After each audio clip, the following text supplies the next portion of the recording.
The most consequential election of our lifetime is here. What will this mean for our future? We're here to help you see the big picture. And now, our hosts, Larry and Sandy Ragland.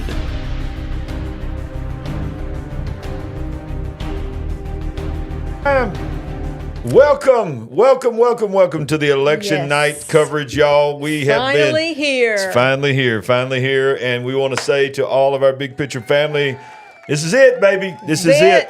It's the one. It's game time. Yep. Let's go. I've been watching the live chat during the countdown, filling it up. We got some my graphics. Where's my graphics? I had brand new graphics, and they're not even there. What in the world happened? I had election night graphics, and they're not here. Okay, whatever. We'll find them. Okay, so right off the bat, let's look over here. They've already called Kentucky and Indiana for Trump, and little Vermont has been called for Kamala. So we are at 19-3 right now. Now let's talk about a little bit what we're going to go through tonight. Right. You're going to see the interactive map, the live interaction map. At times, we're going to cut into the live Fox Now feed. This is not the Fox News channel. This is their live feed that's free and available to everyone. We will cut into that. They'll have breaking news as well. And then we'll jump into X and see what's going on there, and then we'll talk about what we're hearing. We also have here in the house a decision desk. Yes, we do. Down the hallway, we've got other people working. We got laptops out. We got people coming in at the door. Right. It's going to be like, what's the guy's name that's got the iPad? The whiteboard always holds it up. Carl Rove. So we got our own resident Carl Rove. Yeah. But thankfully he's not Carl Rove, because Carl Rove I got some issues with. But but it's my lifelong best friend, Delane, that I've been best friends with since we were 5 years old.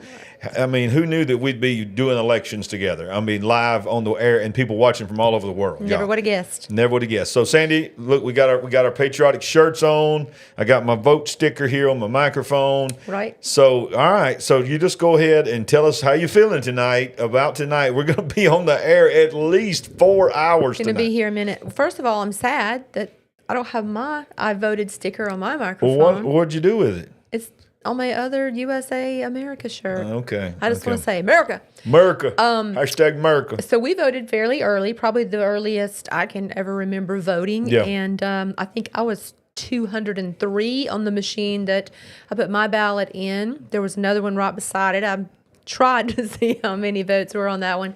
And this was at 8:30. By the time we got up there, it was a pretty big line.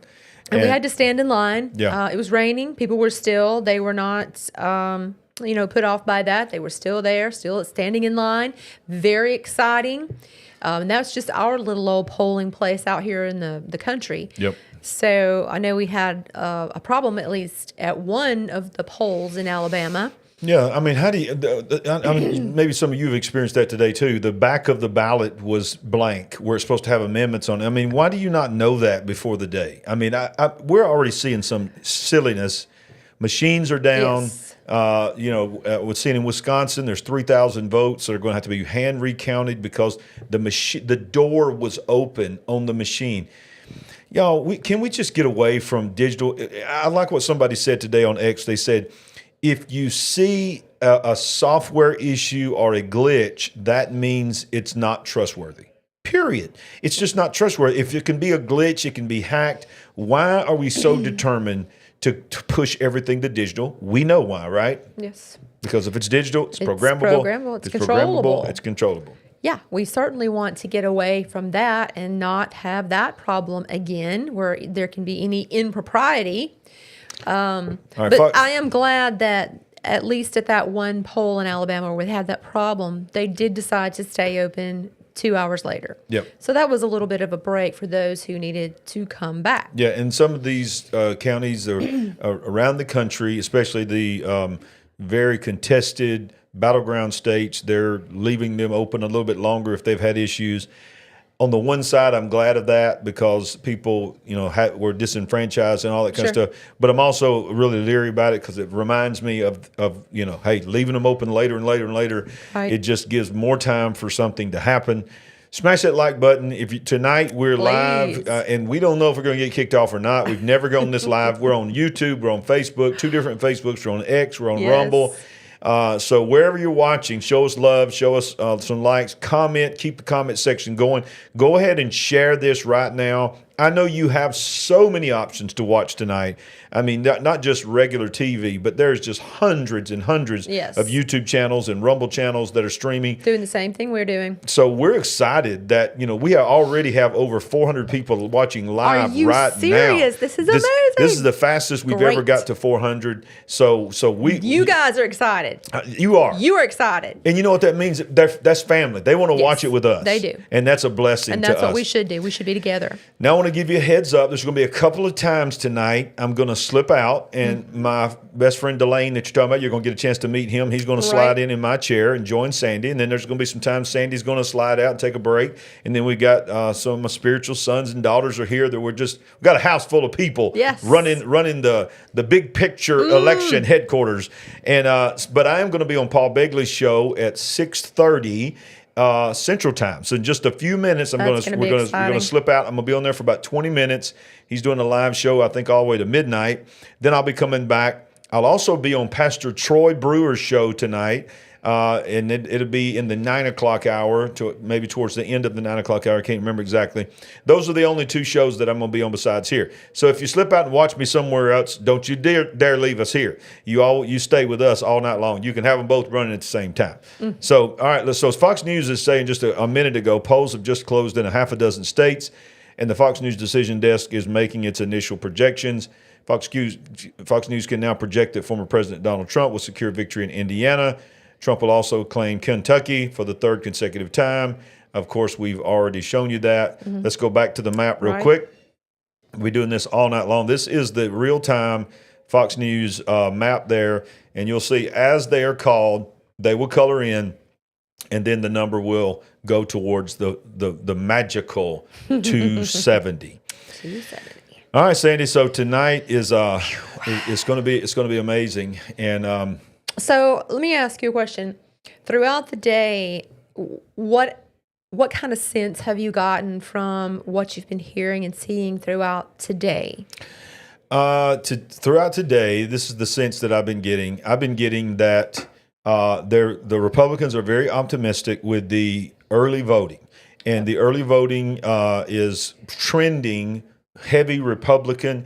But I heard an interesting thing right before I went on the air. A Democratic pollster was saying that they were concerned, but they were not so much concerned about the increased Republican early voting as they were. They said this is the number you need to be really paying close attention to is registrations.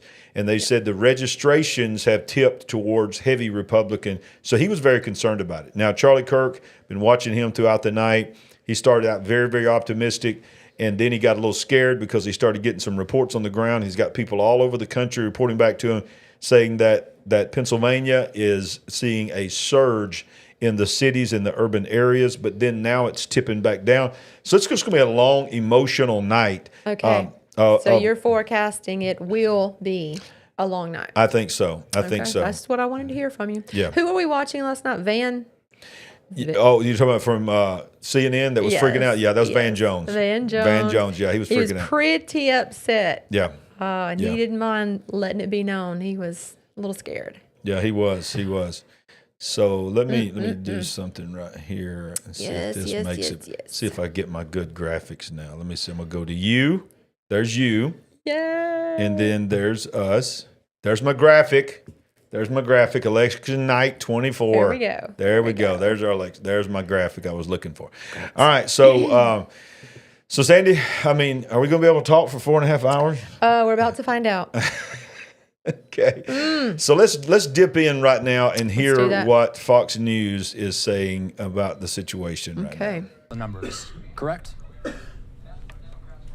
Yes, that's the case. That'll be the case in Georgia. It will also be similar in Pennsylvania. I talked already about the importance of Philadelphia, but also Pittsburgh. And you'll see the same in Michigan with Detroit, in Wisconsin with Milwaukee. That's typically how this is going to go. So it's really a question of turnout in these big blue cities for the Democrats.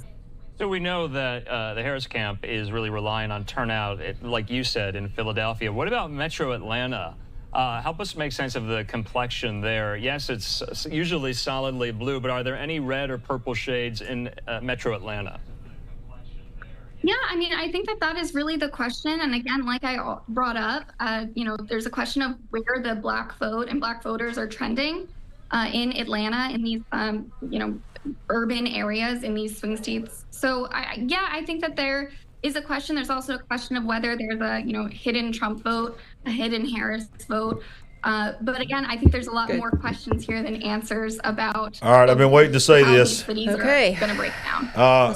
From Election Central, there is something that we're kind of watching. There's hot off the presses here. Let's go back to this. This is from our resident. What is your title? Okay, what was it? Election Central. Delane McCurry is saying Florida is coming in 51.3%. Oh, by the way, let me show you his cool little tablet. Nice. You'll get to meet Delane in just a few minutes. He's going to come take over for me in just a minute, and maybe you can do your Karl Rove invitation here while you're here.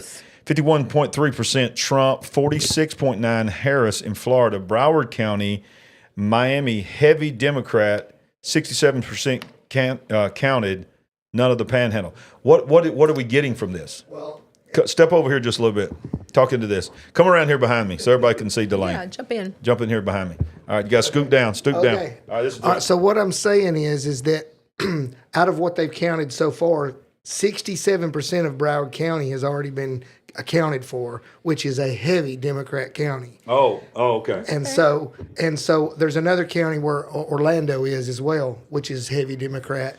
And it is 60% counted. So none of the Panhandle, which is almost identical to Alabama, in the way it votes. Yeah. So the point is that heavy, which we would expect it to be flipped, you're saying that 67% of the heavily liberal Miami-Dade County is now 51-46 Trump, and they're saying that's a trend that's looking good for Trump. All right. Wow. Okay. So throughout the night, we're gonna show you some of the ballots that are on there. Okay, we just got another. South Carolina. So this is right here. This is on Twitter. This is see who is called that. This is one of the guys that we call CNN Hustle. Projection. Is that CNN? All right. It says CNN projection on that one. All right. So I didn't want to do this, but I'm going to have to pull up the CNN map, I guess. I'm just going to have to give in. Right. CNN, let's see, what's that called? Electoral map. Let's see what we got here. All right, Electoral College map. Okay, let's see. Why is it not going to tap to get started? Okay. No, that is not what we want. Okay, yeah. Why is it doing that? Talk, baby, talk while I'm working. All right. Well, that's accurate? They're showing. No, that's not the final. No. Okay. No, that's all right, just keep that's working the polls. on it. That's the polls. So we're checking into South Carolina to see if we can confirm through CNN, who was the one reporting this just a couple of minutes ago. So we're trying to get there. My ears keep going out. Hang on. All right. We're having a few technical issues, but just hang with us as we try to find this information. A lot of excitement. Probably going to be a little bit of a roller coaster tonight as these trickle in one by one. But ultimately, we hope we get there, and we believe we're going they're not to. Going. You gotta be a member. They're not going to let you do that. Okay. All right. Never mind. Okay. Yeah. There's the. Okay. All right. When I'm not talking, you got to talk. Okay? Maybe they will have some more information at the desk down the hall that they can bring us soon. We would like to confirm that or move on because it's going to be probably up and down night with different reports coming in, but we need to confirm them. I'm not seeing that. Okay. I'm seeing there's still 19-3. That is they're not. I'm not showing that they're calling South Carolina yet. This was an X post. By, I wish he'd change his name because I can't say his name. Mr. Hustle B. Hustle B. Hustle B. Hustle B. All right. So All right. All right. So comment. Let us know what's going on in your world right now. We got almost 500 people watching live right now. This is incredible. Let's dip back in one more time, and I'm going to have to step out to go be on Paul Begley's show for just a minute. Let's see what they're saying on Fox Live here. It's supposed to be competitive, but I think this is kind of expected. All right, Austin, you have the map there in Florida as well, looking at some of these counties and how they're going here. What does it say? Yeah, and you know what? Let's pull up some of the counties, and really, this is something that. I'm going to go over here to Charlie Kirk and see what he said. Okay. Yeah, because we got to be careful with that since we're in the first gendered election. Okay. Email us your early vote. Email us your voting stories, freedom@charliekirk.com. If you want to sign look that, at his it's map. members.charliekirk.com. He's already got Florida. He's already got Florida. charliekirk.com. We have it right here. Looks like South Carolina. This Florida news is unbelievable, Blake. Yeah, Okay. Let's and see what he's saying. another one I'm flagging. We've got a lot of the count in Union County, Georgia. That's from like the ultra terrifyingly Republican parts of Northeast Georgia. It's 81-19 with 85 in. That's basically identical to 4 years ago. But I think they're actually on pace to outdraw where they were 4 years ago. Is Duval County? Is that Duval County? You want reports from Duval County? Let's take a look at that. I think we're down 1 point right now. We're down 1 point, which we lost that in 2020 by. We lost that by a little under 4 points. So but we're going to take that count. Just a little bit small talk here. So let's go back here. I'm gonna have to step out, and we'll bring Delane in here, and we'll pick up from there. But I'm gonna put it on you right now, and just talk to our big picture family. What's up, Brad? What's up, man? All right, so on you. So Sandy, you're the star right now. So talk to the people. Well, this is exciting. Great to be here with you all. I would love to finally confirm if South Carolina has actually been called, and I really wanted to hear exactly everything they were saying about Charlie Florida. Kirk has got it. Let me try one more time here. Yeah. See, people are still. I'm looking at a bunch of ones. They're just a little bit scared. Okay, what they've got. This will be a good. This is Google's map. I think we may use this one tonight. Okay. So this is Google's map, and this is what they're going by. They're going a firm call on Indiana and Kentucky, and then they've got where it's on its way to red. South Carolina, Georgia, and Florida. So they already got Georgia. Only 3% reporting. 51-48 Trump, and then of course 59% of Florida is already actively bringing their vote totals in, and it's 52-46. So, and then Virginia is only 1%, but they've got it right now leaning towards Republican.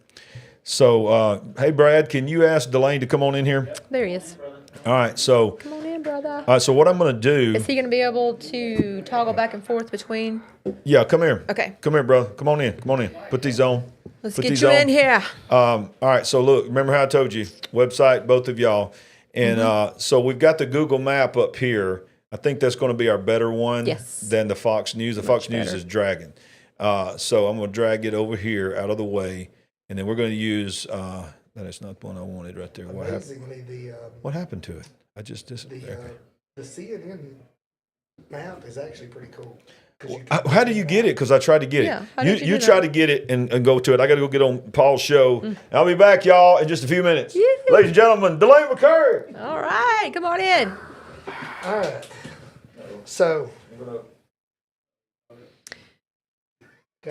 make sure your ears are working, and let's get you in here. So you've been in the kitchen at the other area. We're calling, what are we calling your area in there? The D lane, and this is not it. I am out of the D lane right now. Okay, all right. So what? My shirt? Yes, I do. Fight! I got him holding the I vote. Nice. But anyway, pretty cool. Yeah, pretty cool. So, yeah, what I was saying earlier, I've been looking at the Florida counties. Yep. And a lot of the heavily Democrat counties like Jacksonville, Tampa. Is it Tallahassee? I don't know what counties those are, but that's where Jacksonville is. Right. Or Tallahassee's in that county. Those counties are, and I can pull this up real quick. Yeah. So those counties that are in blue, they're all over 60% counted. Wow. That's And great. So that's good news because Yes. none of these have been counted at all. And all of these counties, which they're rural to some degree, but they're going to go 80% Republican. Sure. And then even here in Jacksonville, it was only like 50 to 49.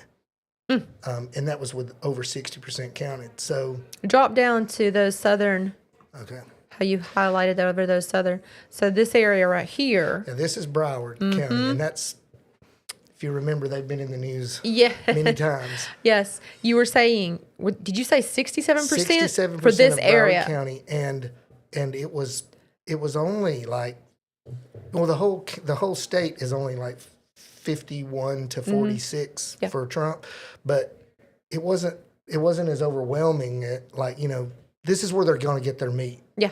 And even with that, it's not working. Yeah. So Got the density there. Florida will easily be counted safe pretty soon, I think. Great. Well, let's move on up. Scoot us on up north, and let's drop in on some of these other areas that are north of Florida. Like Georgia?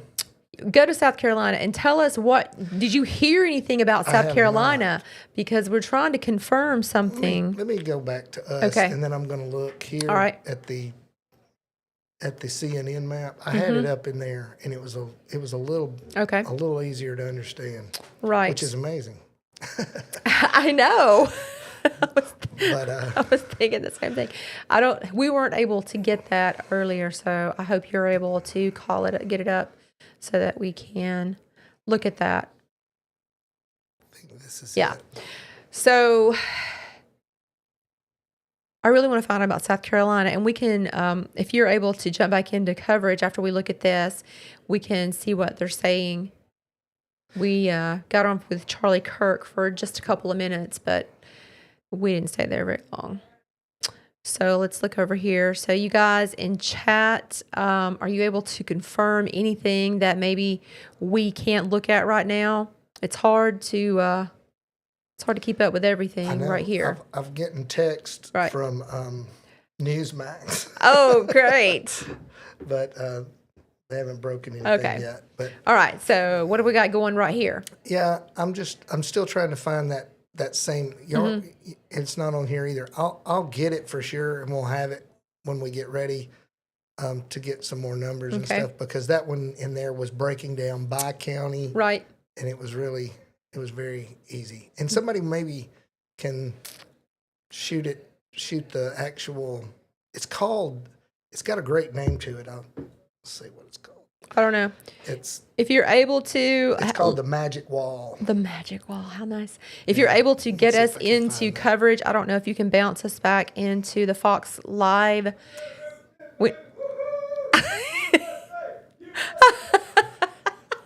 I don't know if you guys can hear. Here? No, that's... Larry's going live with Pastor Paul. Oh, here we are. All right. You may have to unmute that. Is that the Fox? Is that Fox? This is live now. Yeah, this is Fox. Okay. Okay, I may have to jump over there.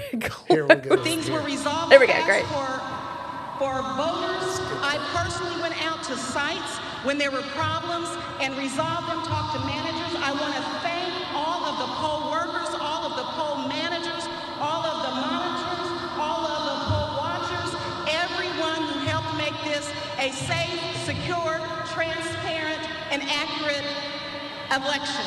Thank you, thank you, thank you. And I'm going to introduce the chair of the State Election Board, John Rivera. Is Fulton County the county that they dismissed school or had a lockdown today in the schools because, that was kind of weird. So did y'all announce already that they've already called? We talked about Kentucky and Indiana for Trump, Vermont for Harris. Yeah. Yes, we talked about that. Okay.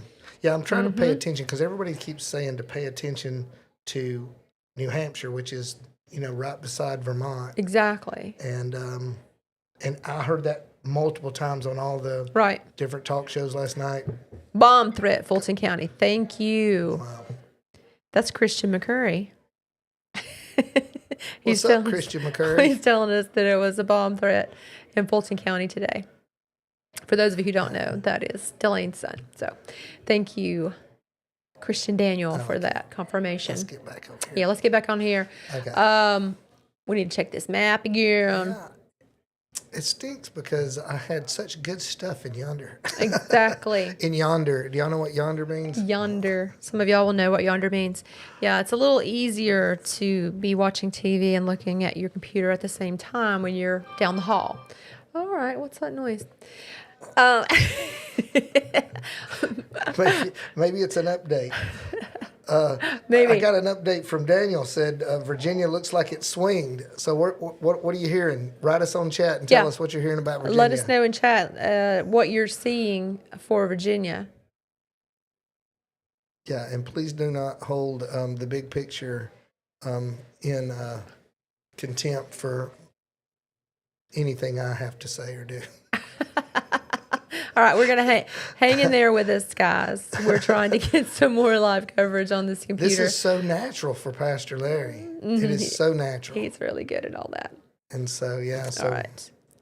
I am absolutely just cannot find that giant map.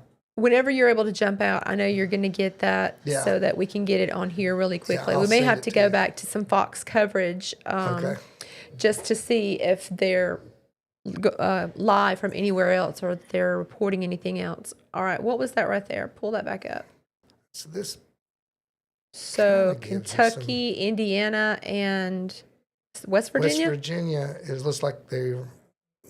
Okay. There's no precincts being called. Okay. But, yeah, the other one it has so much... it's robust. It'll go in and out real easy. Right. We'll pull this Florida. up. All right. Let's pull this up. Let's look a little closer at Florida. So you're looking at Broward County. You're at 60 to 38. Right. Let me get down here a little bit further. And that's with, am I looking at that right? 99%? Where are you seeing that? At the very bottom. 99% in. So, that is tiny. So that's a large majority of votes. Yes. That's come in for yes, it is her, and that's all. That's going to be the majority. Right. And then over here in Hillsborough County, we're at 70%, and that's another. And look, that's Tampa. And look, we're talking about less than 1%. Right now with 70% in. So that's a good sign. If Tampa, Florida could go Trump, that's a good sign. Yes. Then we got down up here where Jacksonville's at. He's actually, it's either here or here's where Jacksonville's at, and he's winning both of those. It ain't that one. Is that Nassau County? And that one's the very top. That ain't it. But this one right here, this county is Duval. Yeah, and it tells so that one is a lot of her votes, and you can see he's actually winning that one. And then let's go over here to Leon County, and I think that's where Tallahassee is. Right. Of course, it's a good bit. Yeah, not sure which one is Tallahassee, but but they're all right in here. All right. Well, so Florida overall, we think is going to go pretty easily.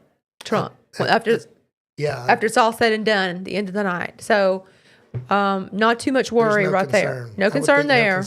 No concern there.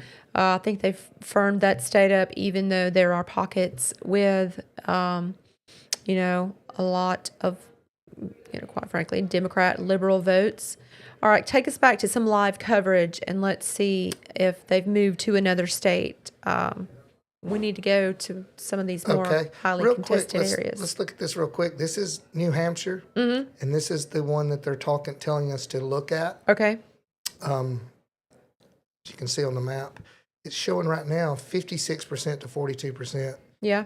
With it doesn't tell either, does it? It doesn't tell what percent of votes. If it does, I can't read those tiny numbers in the bottom corner. So yeah, that's very small amount, 4% in. Yeah. So this is probably not anything that we can read into right now. Yeah, only 12. Yeah, I don't think it's time to. So this one is no really issue at this point. So here we are at 7:30 on the East Coast. I mean, I guess it's going about the way you expected it would go. So far. Yeah. Yeah. I think that's good news, though. I think Florida's good news. I think Florida is good news. It's not time to panic, definitely, but it's just not going to happen as quickly as some of us would like for it to. So they're giving an election update in Fulton County right now. Fulton County let's provide the safety and security necessary today. Thank you. Thank you, Chairman Pitts, for being our MC again today. This time we can take a few questions. Yes.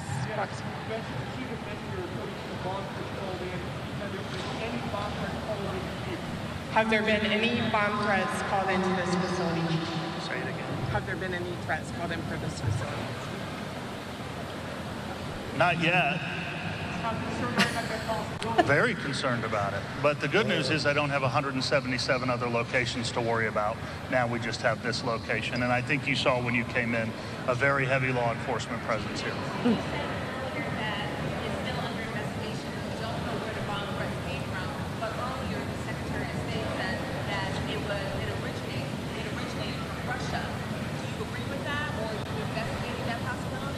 All right, so you have some of these Fulton County officials, including law enforcement there, update us on some of these bomb threats that have been made, these hoaxes to polling locations that have caused some... Sandy, let me ask you, what do you think the bomb threats, who do you think that benefits? Which side is, and who do they think, I know. Who do the pundits think it's doing exactly? This? I mean, it's hard to know. When they had that fire and it burned those ballots, and they found out that the starter for those burns was stuff that was about Free Palestine, which still doesn't really tell you anything because it could have been, set up. Right. But it's like I just don't understand who's got the advantage, in those situations. Sure. I mean, it's hard to know. Hopefully we're not going to be midnight or later. Hopefully we'll know something pretty solid. It looks like West Virginia got called. Okay.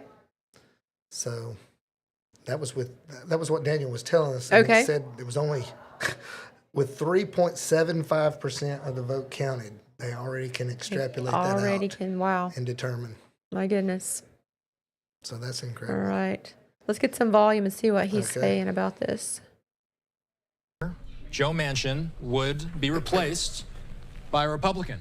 Jim Justice, he was a popular two-term governor in West Virginia. You may know him from his English bulldog, Baby Dog, who made an appearance at the Republican National Convention. So Justice and Baby Dog making their way into the Senate's upper chamber.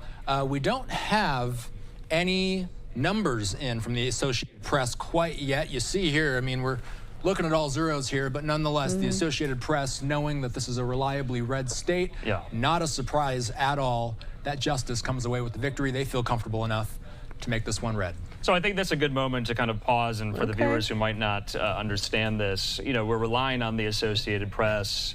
How can a media organization like the AP project a race call without numbers there? And I think this is really important to kind of hammer home here. Why, Austin? Ultimately, this was one of the races we knew was going to flip red. There was Senator Joe Manchin. He was an independent.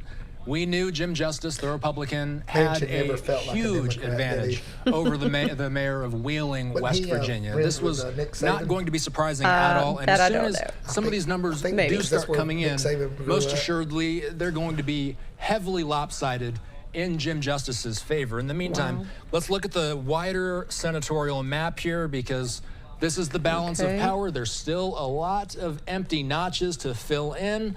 As we've been mentioning, the Democrats have a lot more seats to defend. So my other son Zane sent me an election integrity map that they're trying to watchdogs for anything shady going on. Okay. And that map, that website just got attacked and it's down. Wow. So wow, the shenanigans are not ceasing. Yeah. Thanks for that information, Zane. Exactly. So on the West Coast, they still have a couple of hours before the polls close, right? So they're on Pacific. So what time is it right now? They need to get. It's about 4:40. So our Alabama's going to close in another 20 minutes. About 20 minutes, except for that one that can stay open until about 9. But yeah. Yeah. So we got another 2 hours before the West will start counting those out. But I think Arizona is actually Mountain Time. I think so. They don't change the times, but so they're now only 1 hour away from us. During the summer months, they're 2 hours, but because they don't change, so they're only 1 hour. So we'll get some good information about Arizona in about an hour or so. Good. That's going to be a big one, I think. Good. All right. So can you bounce us back to any of the maps we were trying to use earlier? Yeah. One of these days I'll get this worked out. So let me see if I can get, there we go. So it looks like North Carolina is lit up blue right now. Let's see what they know. Yeah, let's check that out.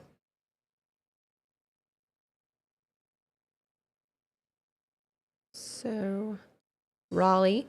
Yeah. It's not letting me see the information. Oh, okay. So it's not letting you break the details. But it's showing here with 2% reporting, 68% to 30%. This is where I would love to know where all of those are coming in at. Are they coming in in rural areas or urban areas? Yeah, we need to be able to have those details to better understand what's going on there. So, who was Rush Limbaugh's replacement? I can't remember. There's two of them. There's two of them. Outkick the coverage guy. Yeah. Today, he was saying that their numbers they were seeing were high rural turnout and not as high as normal turnout in urban areas. That is what I heard as well. So that's probably another significant thing if it stayed that way. Of course, later, maybe you can I hear that scream. Maybe you can tell me what Pastor was talking about Pittsburgh. What was going on with Pittsburgh? That there was a bunch of late numbers come in or something, or late voting come in? I don't know. I was getting ready when he was telling you that, and I missed that. So I'll have to ask him when he gets back in here. Jump on in here, Brad. Say hi to everybody. Hello, America. Brad from BGTV. They didn't see you. You got to get in here. Here we go. Hello there. Which camera are we on? This one? This one? All right. Hello, everybody. There we are. How are today? This BGTV in the house. Awesome. I love the studio. Looking great in here. Looks better with Delane in here, don't it? I told you, man. I'm hey, while you're here, why don't you tell them a little bit about BGTV? Okay, BGTV is a podcast studio. Well, I'm just jumping in. Okay, Jump on in. Hello, America. Hello, that's right, everybody. America. The world. Everybody out there. BGTV Studios is just a podcast network where we have 18 different podcasts coming in, airing out of the same studio. And what I love is the unity of the body of Christ. Absolutely. That has been just gathering here in Birmingham. So we have, and so that I feel like that's what is needed in the body of Christ to be able to to really see an awakening, Absolutely. which we are hoping to see through this election. You know what I'm saying? Absolutely. Well, we were hanging out with you and some of your other broadcasters, some of your other podcasters last week. It was great unity, just talking about their individual podcasts and shows and the content that they do. It was great for me to meet some people that I did not know who are podcasters with you, but you have a big vision. Well, thank you. Like you said, you have 18 now, but how many are in the works? We have like 12 or 13 that are in the works, just started in January. The Lord's just given me this vision to truly just bring unity to the body of Christ and help get the words in people's heart, the messages in people's hearts out to the world. Absolutely. So many people have a message but don't have a platform to help get it out there. And so super excited with Pastor Larry and Pastor Sandy as my spiritual father and mother helping me. Look at this studio and all this gadgets.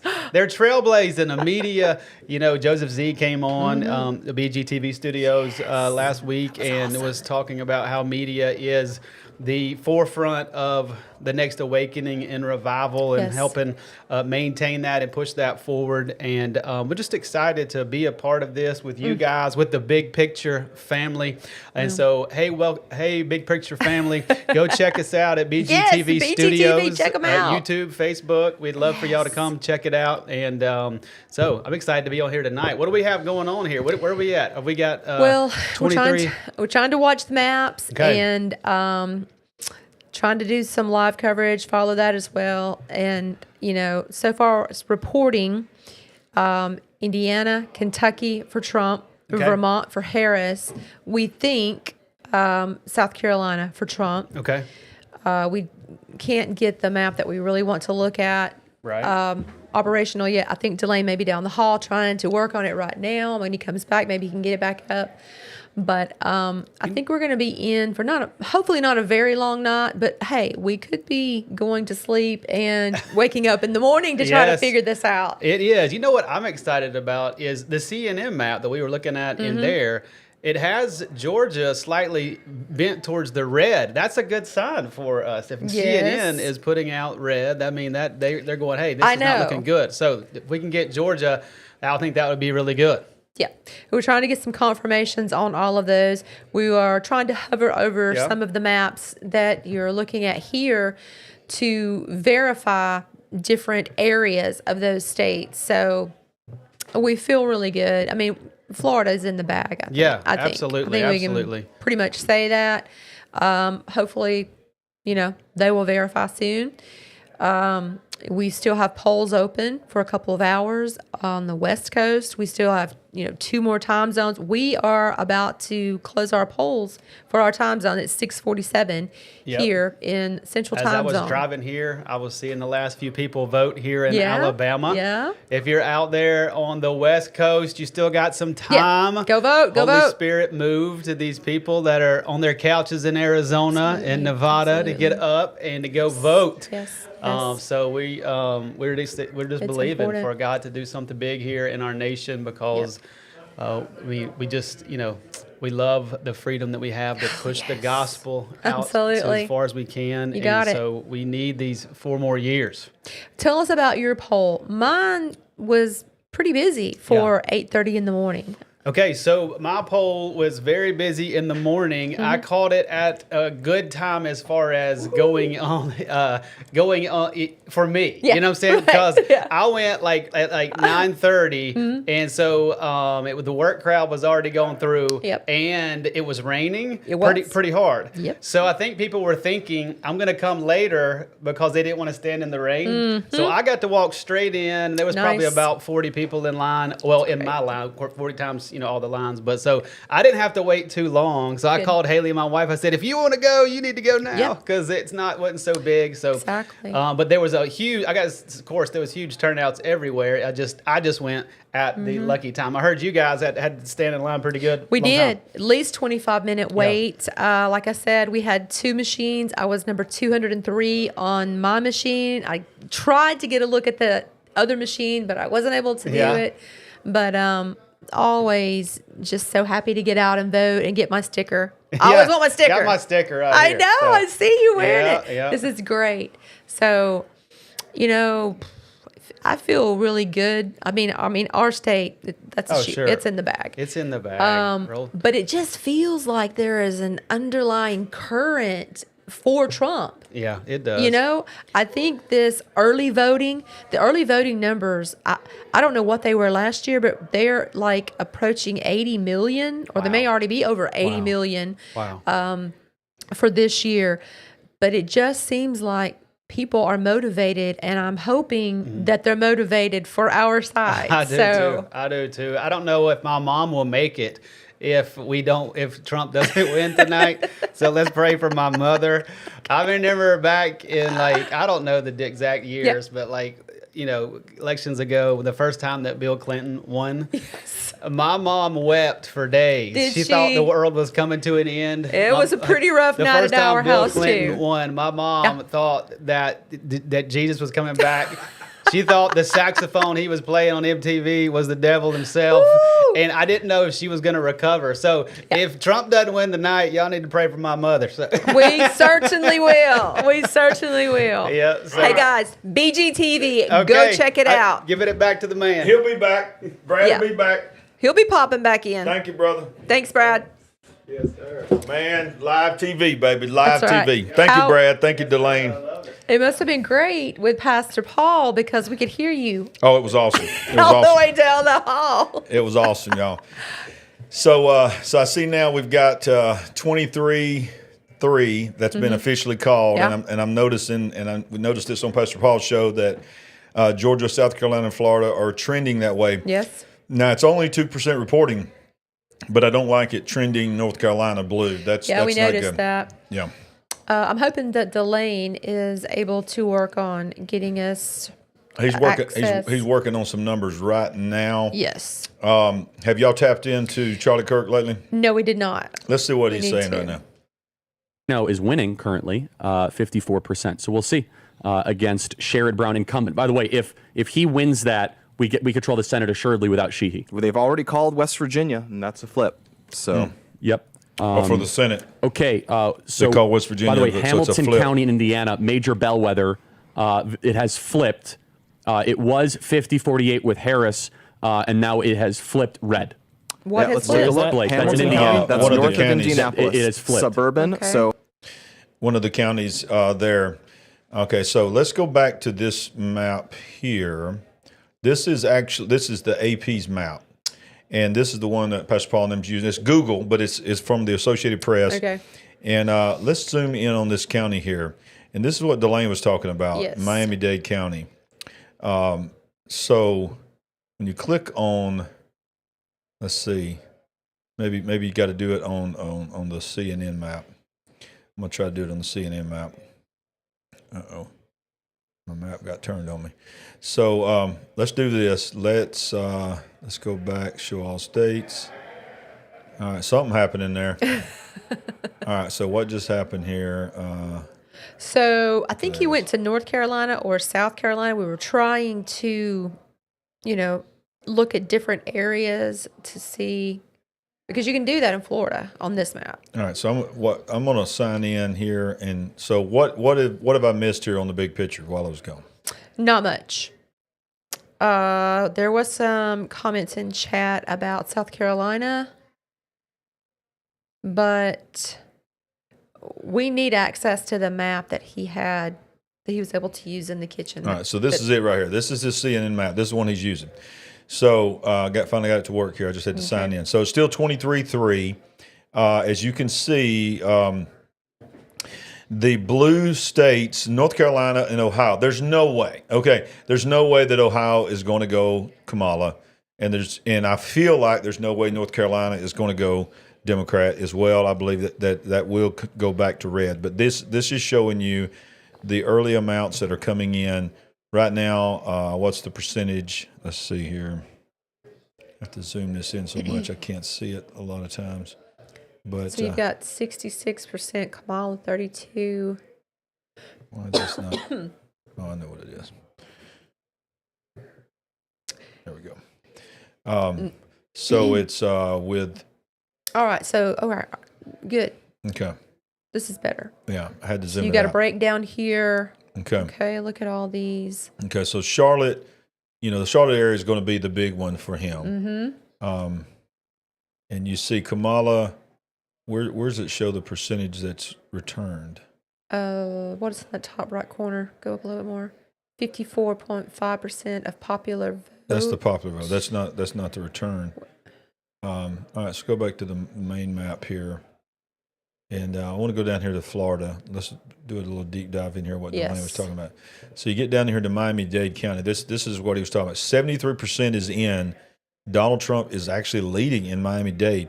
Now, that is probably the Hispanic vote. The Hispanic vote is becoming more and more Republican. So I believe that's what's happening here, is that 73%, that's surprising. 73%. You go into Broward County, which is obviously heavily liberal. You've got Kamala leading 59-39. And then you go into, what county is that? Can't see it. That's Broward. Palm Beach. Palm Beach is really, really close, 50-48. So, all right. So, yeah. So it's going to be an interesting night. Yeah. What's going on with my map here? I think Delane messed my map up or something. I had to whoop him. But did y'all enjoy meeting Delane? Like I said, Delane and I have been friends all of a sudden all the way back to when we were 5 years old. We've been friends, and that's a long time, y'all, because I'm 56 years old. So now, since my mama's with the Lord, I've known Delane longer than anybody that's living on this earth, okay? He knows where all the bodies are buried. All right, so let's look at let's dip back in to Fox News, and I think it actually accidentally got closed on me here. So somebody in here trying to run my studio. All right, Sandy. Well, no dead air. I'm putting it on you, babe. I'm going to call you out tonight. So you got to talk. When we were watching the live coverage, they were in Georgia. And someone asked, there was a police officer about bomb threats. Yeah, Georgia. Fulton County. Yeah. So for some reason, he was a little concerned about a possible, he said nothing happened yet, but was concerned about that particular polling station. So I don't know.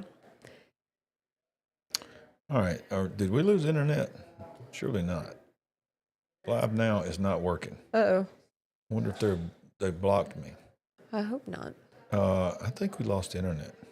What? Are we still on? You guys still see us out there? That's the Ukraine vote. Don't look at Norfolk. Yeah. Is that Vindman? Is YouTube under attack right now? This is really not a good time. YouTube is not working. Oh, wow. Yeah, connect to the internet. We've lost internet. Oh, you kidding me? Okay, it's. I think it's back now. Tell us if you can still see us. Can you see us? You guys see us? We see you. Okay. Michelle Atwood, we see you. Great. Okay. Okay, so it's weird. All right, South Carolina has just been called for Trump. This is total confirmation. All right. Oh, yeah, I see it now. South Carolina has been officially called for Trump. All right, so that's good. So let's go over here. That's not on this map, but CNN has called it. No, not CNN. Who was it? Fox News? Fox News, yeah. So Fox News, and it's so weird how some of them will call it and the other ones will wait. But so Fox News has now called Indiana, Kentucky, West Virginia, and South Carolina, bringing it to 32-3, which is going to change dramatically very, very quick in the next, I would say, probably 30, 45 minutes. It's going to change dramatically. You'd think so. Fox News calls South Carolina for Donald Trump, West Virginia, Kentucky, Indiana, and right now at this time, only Vermont has been called for Kamala Harris. For Harris. And we are less than 2 minutes until polls should close. Yeah. There's going to be a lot of polls closed at the top of the hour. In the central time zone. And, all right. They're having fun in there. They're having a lot of fun in there. They're having a lot of fun in there. All right. So something's going on in there. All right. Okay. Hey, I can hear y'all. Jack, I'm trying to find out if it was on the server or on our website. I mean, we're out there right now. There's hundreds of thousands of people watching this stream. So it somewhat doesn't surprise me, but please, members.charliekirk.com. All right. Okay, so Sandy, our big picture family is here with us tonight. Yes, they are. And let's see. I think Fox News has been hit. It is going in and out, y'all. It is crazy what's happening with Fox News. So let's go back over there now. I think they're back, but they're having issues. Brown in the political battle of his life, isn't he? Democrats and Republicans have been sweating this one out, Andrew. And let's just highlight here some of what we're seeing, because this helps us visualize just how things are going. As he mentioned, we are talking about a closing path for the Democrats to gain or to remain in control of the Senate. There are still a lot of these seats that are still undecided. There are so many toss-up Senate races still to be decided. The key ones, as he mentioned, though, and I'll focus in, Florida, which is leaning for Rick Scott already. That's one that the Democrats are going to need to pick up if they want a fighting chance. Texas is the other one. Colin Allred will need to pull off an upset against Ted Cruz. There's also this kind of surprising race in Nebraska. An independent candidate has been giving a surprising challenge to the Republican that's in that seat there. Nonetheless, I mean, if we're looking at the map, there are so many Democrats that are facing very close races. We're talking Bob Casey in Pennsylvania, as he alluded to. John Tester, who is another three-term Democrat. John Tester's one that we really need to pick up. And he's supposedly the weakest right now that there's out there as far as the Republicans to pick up. And they're believing that Republicans will pick that up. Now, if Donald Trump wins the presidency, then de facto, because Vance will be the vice president, that basically gives them another vote to break a tie, if that's the case. But most Republicans are saying Florida has just been called. All right. Is that Fox News? Yep, yep, let's go there. All right. Man, this is getting fun here. All right, so look at all these that's been called. So this was the top of the hour. So now Fox News calls Illinois for Kamala Harris, calls Maine District 1 for Kamala Harris, calls Tennessee for Donald Trump. Surprise here, shocker, District of Columbia for Kamala. Missouri for Donald Trump, and Florida has officially been called for Donald Trump, which brings it now to 105 to 72. Maine has been called. Maine for Harris. Maine, not all of it, right? Just the districts. I think it's a Maine district. It's showing there's a stripe on it on Fox News's. It's showing two stripes there. So I don't know if it's the whole state of Maine. Connecticut is reporting now. So they're coming in now pretty heavy, because at the top of the hour, this is 8 Eastern. Most of the polls on the East Coast close at 8 or 8:30. Some of the districts have been extended beyond that. Let's look over here at Google Maps, see what they have. Let's see what they got down here. They've got 86 to 35. 86 to 35. Fox News has got it 105 to 72. So some of these organizations are being more conservative than others to call. I'm sure that's the way it's going to be. What's CNN got? CNN's only got 90 to 27, but they have called Florida, and they've called Oklahoma now. Looks like they've called Oklahoma, even though this is how red Oklahoma is. With 0% reporting, they called Oklahoma. Wow. Yeah. So, So they've called 0% reporting. 0% reporting. Interesting. Yeah. Yeah. So, Oklahoma's been called by Fox News as well. So, we see that it's starting to come in hot and heavy now, 105.72. Missouri, Oklahoma, Indiana, Kentucky, West Virginia, Tennessee, Alabama. What? Alabama's been called for Donald Trump. I'm shocked. Look, 0%. And Alabama got called. Mississippi's been called. It's just crazy, y'all. It's crazy what tonight is going to be. So let's look at the difference of the media. 95-35, which is the Associated Press. Fox News 105.72. CNN 90-27. So, yeah. Your thoughts on the night so far? Well, things are going pretty good so far. Let's keep it up. We are in a new hour. I'm Andrew Pretty good Kraft. pace. Thanks so much for being with us here. But to that point, these are just really compelling live vantage points in and around some of these election night watch parties there for the Harris-Walz ticket and for the Trump-Vance ticket as well. We are getting some new reporting got from Fox News 526 Digital about watching. how the Trump team is feeling at the moment. We'll bring that. Now, we'll give you a heads up at, let me double check here. It's going to be exciting. At 7:30 Central Time, we're going to have Pastor Todd Coconato, which is a powerful, powerful man of God. He's going to be in here for 20 minutes, something like 20, 25 minutes, and we're going to pick his brain on what he's seeing. He is based in Nashville, but he is connected across the board to many candidates. He was just in the room with Donald Trump, was able to be a part of the ministers that prayed for Donald Trump, laid hands on him. That was last week, 28th. It was last week. So yeah, he's going to have some inside information on where this thing is going. He'll talk about the spiritual side of this as well.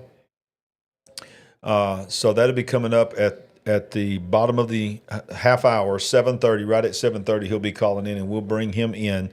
And we got some pretty cool intro graphics for our guest tonight that I worked on too. That I'm excited about. I'm excited about. All right, so let's tip back into Charlie Kirk and hear what he is saying. Because he's got a. I think North Carolina is going to be a little bit closer. North Carolina's being slow. That's why you're not hearing about it. They're 7% in. No, Get your act together, it's a blue North mirage. Carolina. It's a blue mirage state. So it's going to be heavy mail early, and then it will catch up. So Asheville is like, oh, we love Kamala That's what I Harris. want. She's awesome. That's right. Look, his map. His map has got, what is that? I can't tell. Is that North? Is that, what is that? North Dakota? No. No, that's, is that, what's that, Montana, Wyoming? I can't tell. Can't tell. Let's see. Very small. See if we can go right here. So that's North Dakota and South Dakota, yeah. North Dakota and South Dakota. So on his map, they already got it called for Trump. And they've already got Illinois, looks like, called. Well, Montana will be a lot for him as well, won't it? Yeah, I would think so. Okay. Well, baby, you doing all right? Yeah, about ready for snacks. Okay, yeah, I just had I had a wing while I was gone. You had food? I had a wing. How did you have time for food? It was so hot. It came right out of the oven. I burnt my fingers. It was so hot. Burnt my tongue. Jealous. I got a scorched tongue right now as I'm talking to the world on a 4 to 5 hour show. I have a scorched tongue. You're working with an injury. I'm working with an an injury. So how was Pastor Paul? Pastor Paul's very, very excited. He's got everybody except one son working. Heidi's behind the scenes working. So that's great. Got Israel there working. Oh, that's great. So they're all working. It's incredible. I was honored to be on there. We talked about, not only did we bring up, what's been called and things like that, but we talked about the spiritual side of that, the spiritual warfare side of it. And he's got a brand new webinar that's coming up in December that he's asked me to be a part of. Wonderful. Thank you for that super chat. Yes. I can't see who that was. Is that Fernbirds? Fernbirds. Thank you so much for that super chat. We already had another one. Did you? Julie Bratcher. Did not even. Wow. Thanks, Julie. Look at that. My goodness. Look So at that. sorry we missed that. Look at that. Sorry this is about amazing. that. No, thank you. Thank you for your generosity. Thank you. That's been a blessing tonight. Yes. And we're gonna need some encouragement because y'all, we just now been going an hour. And coffee. Yeah, coffee. Caffeine. All right, so at the top of that, here we are. Let's jump back over and see if anything else has been called. Okay. Oklahoma called. We already said that. Oklahoma's been called. Hey, who are you using to get who's called? CNN map. Okay. Yeah, but I'm watching Fox. Okay, gotcha. We need that. All right, so let's listen to what they're saying about Philadelphia right now. Yes, he was asking me about Pennsylvania earlier. Okay. Exceptions that we are going to talk about, and then we'll do a larger summary. But the two exceptions are that there were some bomb threats in Philadelphia. Mm-hmm. If you've been monitoring what the Federal Bureau of Investigation has said publicly, they have recently stated publicly that this did happen in other locations as well. They stated publicly that there was some attribution to potentially Russian source. They further stated that they were fake bomb threats. And in Philadelphia, they were fake bomb threats. All the locations were cleared. As I said before, only one was briefly closed. That was for about 23 minutes. And that one is being extended for another 23 minutes. So let me say it again. Phony bomb threats. No bombs. No one hurt. No boom. None of that happened, okay? No boom. No boom. There is a No second boom. event that occurred, which is a little unusual, which is that an individual walked into a polling place. That individual made a threatening comment to the effect of he was going to bomb that place. He was detained. Police are continuing to investigate that case. It has not been referred to us for charging yet. That is a developing story, and obviously when we have more information, we will know about it. But once again, there's no indication that it was any more than words. There's no indication that there was a capacity to carry it out or anything of that sort. Which location was that? I will get you that information. So now we know for a fact that we've had bomb threats in Georgia. We have bomb threats in Philadelphia, which are two swing states here. We understand what that is, and of course they're going to automatically say Russia, Russia, Russia. And in my opinion, that's where this is going to go. It's going to be, if Trump is declared the winner, it's because Russia was involved, intimidated voters, scared voters with bomb threats. He would have never won if it wasn't for Russia's involvement and China and all this, but mainly Russia. Right. Well, if it wasn't that, it would have been something else, right? Yeah. Because the disturbance, the disruption happened to be the bomb threat. Thank goodness, that wasn't even real, what he just got through talking about. But honestly, I'm surprised that there haven't been more water leaks, water breaks, and other kind of disruptions. It seems like it's been mostly a smooth day. We've had little hiccups here and there, but what else has been going on with Pennsylvania today? All that I know is that Pennsylvania has had a surge of people. There's been multiple machine problems. One particular machine, and think about this, y'all, that after 3,000 people put their ballot in this machine, they realized that the door that gives you access to those ballots was cracked open. Somebody discovered the door was cracked open after 3,000 votes had happened. So they had to shut the district down, take those out, run them back through and count them again. It just seems shady. Yeah. I mean, how do you not know the door was open? Right. And you had 3,000 people put a ballot in. Yeah. Y'all, this is the kind of stuff that we're going to hear.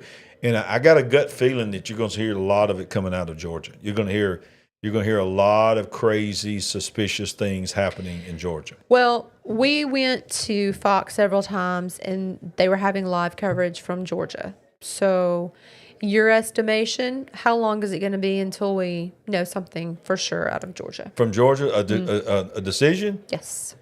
I mean, I would love to see it happen tonight. It's probably not going to happen tonight because it's so volatile because of what happened last time. Yes. And the fact that they tried to put him in jail there. I just really believe there's going to be some nefarious things going on there in Georgia that is going to tip this thing to over past midnight. I think that's a fair assessment for that state. Yeah. All right, so let's let me why don't you look at some of the live chat here and talk to a little bit of the live chat. Alicia is saying gas leak in Michigan. Oh, really? We've not seen or heard anything about that. Gas leak in Michigan. All right, they're saying, someone says, is this CNN already gave Pennsylvania to Kamala? I saw that on the map just now, but I don't think it's completely blue. Let's go back to that. Yeah, jump back in there. So this is, they have it, but see, they have Ohio the same color. Yes, they do. So I think that they're saying the returns that are coming in. See, it's 77-23 Kamala. And that's what, look, 279,000 to 84,000 votes. That's got to be the early voting tabulations coming in. But man, that is a big discrepancy there. 279,000 to 84,000. But that's with, let's see. You trying to find percentages? Yeah, I got to zoom this out, I think. Let me see here. Yeah, that's only 5% in. Okay. So that's 5% in. And so they got Ohio 36% in, and it's 51-47 Kamala. In my opinion, there's no way that she wins Ohio. But yeah, I think what you're looking at is the map. But notice Vermont. See how Vermont has a check mark and how it's a darker blue? You can barely see it. Yes. And then Maryland, those are the called. The reds, the dark reds are the called. Yep. The shades of red are the leaning in that direction. Right. So yeah. Those are so tiny, it's really hard to see from where we're sitting right now. Yeah, that's why I had those zoomed tiny in. dark blues. But when you zoom in, you lose some of that stuff. Yes. You can't see the percentages. Yes. That's why we depend on our guys down the hall. Yeah. To come and help our us with some of decision those. desk. The decision desk. Dun, dun, dun, dun, dun. Oh man. So let's look over here and see what we got here. Pretty much the same thing. See, notice here, they're not doing that. They've got the same. Let's see, they're saying 5.9% reported. Had they called Illinois for Kamala last time? Okay, yes. Yeah, look, 0% in. Okay, there it is. Reporting 0.02% in, and they've only 811 to 677 votes, and they've called it because they know where that's going to end up. They know where that's going. But I like to see this right here. 87%, 55. What we got straight from the decision desk. So this is in Georgia. Okay. Come step in. So, all right. So say this in the microphone. Okay. So in Georgia, the major Democrat counties are over 50% counted at this point. Okay. And Trump lost by 0.2%. Right. But right now, with over 50% of those Democrat counties counted, overall, Trump is leading 56% to 43% in the whole state. Wow. Let me see this right here. Let me show this to them. So this is hot off the presses here. So major Democratic counties. Is this all the major Democratic? Big ones, all the big ones. All the big major Democratic counties are now over 50% counted, and Trump is actually leading in those major Democrat. No. He's down 56. Way down in those counties, but overall he's holding a major lead. Okay, so this is the what overall. I'm saying is half of their count is Okay. rural. Okay. How much do you know? How much of the rural count has come in? There's a whole lot of just black, which ain't hardly any is coming. Okay, I'm gonna click on Georgia. And I would say on Georgia there was probably 10 to 12 counties that were blue. Okay. In 2020, I'm looking at 2020's numbers. Or was you using the CNN map? I was. All right, so I'm gonna click on Georgia. So it's showing with 44% in. Donald Trump is 55-44, and then these others are just getting a little bit, but that's 44% in. See those counties that are all blue. Yeah. Right now, the major ones were Atlanta, Columbus, and then down Augusta and Savannah. Okay, that's 90% of Augusta or Warren County. 90% is in, and she's leading 52-46. This county, yeah. Richmond, 59%. So that's a big county for him. It's a big county. You can see how much. But but what I'm saying is that a lot of their major numbers are already in. Yeah. Yeah, Fulton County is the big one. Hold that all the way through, but if he County can continue to hold it. Yeah. So what county is Atlanta in Fulton County? Fulton? Yeah, but then I think Cobb right next to it is another major. Yeah. So Cobb has got 57% in. Why am I not showing this? Sandy, you're the producer. Sorry. We're sitting there looking at stuff and they can't see it. Come on, producer Sandy. Sorry. So sorry about that, big picture family. So Cobb County, as you can see, very tiny letters there, but 57% is in. She's leading 57-42. And then in DeKalb County, it's not showing any in DeKalb County yet. Go to Fulton County. Fulton is 53%, 71-28. Right. That's the big one. That's Atlanta, right? Yeah, and so she's up by over 100,000 votes there. Yeah. And she'll keep that all the way through. Yeah. But the whole point is that even with all of that, he's still leading right now, 55-45. Yeah, okay. All right. So I'm going to go to Pennsylvania. Pennsylvania is 7% in. And look at that difference. Is that 70? It's 74-24. It's 74-24, but that's 348,000. So she's 233,000 ahead, but that's only 7% in. Wow. Okay. It's gonna be a long night, and long night. So let me look here. I just want to be crazy and look at Alabama. Alabama has 0% in. not even a full percent. And it's over. We already called it. It's over. Newsmax just said Trump went from 54 to 70% to win. I don't know what. All right, wait a minute. What? We just got another super chat. Oh, Julie, you blessing us tonight. Wow. Thank you, Julie. Thank you so much. Amazing. Now, what are you? Where's that at on? You're gonna have to go I up see it. to Dave Clark. All right, Newsmax just said Trump went from 54 to 70% to win. In what? I don't know. You're gonna have to go up. Yeah, I don't know what that is. In what state? Can you comment again, Dave Clark, as to what you exactly were talking about? So right now, according to Fox News, we're sitting at 105.72 on the called. So we haven't moved on that. And AP is still sitting at 95.35 called. They're obviously showing So they you went leaning. Was that 90.35 before? I don't know. Yeah, I think so. So that now we're sitting at 90. This is the AP. Google is using Associated Press. CNN is showing 90.27. That's none of them's the same. Yeah. So 90. And that one hasn't moved. Yeah. That's the same. CNN hasn't moved. The 90.27. I believe that is the same as it was. All right, let's listen to what they're saying on Fox News. In the night, you see it there in the lower left-hand portion of your screen.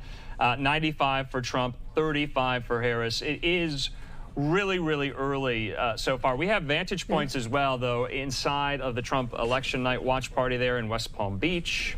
We also have vantage points outside on the campus of Howard University, in the nation's capital, at the Harris Walls ticket. So wanted to get all this in. I think that was a kind of a good pausing moment. Let's take a quick commercial break, you guys. Austin Westfall, Cameron. All right, so let's jump back over here. Let's see here. Now this right here, we haven't joined them. This is what is this? This is Glenn Beck. So let's listen to what Glenn Beck is saying. Today or that's early? just their exit poll of the electorate. Today. Just today. It's Trump winning. And so also in Pennsylvania, there's a lot of talk about where are the Philly votes going. And probably in the trunk of somebody's car. Well, because the Harris campaign is talking about, we've got a surge of voters in Philly. But I'm told that it could very well be maybe working class white areas of Philly, where there is a surge of voters, and those would actually be more Trumpian neighborhoods in that area. Yeah, I was going to say earlier. Let me look it up. I heard that Philadelphia, Philly County, right here, that they were down from 2016. Easy to be down from 2020, correct, but down from 2016, yep. And that's largely African American area. And definitely Democrat. Yep. Northern Philly is, I think, where you would see more of the working class white neighborhoods. And when did they suddenly find this surge? Well, it's Pennsylvania. They get to find things like that. Yeah, okay. Yeah, they tend to find things like that. Wow. Let's just jump in, going across to different people here and see what they're saying. And Silver replies, have your lawyer draw up a quick contract and it's a deal, puts his email, no contract, no bet, because you've been nutty lately and are a payment. It's just silliness. That's talking about Nate Silver. They're still in the commercial. Mm-hmm. All right, so it's back to us. Yeah.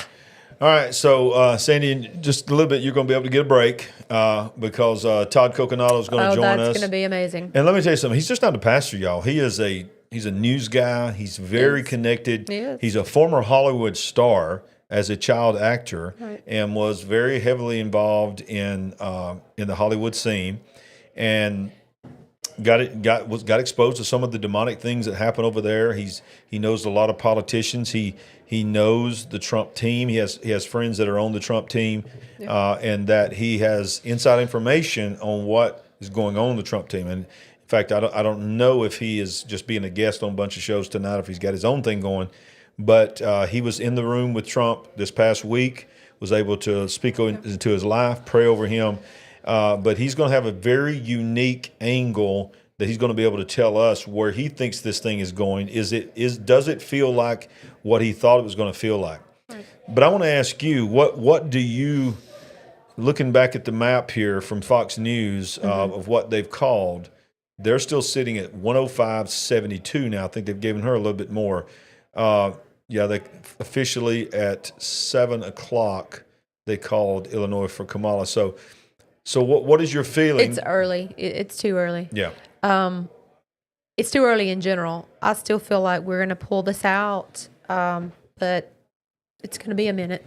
What is your opinion? The spiritual aspect of tonight. How do you feel like that? Us being pastors and we have people that are from all walks of life, and we have 2 children, we have 2 grandbabies, we have a lot of things that's on the ballot here other than just president. We got our future on the line. Yes. What is your feeling spiritually where you think this is going to go? Well, first of all, let me say we have a lot at stake because our children are right at the age where, and they have been for at least a few years, this is serious business for them, making sure they vote, being involved, because this is their future. This is our children's future, our grandchildren's future, decisions that are made.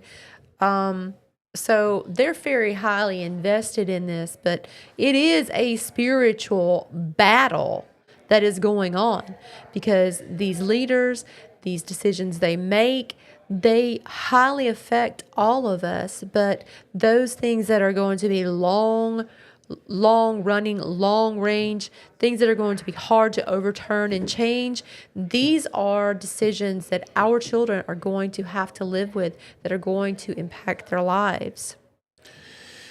Yeah, and I saw Greg Zachary in there, and Greg, I still don't know what we're talking about when they're saying Fox calls it win for Trump. What are we talking about?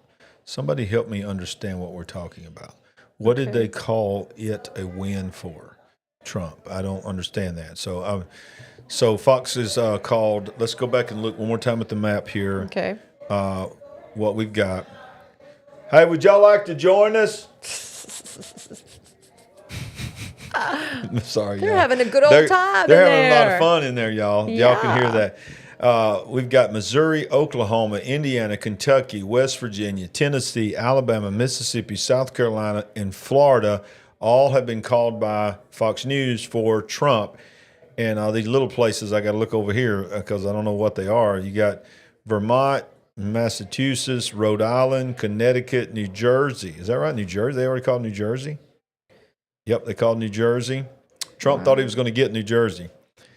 He's still pretty close, but he was thinking. Missouri. Huh? Missouri, yeah. Are we being too loud? Yeah, yes. y'all are way too loud. Yes. But 105.72 is where we're at. Mm-hmm. Some inspections on Pennsylvania. Okay. We need that. Okay, yeah. All right, so we got Todd Coconato coming in. We're going to say goodbye to Sandy for now.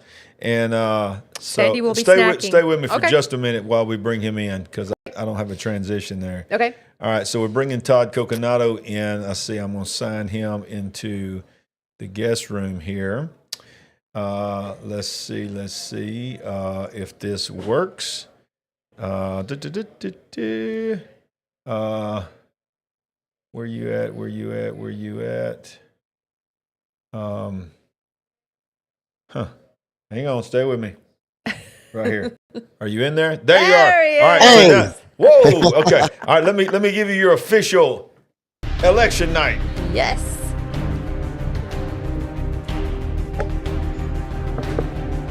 Please welcome our special guest to help us see the big picture of tonight's election, Todd Coconato.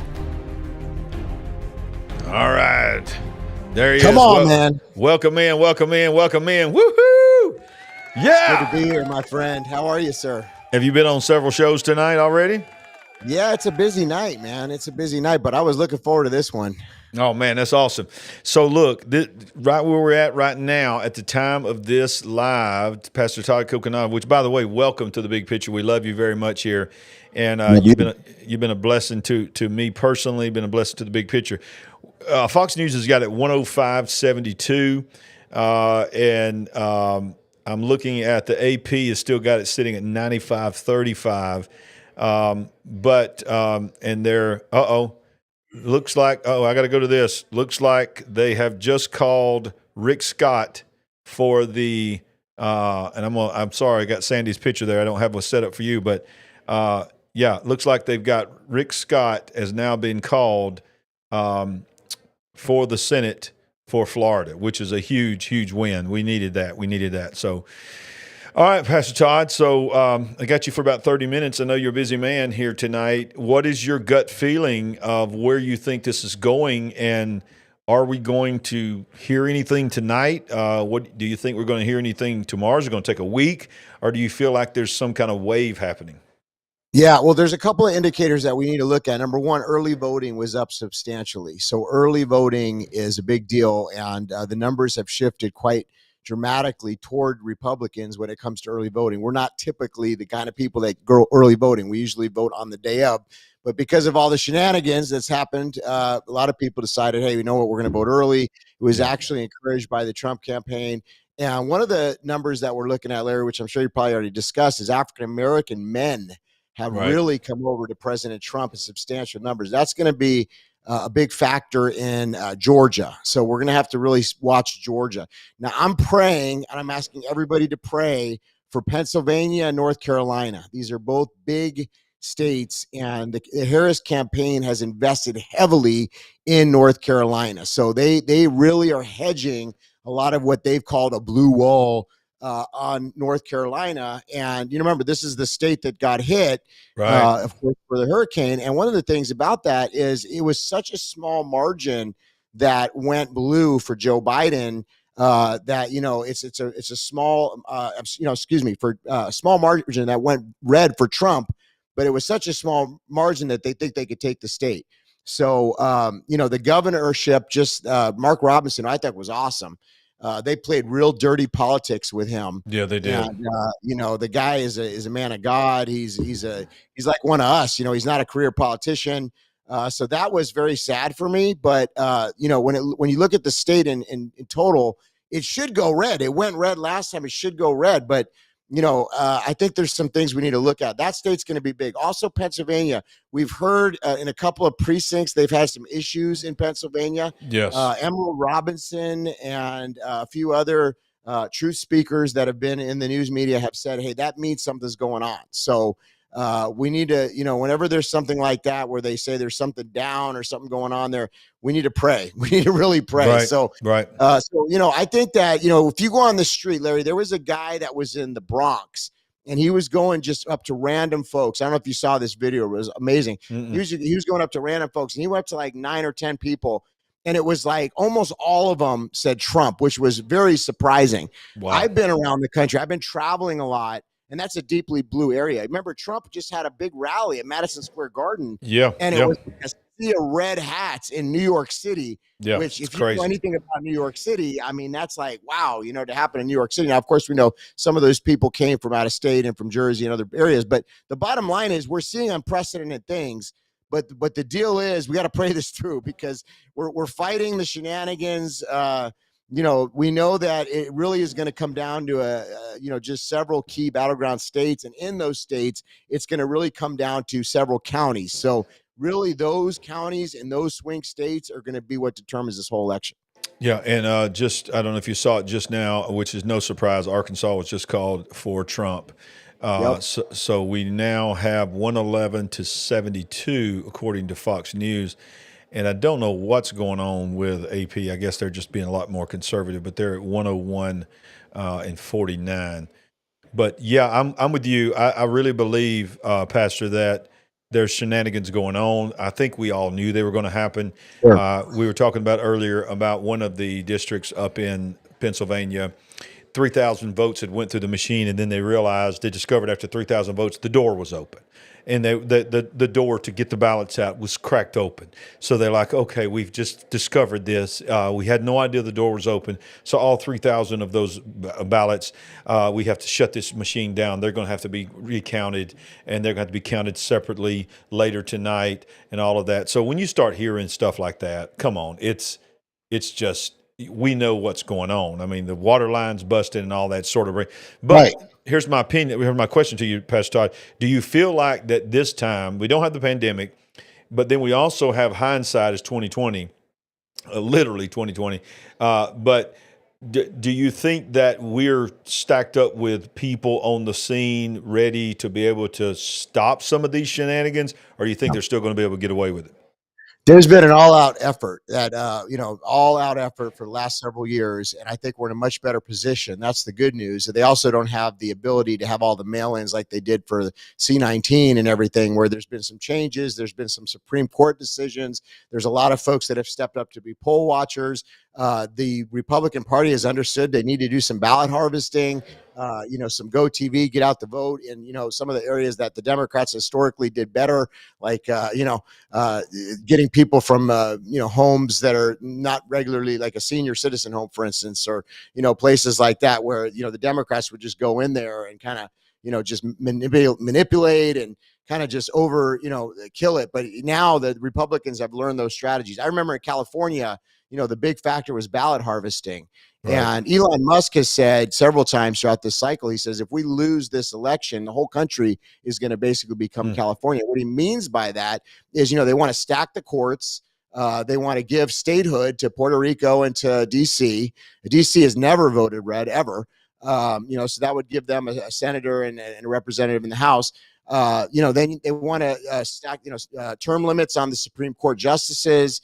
Get rid of the filibuster, get rid of the electoral college. So this is that's why I barely could sleep last night. I've been praying and fasting for 21 days. And I think that, as far as Christians, I believe we're showing up more. I believe there's more of an urgency. I think more people are starting to understand, but I always get, upset that there's such a large amount of Christians, Pastor Larry, that don't vote, that don't understand. And, we're trying to, change that. But this election is going to really determine what happens in this country. I mean, we didn't even get into the economy, the fact that we could go into a world war scenario. They got the central bank digital currencies that they want to roll out. They got the BRICS that are rising right now. Yeah. And that's a very major development on the world stage. Of course, we have what's going on in the Middle East. We have what's going on with China. So there's so many factors, and we need strong leadership. We need peace through strength. So I really pray that a lot of folks got out there. Just the early indications from the from the early voting, it looks like we did get a stronger showing from the Christian community. But, it's all going to be decided in the next 24 to 48 hours, man. Yeah, and you talked about the world scene. I just got this picture in my mind of Putin and Xi Jinping and Little Kim and all them. They're all in front of a TV tonight. They're all watching because they know that what happens in this election will determine what they do next in their push for war, World War III, global domination. Do you feel like that this is not just an American issue? This is an election that is a global election, that this will affect globally? Oh, 100%. I mean, Vladimir Putin has, like him or not, I'm not a Putin fan or anything, but I'm just telling you, the guy has had a lot of restraint. If you think about the fact that we've been funding pretty much that war, and the NATO allies been funding that war, sending advanced weaponry, sending, satellite assistance. I mean, some of the strikes, they couldn't happen without U.S. assistance. We know there's trainers on the ground. So that whole thing, is a disaster, to be quite honest.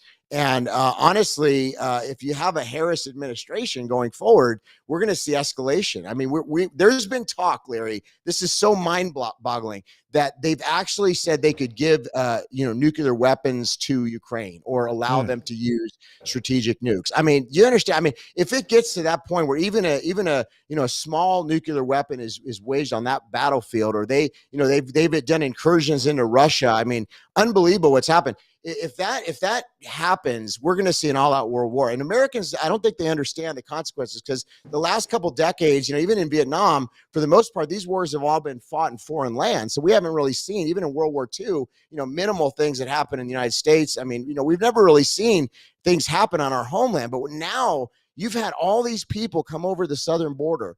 And I've talked to Border Patrol. I've talked to many folks that are sheriffs and different folks in law enforcement around the country. And they say, Pastor Todd, there's more signs right now than there was pre 9/11. There are terror cells in our country. There's Chinese military in our country right now, CCP members. There's Iranian cells in the country. There's Hezbollah. There's Hamas. So, either way, we need to pray. And I think a lot of folks, let's say we see a Trump victory tonight, which would be amazing, or tomorrow, the deal is we can't let up. There's now going to be, even if he gets elected, there's going to be the period of time to the inauguration. And the Democrats have said straight out, if we get the House, which the House is responsible for certification, that we're not going to certify. And they're going to go down the route, oh, this guy's an insurrectionist or whatever. Yep. So we need a mandate tonight. We need like a landslide. That's why people would say, too big to rig. Yeah, we need the popular vote. We need the Senate. We need the House. And I've said this. I was a guest on Paul Begley's show just last hour, and I said this on his program, is that we're going to not just need a landslide in the popular vote and the mandate, but spiritually speaking, you're talking about. Think about this. You're talking about he's going to be a lame duck coming straight in, and the fact that he can only run this one term. That's it. Right. So he's got 3.5 years, really, basically 3 years, and then the election starts happening again. Vance will probably be running for president if he wins it. But y'all, I'm praying the name of Jesus don't happen. I don't want it to happen to any president, Trump or Kamala. I don't want anybody to lose their life. But I just don't think, Pastor Todd, that they're going to. They're just not going to want him to live. They're going to do everything they can do. You think they tried to take him out before? I think they're really going to try to take him out then, and that's why I think this thing needs to happen quickly. We need a landslide. We need a too big to rig. We need the popular vote. We need the mandate, so that he can come in and say, look, y'all, you can say what you want to say, but the American people put me here and gave me the power to do what we got to do. That's right. You're only going to hear this on Larry Ragland's show right now, The Big Picture. I'm going to let some information out here. Okay, but I've talked to folks within the campaign, and here's what's different, Larry. Okay, they realized that last time President Trump had a lot of rhinos and a lot of folks that really weren't good surrounding him. And so they've learned. I've spoke to as high up as you can get pretty much in this, okay? And the deal is they understand they need MAGA Republicans. They need America first. And so this is a huge vetting process, because you have hundreds and hundreds of positions, okay? Wow. People that we don't even know that are going to be positioned. And so here's the thing. The Democrats realize this, okay? I think they know this. And, you think about the Diddy parties and all those people that all of a sudden came out and supported Harris. Oh, that's so coincidental. Listen to me. Okay. These people know that their very freedom is on the line. Okay. Yes. And so they have to understand that if President Trump gets in, it's not just a second Trump term. It's going to be guys like Kennedy that want to gut the whole health system, and get rid of all this, the lobbyists and all the nonsense that's been going on. You got Elon Musk that wants to come in and cut, all the budgets of these bureaucratic, so you got all the black budgets and all this other stuff that people don't even understand. I mean, this is massive. If Trump gets in and then puts America first, all of his people all the way down, that's hundreds and hundreds of positions, okay, which right now is filled with a bunch of career politicians and bureaucrats. It's game over. It's game over for what we call the deep state. So that's why we have to understand this is a spiritual battle at the very highest of levels, and they understand this on the left, but I don't think everybody understands it on the right. I don't think people realize it's not just another election. Like, we're not just going to go and sing kumbaya after this, okay? No. This is going to be a massive determination. I mean, the ideologies and the vision for America couldn't be more starkly different. And so that's what we have to understand. So this is it right now. And every intercessor out there, and you got a lot of people on here that are live, let's continue to pray. Let's continue to fast. Let's continue to pray this through. But even if Trump gets in tonight, we got to understand, like you said, they're going to keep trying. Yeah. Oh, they're going to keep trying, and you're exactly right. The deep state is it's been proven. Just think about how long we know that Biden has not been the president. We know he's not been running the country. So who's been running the country? There is a group of unelected people that we've all suspected it. We've all sort of had a pretty much fact in our heart that it was the case. But we had this administration to confirm it. We do not have a president right now. We have a group of people that is running this country. And quite frankly, you can see by how many rhinos, as you said, Republicans in name only, have joined the Democrats to be against Trump. It's just further evidence that there is a uniparty that has been running that city and this nation for so long. And that is why he is hated so much, is because he cannot be bought. He doesn't need their money. I mean, I don't know if you were up last night. I fell asleep in the chair, then woke up, and then he's still going. I mean, it was like 1:45 Central. He's still going in this rally. And I'm like, who is this guy? But you know what really touched me is when he brought his family up there and he turned around, he got a little emotional. He said to every one of them, thank you. You did not have to do this. You did not have to join me, but you did. Thank you. Thank you. And he basically said, hey, I didn't have to do this. I don't need to do this. I've lost money. I've lost millions and millions of dollars, but I'm doing this for the country. So I believe, like you, Pastor, I believe this is a spiritual decision. I believe he realizes I got to put my people in there because I ain't got but 3 years. And then, I'm gone. This is my shot. This is my shot. So what is your prediction? Do you have a prediction? How do you feel like tonight's going to go? Do you see any trends? Is it going anywhere like you thought it was? Just whatever. What do you think is going to happen? Let me just say, in Nashville, Tennessee, in the area where you're from, how is Todd Coconata going to feel around 1 o'clock or 2 o'clock in the morning? Well, we're hoping that it's going to be a landslide and we're going to see a big Trump victory. And then we're going to go into the next level of this, which is praying it through to the inauguration. Because, what I feel like, and I'm not saying this is prophetic, thus says the Lord, but I do feel like we're going to see a Trump win. Because here's why, Larry, it really comes down to President Trump got shot.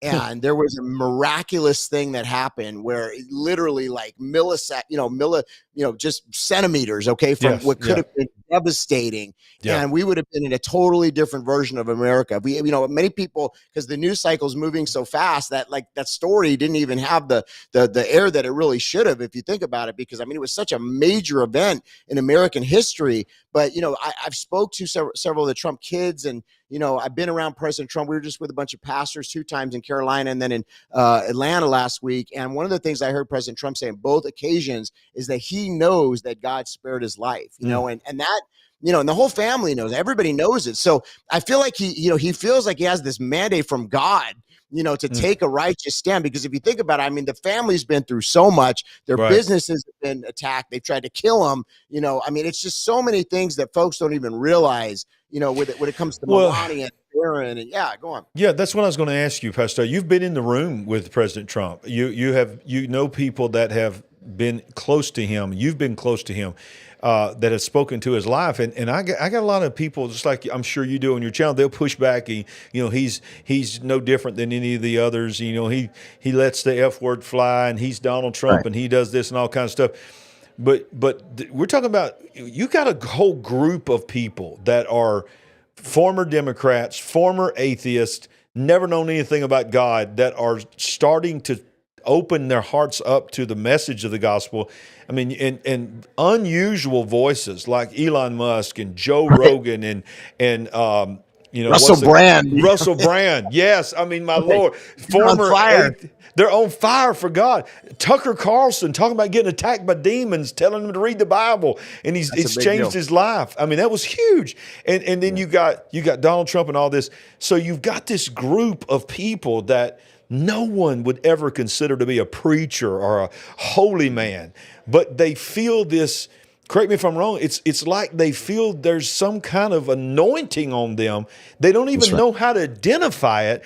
But what I'm thankful is they've made room for people like you and many other faith leaders to come into their life. And I saw where he said at that rally in Atlanta this past week, day one, the Faith Advisory Council will have an office right next to my desk, and what my door will be open to the Christian community to come in that I can seek counsel.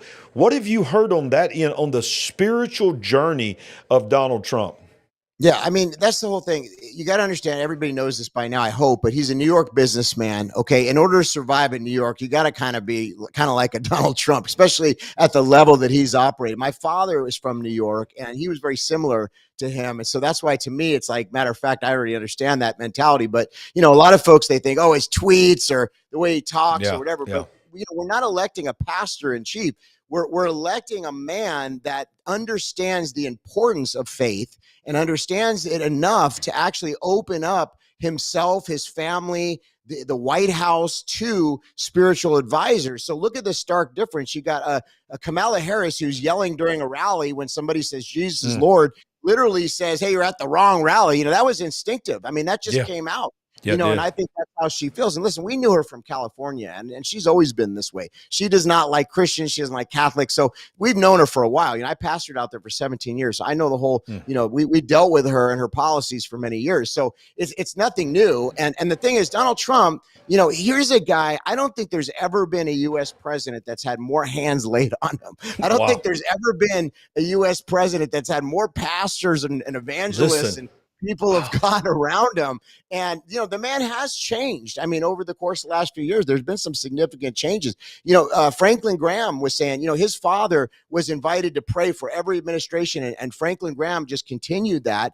And this administration was the first one that didn't really welcome him at all, you know? And so that just says something. I mean, Christians are not welcome in this version of America, and it's just going to get worse because, like we've been saying, Pastor Larry, is that this has never been, you know, right versus left. This has been a target towards the Christians, towards Christianity, biblical Christianity, and now what's happened is it's overt. And it's come out of the shadows, and it's like so apparent that you got guys like Tucker Carlson coming out. You got Elon Musk saying, hey, I kind of agree with Christian values. Like you said, you know, and here's the thing that I've noticed. And I'll just end that question with this because I think it's important. I've been around the country, and I was invited to a lot of rallies, you know, and a lot of like state capitals and things like that.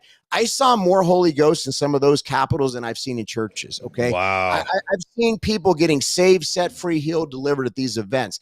And a lot of the folks, even at our church, they came to our church because they heard me talking about, you know, these things, and then they got saved, you know? So it's a segue because it really is light versus darkness. And when people start standing and coming towards the light, what happens is the Bible says, draw near to me and I'll draw near to you, you know? So that's what's happening. People yeah, go ahead. Speaking of that, Pastor Todd, we got about 4 minutes left for my next segment, and I got Pastor Joseph Z coming in. Come on. Can you just speak a prayer over the nation and everybody that's watching right now? Just pray over our nation and pray over the night in the election. Absolutely. Well, Lord, we just want to pray right now for your favor.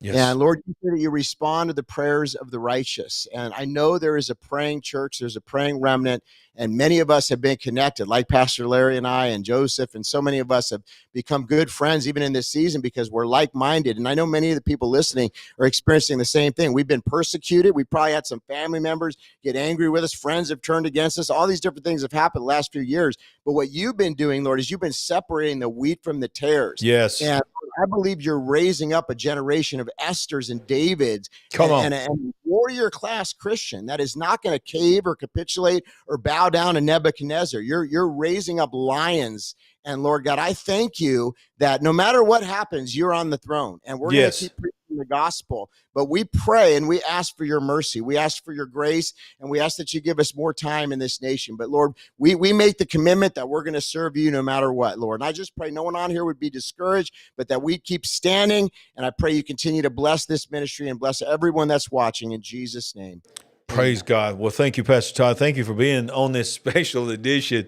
We've never done anything like this. We're just now started. We're going at least till 10 Central. If things are crazy, we're going to go beyond that.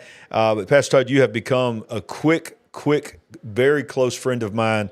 I have great respect for you, and you're a blessing to be on a program. And thank you once again for joining us on this historic night. Who knows, as the night goes on, I may hit you up close to 11 o'clock or 12 o'clock and say, hey, are you still awake, man? Come back on and let's talk about what just happened. So, I'll be up, trust me. yeah. Pastor Todd, thank you again for being on the big picture. You be blessed. Love and you, bless everything that you're doing in your family. God bless. Thank you, sir. God-bye. Amen. Amen. Praise God. Well, that is okay. Oh my Lord, I'm gonna kill you. I had breaking news that Alabama is now number 11 in the college football rankings. Crazy thing. Oh my goodness. All right, so we got Joseph Z coming in the house, y'all. Man, we are loading it up tonight. We are loading it up. He is in the house. And I'm looking to see when he comes on the program. When he comes on the program, we're going to bring him in. And man, how crazy was that? That was amazing. So the last one that I have seen that Fox News has called has been Fox News. The last one was Arkansas. It is still sitting at 111 over 72. But in 6 minutes, and we'll be live here with Joseph C. in just a moment when this happens, a ton of polls are going to close, and they'll start calling some more. And those numbers are about to start changing dramatically. It's 111 to 72, according to CNN. It is 101 to 71, according to the Associated Press.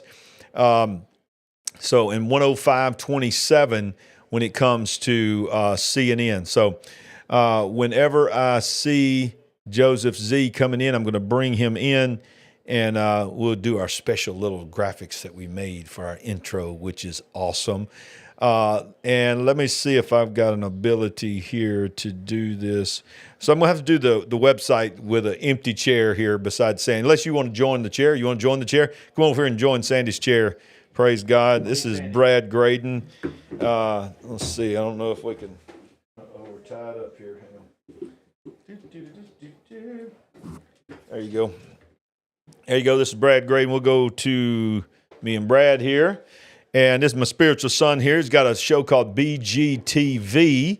So, Brad, what do you think about what's going on so far tonight? Man, I love it. I love all the red coming up. I love the shades of Georgia, North Carolina, Virginia are all in the red at the moment. That's big right now. That's big. Exciting just to see, man, that is kind of shifting that way. And so I think we're heading in the right direction. Yep. So you're a man of God. You have a channel that has a lot of different perspectives on there, a lot of different probably viewpoints politically. Yep. I mean, how do you feel about the fact that you're openly putting yourself out there tonight, saying that this is the route that you hope it goes, or do you feel any kind of pushback on that, or you just is what it is? Well, it is always when you're trying to unite the body of Christ together, and one thing that the God's put in my spirit lately is that the United States is not the kingdom of God. And I think that that's where we've got to realize is like people were like, you're not a Christian because you're voting this way. Well, honestly, it has nothing to do. Like, I'm a Christian because I follow Christ. I follow his ways. And but it does shock us sometimes when people we love and follow the Lord vote this way or that way. And so I've just tried to show love and keep it on the main thing, keep it on the kingdom of God. And people know that, hey, that I'm voting for Trump. This is who because I feel like that there's no perfect candidate out there, but I believe that the way that he is living and talking, that his ways, is the best way to the one that's the closest to the Word of God. You know what I'm saying? Right. And that's all we can do. The platform. Yes. Really not even the guy. Yeah. It's the platform that we're voting for. Yeah, absolutely. And I took this graphic off because I think most people figured out that is not Sandy Ragland. She looks way better than me. I mean, especially her hair. Her hair. Dude, she definitely got better hair than you. I mean, I don't know, man. Let's see right here. Looking good, baby. It shines. I mean, come on. I'm gonna have to leave it. I ain't got no graphic that says Brad Graydon over there. That's okay. Well, it's totally okay, man. I love the new studio. By the way. Thank you so much. This was you inspired this. What? This you were the inspiration. Your studio inspired us. We said, look, man, we want something like what Brad has got. And your guy helped us come by here and set it up and so forth. Wow. So it's been a huge. You're an inspiration to a lot of people. Well, thank you, sir. Now Joseph Z's going to be coming in a minute. Let's go over here while we're waiting on him, and let's look and see if anything has changed Nothing's changing right now, but in 2 minutes, I promise you, this map it's gonna light up. It's going to light up because it's going to be 9 o'clock Eastern. While we're waiting on Joseph Z, can I say something? He came into BGTV Studios this week. Sure did. And he filmed a show, and he said that he's always asked, hey, who do you think is going to win this election? And he said this one, the Lord has told him that's put in the hands of the church. You know what I'm saying? He's put it in that, God's put this one in the hands of the church. And so I believe people that, it's time for us to rise up to vote. If you're out there in Arizona, New Mexico, Nevada, and you haven't voted, get up, go vote, because it is in the hands of the church. And I love how he said that. It's just time for us to wake up and to go out there. So. Because God gave us dominion. Yeah. And so that's okay. I see Joseph Z in the room ready. So I'm going to get ready to bring him in. Ladies and gentlemen, Joseph Z is joining us.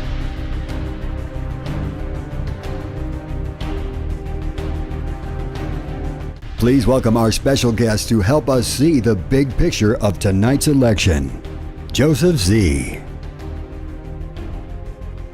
All right. Joseph Z, what's up, my brother? Hey, how are you doing, sir? How are you? Good to see you.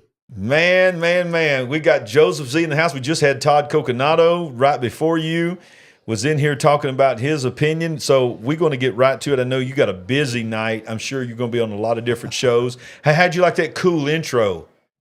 Did you get to see it? It was great, man. I thought it was great. I think what you guys are doing there is so great. And I'm so glad to see you with Brad, Larry. This is a great opportunity that God's bringing us all together for a monumental and historical time.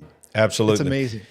So let's get right to it. Where's your gut feeling tonight? I know that you've made multiple shows. I've watched everything that you've put out. We just got through talking about right before you came on there that you had gave the word at our church as well as at BGTV Studios, Brad's Studios. You said that you feel like the Lord said that He's put it in the hands of the church.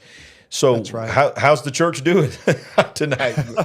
Well, I asked the Lord that too, Larry. I asked the Lord, so what does this mean? Where are we going to end up? And the bottom line is I believe that it depends on how many people show up to get it through. And in other words, the church needs to rise, and we'll know if they showed up or not, because I believe if they do, this is going to go through, meaning Trump will go in. And I think the trend is already leaning that way. However, I know that there's going to be nefarious activity taking place. I know there's going to be a response to all of it from darkness. I expect attacks. I expect this to not be just an easy over with scenario. I think there's going to be a lot of difficulty all the way up to January, no matter what happens next. But having said that, I believe the Spirit of the Lord is saying it is His will that this take place. Larry, we talked about this, but back in 2015, I was at Trump Tower and I asked the Lord, who's going to win? And He said, I've not graced you to know that, but, watch some people who do know. And I knew by watching them, I would see who would win. In 2020, when that time came around, the Spirit of the Lord showed me through two dreams that Trump would not win the election. It'd be lost by a technology. Now, we all know that behind the veil, what really happened is that he probably did win, and there was all kinds of things that unfolded with it. But prophetically speaking, in the public eye, I saw that he would not win due to a technology. I asked him about this cycle right here, 24.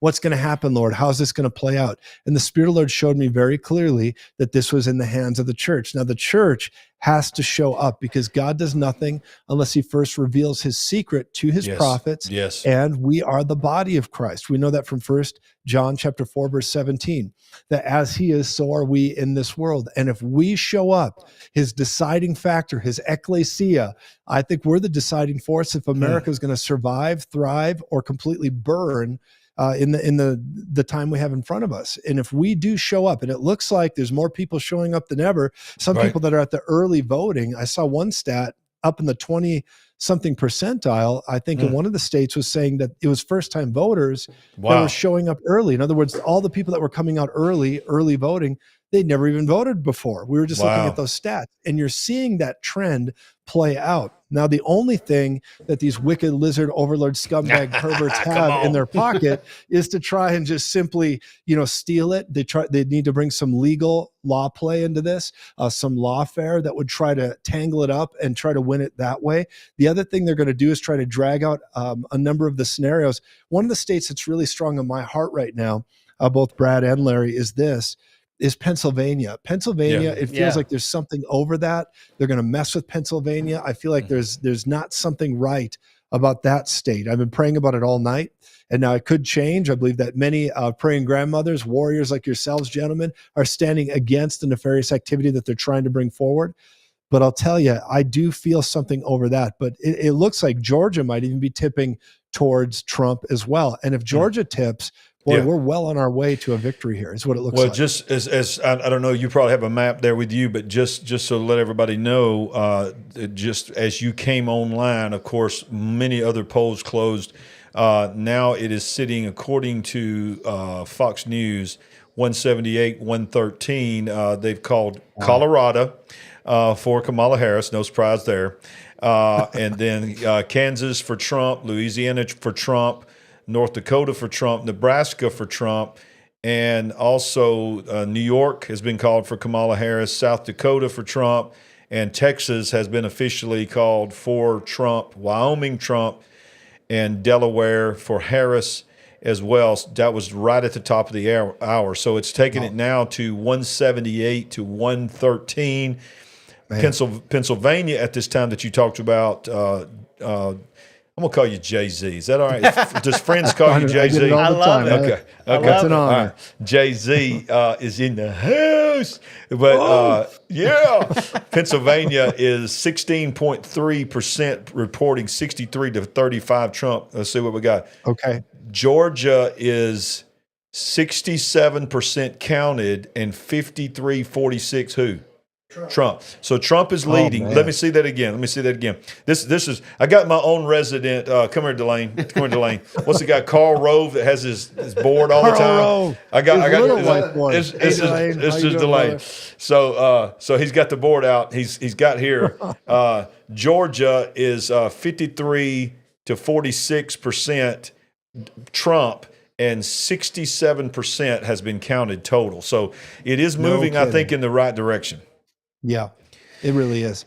I believe the Lord wants it to move in this direction. I think if you have ears to hear, eyes to see, this is what God desires, that we begin to go through this. You know, they did say there was something like 30 million believers that would not be showing up. They're just going to sit this one out. I have to believe that we've made an impact, that many of the podcasters, the broadcasters, there's so many platforms that are live right now.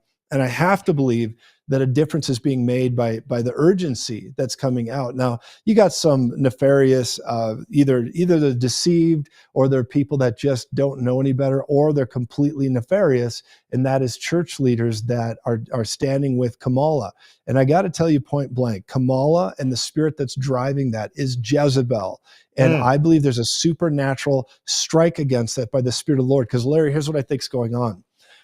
Darkness has absolutely sown and sown and sown its wickedness. In other words, they've sowed seeds of wickedness and more wickedness, and twisting the fabric of reality, to quote Jordan Peterson. And here's what I think is going to happen. I believe that when you sow and sow and sow, eventually what happens is you reap. And darkness is about to reap a harvest it didn't count on. And the harvest it's going to reap, I believe, is the spirit of reformation, the spirit of Elijah that starts with this electoral narrative as a sign. If we can pull this off by faith, Larry, I got to tell you, here's what I think is going to happen. I believe what comes next is the WHO. I believe what comes after that is the WEF. I believe what comes after that is the United Nations knowing their role. And we're going to start to see the body of Christ stand up and take its position as the ecclesia. And I believe the Lord, through his mercy and his infinite grace, is giving us another window. It might be a keyhole in the beginning, but I'm telling you, it's going to break into an open way. And I'm telling you, the Spirit of the Lord is in this, but we've got to intercede. We got to pray through this, because you bet they're going to bring attacks back. You bet they're going to try to marshal paramilitary activity right in our streets. You bet they're going to try to blame violence on the good people that are trying to just take their country and do good by it. You know, the good people are not even enraged with these wicked people. They're not even enraged with them. They just want to be left alone, and they want to see this nation rise to do what it's called to do. But the bottom line is this, is the Lord is saying there's going to be a uniting. You know, we know this. If things are too small, men fight. If it's big enough, men unite. And I believe the Lord is saying that is how this campaign, Trump's campaign, is even winning. You got guys like Vivek Ramaswamy, who's just supporting everything there. And he's not even a believer. You've got Elon Musk, who I think is on the precipice of getting saved. I think the Lord is dealing with that man. Yeah. And then you see Joe Rogan. Joe Rogan comes out of the bleachers and he's like, you know what? I'm going to endorse you. Drop a few explicitives and I'm going to endorse you, Trump. Yeah, right. And you see that going on, right? Yeah. And so you got Rogan, you got all these people. Now you see you got RFK involved, Make America Healthy Again. Here's what we're looking at. We're looking at if things are two small men fight. All these guys would be squabbling if this was your run-of-the-mill election. But when the fate of the known Western world is on the line, I believe it's big enough that men are uniting and women are uniting. We got Tulsi Gabbard involved. The bottom line is this. The Spirit of the Lord wants to take this nation back and put it firmly in the hands of good people, not just the church. And here's where people get this all messed up. And I'm sure most of the polls are closing right now, all that. But if anybody is listening to me and Larry right now, and you start thinking about voting, get out and vote. Yes. Do it now. Here's why. There's so many people that don't think their vote counts. They don't think this, but when you take the action as a free moral agent, as a free society, while we still can, and you take that action, you're pushing this wicked lizard agenda back. You're pushing this scumbag narrative, this mutilating our children narrative back, and we're standing up against it to the face, and the Lord will make a way for us. We've got to cooperate with the Holy Ghost. We've got to cooperate with the Lord. And listen, it's not about the church running this nation.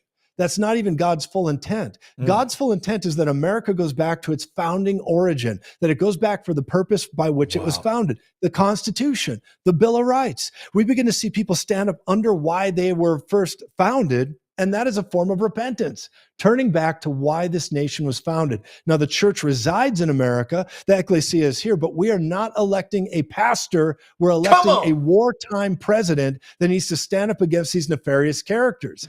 And I got to tell you, if he gets in, here's a word of the Lord to everybody. Listen up. If he gets in, and I believe he's going to in Jesus' name, by faith, I say, I believe he's getting in. If he gets in, I believe there's going to be an overturn of so many things, and we're going to see a few years of redemptive instability where the Spirit of the Lord begins to speak and push back this nefarious garbage, and we see light shine. But the church needs to support the leadership of righteousness in this nation. And again, we're not electing a pastor. This Trump is in no way that. But no. And it's so interesting that you kept using the word pastor. We're not electing pastor. The reality is this, we got a pastor problem. We got a preacher problem, because a lot of these Christians that are checking out of the election and all that is because they don't have pastors that are addressing the issues that need to be addressed.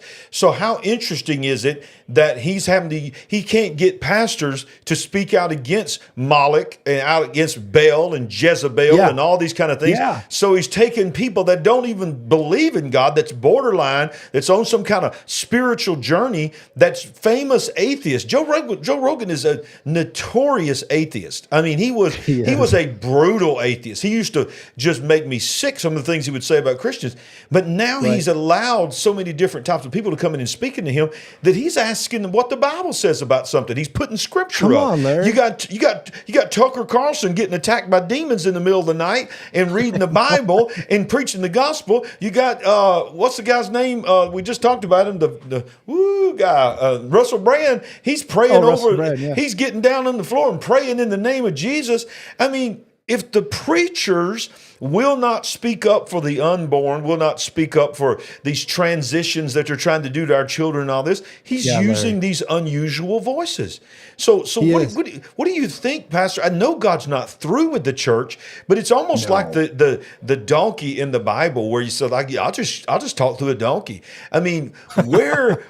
Is that what's happening? Is God using a Donald Trump, an Elon Musk, a Joe Rogan, all these different people to speak things that pastors are afraid to speak to shake up the church? Well, I think it's starting with what the book of Acts talks about, where Paul walked in and said, to the altar of the unknown God. And he starts talking their language to them. The Lord is using a language and a terminology to reach people in a culture that's going mad, but they still are truth seekers. Elon's a truth seeker. You've got Joe Rogan, he's a truth seeker. Russell Brand is a truth seeker. Jordan Peterson's a truth seeker. Yeah. These guys are saying, gee, there's got to be better answers than what we've been experiencing. And if you're a legitimate truth seeker, you're going to find Jesus. He's the way, the truth, and the life. He's the definite article, the truth. So the bottom line is this, is God is reaching out kind of beyond some of the norms and standards that typically are in a culture. And he's utilizing people just like he did King Cyrus. He's utilizing people that will stand up and just, they're truth seekers. I look at it like a Cornelius, people that are just saying, man, I want to do right by God. I don't fully understand everything, but I want to do what's right. And I'm seeing that. And I believe that is why he's reaching into political arenas, he's reaching into business arenas, and he's pulling these people out to be a demonstration in the middle of a generation. And the bottom line is this. My daughter had a vision, Larry. This is wild. My daughter, Allison, and she's very prophetic. She's a prophet. Yes. And she began to have a dream where she saw something. She said, Dad, I got to tell you this dream. And she's had it for a couple months. And she brought it up on our broadcast this morning and yesterday. She saw a tower, a building.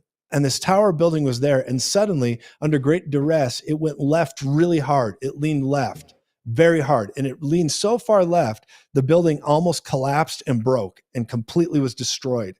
It was leaning super far. And then suddenly, there was an interaction that happened and it lunged to the right, but only a little ways to the right.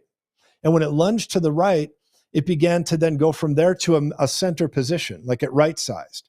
So it went way left to the point of almost breaking, and then it swung all the way over to the right, not as far as the left, about 50% of where it was with the left. It went to the right. And so I saw that as blue and red. And then she said, as it was standing there, she began to see then these puppies that were being drowned and all this. And the Lord said, those are babies. And he was going to rescue those. And people began to be outraged, rescuing these babies, these children. And then in this building came an elephant. And they said, we're preparing the way for the elephant to return. And the elephant was coming in, and the elephant was beat up, scarred up, full of dirt, completely been through battle and all this stuff. And it comes walking into the building, a right-sized building. And the Lord spoke to me and said, and I am bringing the party back to its purpose through battle. And I believe the Lord's doing that right now. So I have great hope with where we're going, Larry. I have hope for tonight. And I'll tell you what, if it doesn't work out the way we want, we're still here and we got another round. Well, that was my final question to you is, Kamala Harris could be the president. She could win this. She could turn this thing fast. It could, as you get to the West and all these kind of things, and fair, unfair, whatever, anything's possible. We've seen that. So in the next 4 minutes that we've got left here, what does the church do if it doesn't go Donald Trump's way? Because we don't put all our faith in Donald Trump. Donald Trump's not our savior. So it's like, what if Kamala Harris is the president? What does the church do for the next 4 years? Well, the church needs to do what it does best, get serious about the kingdom of God, advance the kingdom of God. But then I think we also need to begin to rise up like we've never risen up before, even in a political manner. I know we're in a voting moment, but I'll tell you what, we need to begin to go and legislate. We need to stand. We need to join every school board we can. We need to get involved in every city we can, in every way we can, where we can, even if he doesn't win, because we have a fiduciary responsibility. It is the church's job, yes, to bring the Spirit of God, to win the lost at any cost, make disciples of all nations. That's what the Lord says. But if she wins, we need to absolutely keep standing up for values, because even if she wins, there's so many of us still that we've got to begin to have our voices heard as one in unison. And if we do that, they can't prosecute everyone. They can't try to shut down everyone. We've got to stand up en masse. And that'll become my message if suddenly we recognize he's not winning and then she gets in. I will stand up, we'll lead the charge. I know you will, Larry. And I know that we'll just begin to say we need to get involved and fight for our children, even while we're in the middle of a dictatorship and a wicked communist ideology. But I believe that then we just keep standing until we can turn it again. And if we can't, we're going to give it our best. Absolutely. Well, just so you know, we're at 195 to 113. Fox News just called Ohio for Donald Trump. Wow. Ohio is in the bag for Donald Trump. So it's 195 to 113. So it's starting to get crazy. Of course, Virginia, they're still out there, not even shaded. Georgia, North Carolina, Virginia, Pennsylvania, Michigan, Wisconsin, Minnesota, and Iowa. How crazy was that poll that came out about Iowa right now? She was winning? That she was winning, which most people believe that was just an outlier, but it's only 9% in, and she's leading 58 to 40. We got our decision desk. What is it? Comparison numbers. Say that again. This is pretty All right, take this microphone real quick. I want you to hear this, Joseph. This is about. Okay, thank you, Larry. This is about Florida. Okay, so in 2020, Trump. Speak up just a little bit. In 2020, Trump won Florida 51% to 47.9%. In 2024, right now against Harris, he's at 56% to Harris's 43%, and that's almost all precincts are counted. It's a full 5% swing in Florida. Man. So now what I heard today was one of the guys, one of the pundits said, we know Florida's going to go Trump, but watch Florida because their numbers come in almost all numbers that night. And it said if you see a dramatic increase in Florida, that's going to be good for Trump nationwide. That's good, man. That is awesome news. Same thing in South Carolina. What does it say? It was 55 to 43, and now it's 59 to 30. So we've seen a 4% uptick in South Carolina as well. So we're seeing across the board, it looks like the Republicans are showing up and maybe even swapping over many to the Republican side. So right now, Jay-Z is looking pretty good. How does Pennsylvania look, gentlemen? Anybody got any word on Pennsylvania? Right now, according to, I'm going to look at Fox News. I'm hovering over it right now, 21% in, and it's 58-40 Harris. Okay. Which is 862,000 to 601. Let's see what CNN is saying. CNN is saying 22% in, 58-41 Kamala Harris with 22% reporting. So, okay, Larry, good to know. Yeah. Man, what a blessing to have Joseph Z on one of the most consequential. I'm glad to be with you, brother. I got Brad beside me. I don't have enough graphics to bring him in. He's sitting over here in Sandy's seat right now. So I hear you, Brad, and we all hear you. And pretty soon the whole world's going to hear all of us. Yeah. Yes, come on. I love it. I love it. Joseph Z is in the house, and we appreciate you, man. We appreciate. Can you do about a 1 minute prayer over the nation and pray over all the viewers? I'd be honored to do that. Lord, I lift up all the viewers here on the big picture with Larry and everybody. Father, I lift up everybody that's standing in prayer right now, the grandmothers who are praying, the people of God who are praying. Lord, I come into agreement with every prayer. Lord, we ask you for our nation. We ask you for our nation. Yes. And we push these wicked spirits away from our nation and away from our children. We call on the living God, the great God, Jehovah, and we ask you for a miracle and intervention. And I pray peace, safety, and strength and boldness in the day of adversity for every viewer today. In Jesus' name. Remember, on a bad day, you're anointed to be the best there is. Oh, Amen. man. Yeah, that's what I'm talking about. Jay-Z, there ain't nobody like you, man. I tell you, you are a blessing to me, a great friend. One of the greatest gifts that God has ever given me, to be connected with you. I believe in you. I support you. I want to be a part of everything that you're doing. And I'm sorry that Colorado went for Hamas. I said Hamas. Pretty much I heard that, yeah. We knew that. I'm here in Colorado, and I'm at Pikes Peak. The Lord stationed me here, but tell you what, we're light in darkness. Well, you're at the high point, and you're taking back the high places, brother. That's it, brother. Come on. So thank you, Jay-Z. Have a blessed night, and who knows? I might text you about midnight or 1 o'clock in the morning and say, "Hey, I'm still on the air. Can you comment on what just happened?" So come on, Larry. Just keep your phone next to you, brother. God bless you, man. I will, brother. Love you. Love you, buddy. God bless. See you. Tell the family we love them. Likewise. See ya. All right, bye. Wow, man, that was fire right there. To that guy, man. That was fire. I mean, Jay-Z, ain't nobody like him. I love calling him Jay-Z. Come on. Hey, his friends call him Jay-Z, and you're a friend. Hey, let's do it. I love it. That's right. I hope that was okay. I didn't want to be disrespectful, but it's just not at all. Joseph Z. I mean, I just thought, come on. His friends got to call him Jay-Z. That's right. It's just fun. You got to bring some fun to it.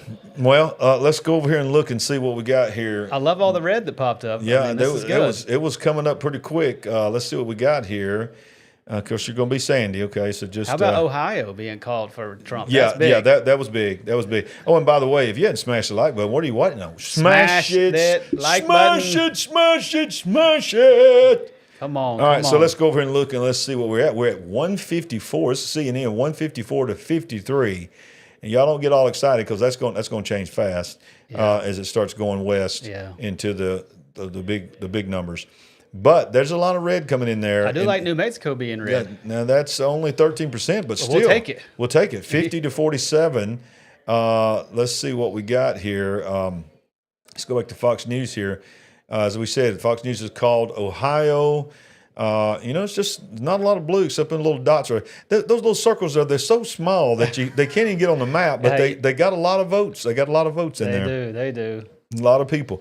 But this is the one I'm looking for right here. Georgia is at 70%. Okay, he's coming in on Georgia right now. 71% counted, 52-46. Wow. Which is a 4% swing. Yeah. That's a 4% swing for Georgia. So it's going in the right direction. Can you call my wife and ask her to come back, please? Yes, bring her back. Yeah. I need to go eat some chicken and take a break or something. Hey, it's good. Y'all got a spread in there, man. It's amazing. I would have no idea. Y'all come in my house and eating food like crazy. That's why I came. Then y'all put me in here. Man, well, look, we've got more people watching tonight live than we've ever had watching at a time. On. We're on Facebook. We're on X. We're on Rumble. So wherever you're watching us, make sure you show us some love. Give us some hearts. Smash that like button. And if you have never been to our show, and this is not Sandy Ragland. Yeah. This is, by the way, there's a lot of guys named Sandy, so people could think you were my brother or something. That's right. But this is, Sandy Ragland is not my brother. That is my wife, and she's back in the house. So I'm stepping out. All right. Thank you, Brad. Thank you for filling in, brother. See you guys. All right. I'm going back to me until you get over here. Thank you, brother. Thanks, Brad. Okay, man. Appreciate you, buddy. Yes, sir. What a blessing, man. Y'all gone? You gone? Okay, man. Love you, man. See you. So that y'all show some love. Go over to BGTV on YouTube, Facebook, or whatever, and subscribe to his channel. He has a phenomenal ministry. The letters BGTV. So the Queen is coming back in. Are you ready? I'm bringing you back in. I'm bringing you back in, y'all. There Great. She is. She's back. She's back. All right, so the best I can ascertain, I was quickly trying to write this, but at least 15. Your map actually looks maybe a little fuller. This is Fox News 195 to 113. Mm-hmm. That's what I have. They just called Ohio recently, so yeah. Let's look at the map here. This is where we're at right now. Right. It's starting to fill in, y'all.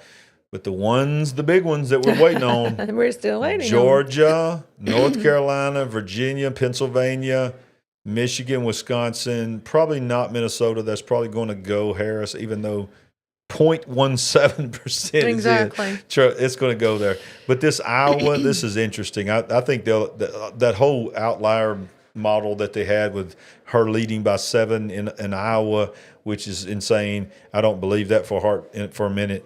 So that's going to turn quick. But then when you get over here into New Mexico, California, Washington, Oregon, we know where they're going to go. So that number on the left there, y'all, don't get all excited about this big discrepancy. It's going to go up quick. First of all, I want to say, what is it? So when did Mississippi? Mississippi got called earlier at the top of the hour. I missed that. I have 15 states on my list that I'm working on right here, but there's actually about 17 on that map. 1, 2, 3, 4, 5, 6, 7, 8, 9, 10, 11, 12, 13, 14, 15, 16, 17, 18. 18. And then plus parts of Nebraska. That's weird how Nebraska does it in Maine, how they divide it up into different regions there. But I was telling Brad, we've had more people watching us on this show consistently than anything we've ever done. It's amazing. It's amazing. They want to know. They want to be a part of this. Yeah, and I love the fact that we're going through this together. Did you tell them that we actually are not experts? Oh, by the way, yes. If you didn't know that, we are not actual political experts. We're just here doing this with you. Yeah, trust me. I have. We're by no means an authority, but hey, we are so thankful that you are here. But we had some cool. Did you get a chance to see my graphics? Oh yes, while I was stuffing my face. Yeah. Must be nice. I know. Well, you said you had a chicken wing I had earlier. one chicken wing. One. That's all I've had since this show started. One chicken wing. Wow. One. You're missing out. There's soup and cornbread. So anyway, Georgia. Yeah. Georgia. Georgia. I got Georgia on my mind. Yeah. Very good. Was that good? So let's look at it again one more time. They're at 70. Oh, it's getting close. 70, almost 74%. Okay. It's 52-47. Here's my opinion. If they call Georgia tonight, not tomorrow, if they call Georgia tonight, I believe they'll call North Carolina tonight, which is at 52% in right now. You my producer. You got to always remind me that I'm not showing the people while I'm looking at this. All right. Come on. So Georgia, look, I'm hovering over Georgia. I don't know how I can't make it bigger or I'll lose it. But just trust me, it's saying 52 to 47%. Yep. 73% is in. I believe if they call Georgia tonight, they will probably call North Carolina tonight, and they will probably call Virginia. Now, I'm not really sure how Virginia's going to go, but right now, 55%, he's leading by 2 points. If he wins North Carolina, Georgia, North Carolina, and Virginia, I believe he's the president, even without Pennsylvania, because I believe he'll end up, if he wins Virginia, I believe he'll end up winning one of Pennsylvania, Michigan, Wisconsin, one of those three, possibly two of the three. Tell me again. That's just my opinion. Where are we in Virginia at this moment? In Virginia right now, we're at 50-48. 54%, and we're at 50-48 Trump. Now, that's according to Fox News. Let's see what CNN has got. CNN has got Virginia 58% in and 49-48 Trump. Ooh. So Pennsylvania, let's look at Pennsylvania because that's the big one. Yes. Pennsylvania, according to CNN, is 26% is reporting, and it's 56-43 Kamala. And we go over to Fox News, and in Pennsylvania is how much? Let's go back. Yeah, they've got Pennsylvania at 26% reporting, and it's 56-43 with only 26%. But I believe that, it's the same thing, 55-43 Pennsylvania. Why is that so different? 55-43 with 25.58 reporting, according to Fox News, 55-43, and then they've got it 56-43. So that's close. They're just a couple of percentage points off. They've got a little bit more in. So I heard when you were talking to Joseph Z, he was saying he had been praying about Pennsylvania. Yeah, he says there's something nefarious. Of course, I think that we know that, but he was saying that he felt in his spirit that there's something evil happening in Pennsylvania. Okay. That there's evil forces at work in Pennsylvania. I voted. Oh, there you go. You got on my it. shirt. You bring it in, baby. Bring it in. Yeah. Look at you. How sweet and cute you are. Look, did y'all see our shirts? Look at our shirts, y'all. Oh, yeah. Represent. Yeah. Represent. So it is 8:30. We have 30 more minutes. For the last polls. For the majority at least of the last polls to close. Well, not the last polls. I mean the majority. Yeah. Of the last polls. So I mean, like when does California close? They don't close at 9, do they? Yes. Well, I mean, I think it would be set at 9 p.m. for us. Would be 7 p.m. for them. Okay. That's what I'm saying. But does that 30 minutes? Okay. 29 now. See, their polls close at 11 Eastern, so they don't close till 10. Okay. California.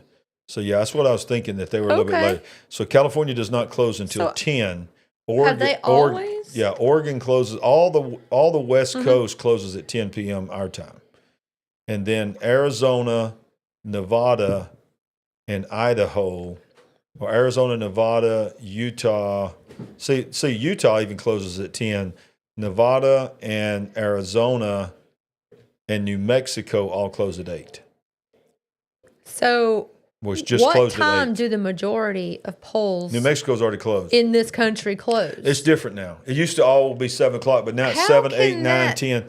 That's how our election system has changed so much. I didn't. Okay. Ukraine. Thanks, Elaine. They're killing me. They said breaking news: Kamala Harris has been declared the president of Ukraine. That's nice. Okay. Anyway, back to serious business. We need to get back to some coverage. Yeah. Wow. Let's jump in. We haven't jumped over here in some of these other live streams. Let's see what's happening over here with Charlie Kirk and see if he's got any information for us. Pennsylvania, though. I want that. Hold on. Let me pull that up.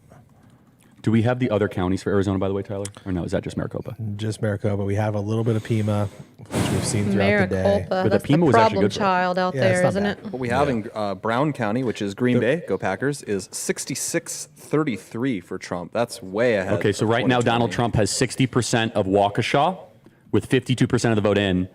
Hovde 61%. Hovde's running above Trump, which is exactly what I thought would happen. Just by perspective, Ron John took 62% in Waukesha in 2022 and then won Wisconsin by 1 point. Oh, it'd be so amazing if we could take that Senate seat. The update, the total's just updated. It's 49-49 right now. The separation's about 1,000 votes In Wisconsin. In Wisconsin. Yeah. Let's see what my modeling says. And 1,300 people. Right now, the New York Times says Donald Trump is the favorite slightly to win Wisconsin. You want to know something crazy? I woke up from a dream last night. And I said Donald Trump's going to win Wisconsin by 6,000 votes. I don't know if that's true or not, and people can mocking me, but sometimes that stuff ends up being This is a very funny Sometimes that stuff ends up being All right, so let's go over to Glenn Beck and see what he's saying. Hard time finding their footing. That just sucked the air out of the assassination attempt and any enthusiasm it gave. But eventually, when people realized that Kamala wasn't the campaign of joy and hope and change and all of these things that they try to make us feel about her, and Donald Trump was able to have some key, actually joyful moments, like McDonald's, like the garbage truck, and yes, being almost assassinated again. I mean, that really helped him a lot. And then lastly, let's go back over to Fox News. Percent lead in Michigan. Pennsylvania, what many consider to be, it's an easy argument to be made, that this is the most crucial battleground state of them all. Just over a quarter of the votes have been tallied so far, and right now Harris has an 11-point lead over Donald Trump. We'll see if more Republican votes file in as the night progresses. Of course, every single poll has indicated that is as tight as can be. Moving down to some of these southern states, let's focus on North Carolina. 58% of the vote being tallied so far, and right now Trump has about a 4-point lead. That's looking more like a 3-point lead for Trump in the Tar Heel state. The final one I'll get to here is Georgia. Andrew, 75% of the vote tallied. 3/4 of the vote is in the Peach State. Trump has a 5.4% lead. We'll take That's where it. we're at right now. Yeah. All right, Wow. Austin, thanks so much. Tom, with whatever Austin just said there, kind of giving the 3/4 of the roundup of the vote. battleground states, can we glean anything from them, from the results coming in right now? Yeah, and super helpful there.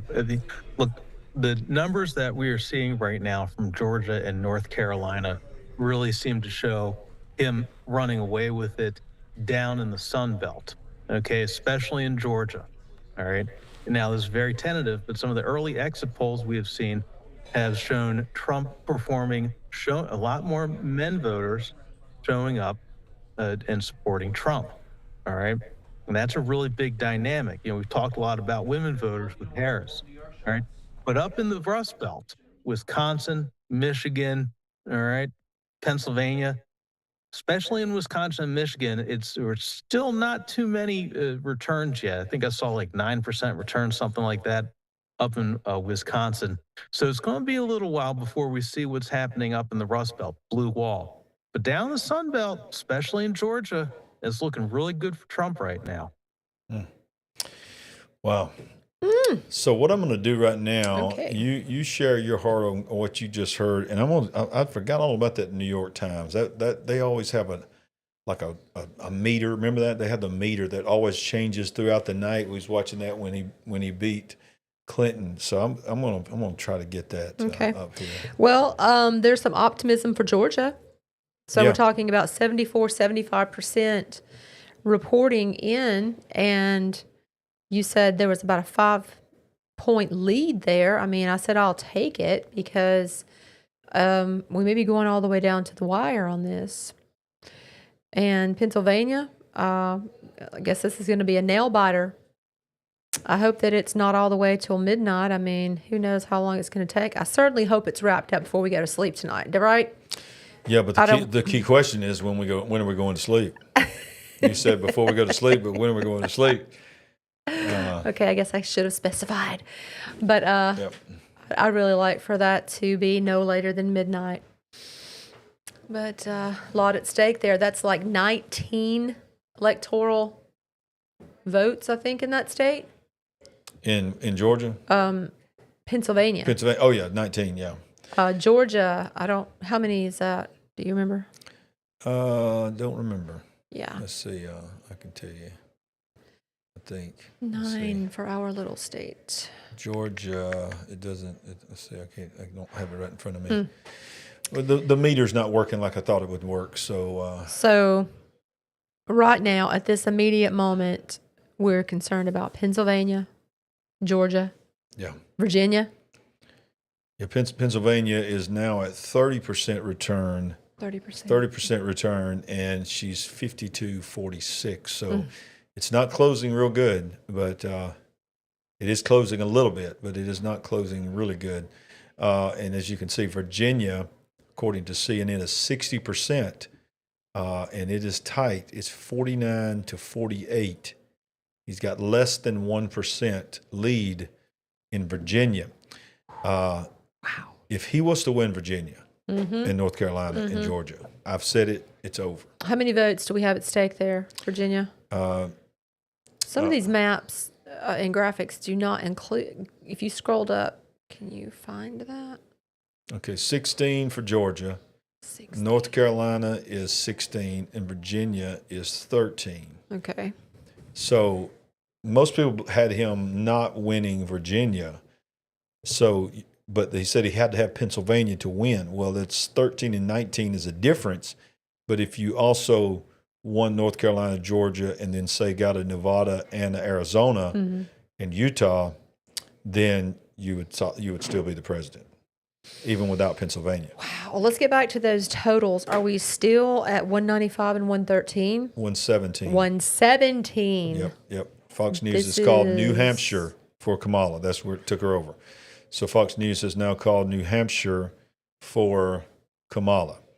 So it is now 195 to 117. It's getting closer and closer and closer. Interesting night ahead of us. Yes, it is. Now we have, so Larry Hogan lost the Senate seat in Maryland.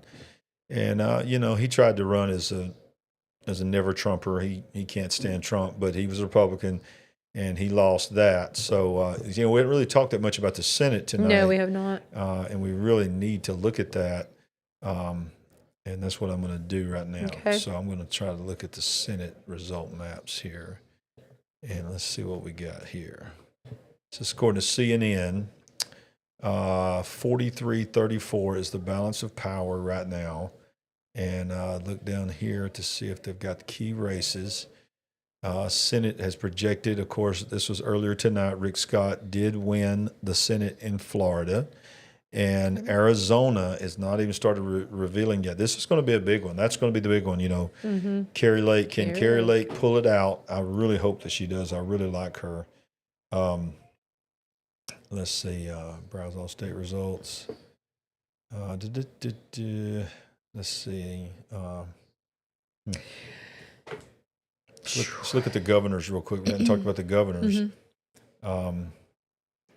New Hampshire governor is now 34% return. The Republican is leading 51-47. Josh Stein has now been projected the Democratic winner of the governorship of North Carolina. Okay, we've got some more reporting from down the hall. What you got from the decision desk? New Mexico. Yeah. 20% of the vote right now. Trump is leading by 2 points. With what percent? That's only 20% of the vote. 20%. But right now he's got a 2% lead. Yeah, I see that. 50 to 48. 50.1 to 48.2. That would be a big steal right there. And see, look at this. See, Robert Kennedy sued, and they would not let him take his name off the ballot. So he's getting 1,357 votes already in New Mexico. He said today, if you want me in Washington, do not vote for me. That's what he said. Vote for Donald Trump. Right. But these people, they just can't make themselves do it. Yep. And that they know it's a wasted vote, and they're doing that, and it's going to cost their guy, Robert F. Kennedy, possibly the ability to go and make America healthy again. Right. What percentage chance do you think Trump can pull it out in that state with all that going on? New Mexico? Mm-hmm. He's None. probably not going to win New Mexico, I would think. Yeah. But see, look, Robert F. Kennedy's on a bunch of these. Colorado, he's still there. They wouldn't take him off there. Take him. How many states do you think they wouldn't remove him from? I don't know. There was several of the ones that he really wanted. Now he didn't take his name off of the blue states. That was pretty smart. He said, "Vote for me in the blue states," because Trump's not going to win the blue state. So vote for me and take away votes from Kamala. But he sued to have his name taken off of the red states. Was Mike from Around the World coming on Paul's show? I think so. I think Alicia's saying he's dropping big bombs right now. Okay. All right. Well, I'll be anxious to find out what those are later. Yeah. But right now, we can stay with my family. The big picture. Okay. Don't y'all be leaving us going nowhere else now. No. All right. So do that later. So you know what? I'm going to leave it with you for a few minutes. Can you handle it? I doubt it. All right. Give me. Send Delane back in. I'm gonna send Delane back in. Delane, bring your whiteboard. Delane, come back in. I need a break. All right. So. All right. Let's go to the website. So we'll get back to the boards while you are taking a break. Oh, okay. 154.81, and this is. That's CNN. CNN. Fox News has got it at 195, 117. What causes these to just be so different? So different. Let's look at Google, which Google's got it at 178.99. That's the Associated Press. That's the AP. All right, you want to take over? All right. The food's gone. All right, hand me this right here. All right. So, by the way, his name is not Larry Ragland, but he can be Larry Ragland in my place. I shall return soon. Do you have the CNN map up now? Yes. Yes. No, that's a That's Google, but you have one. Yeah, right here. Yeah, that's the one that I was used to learning.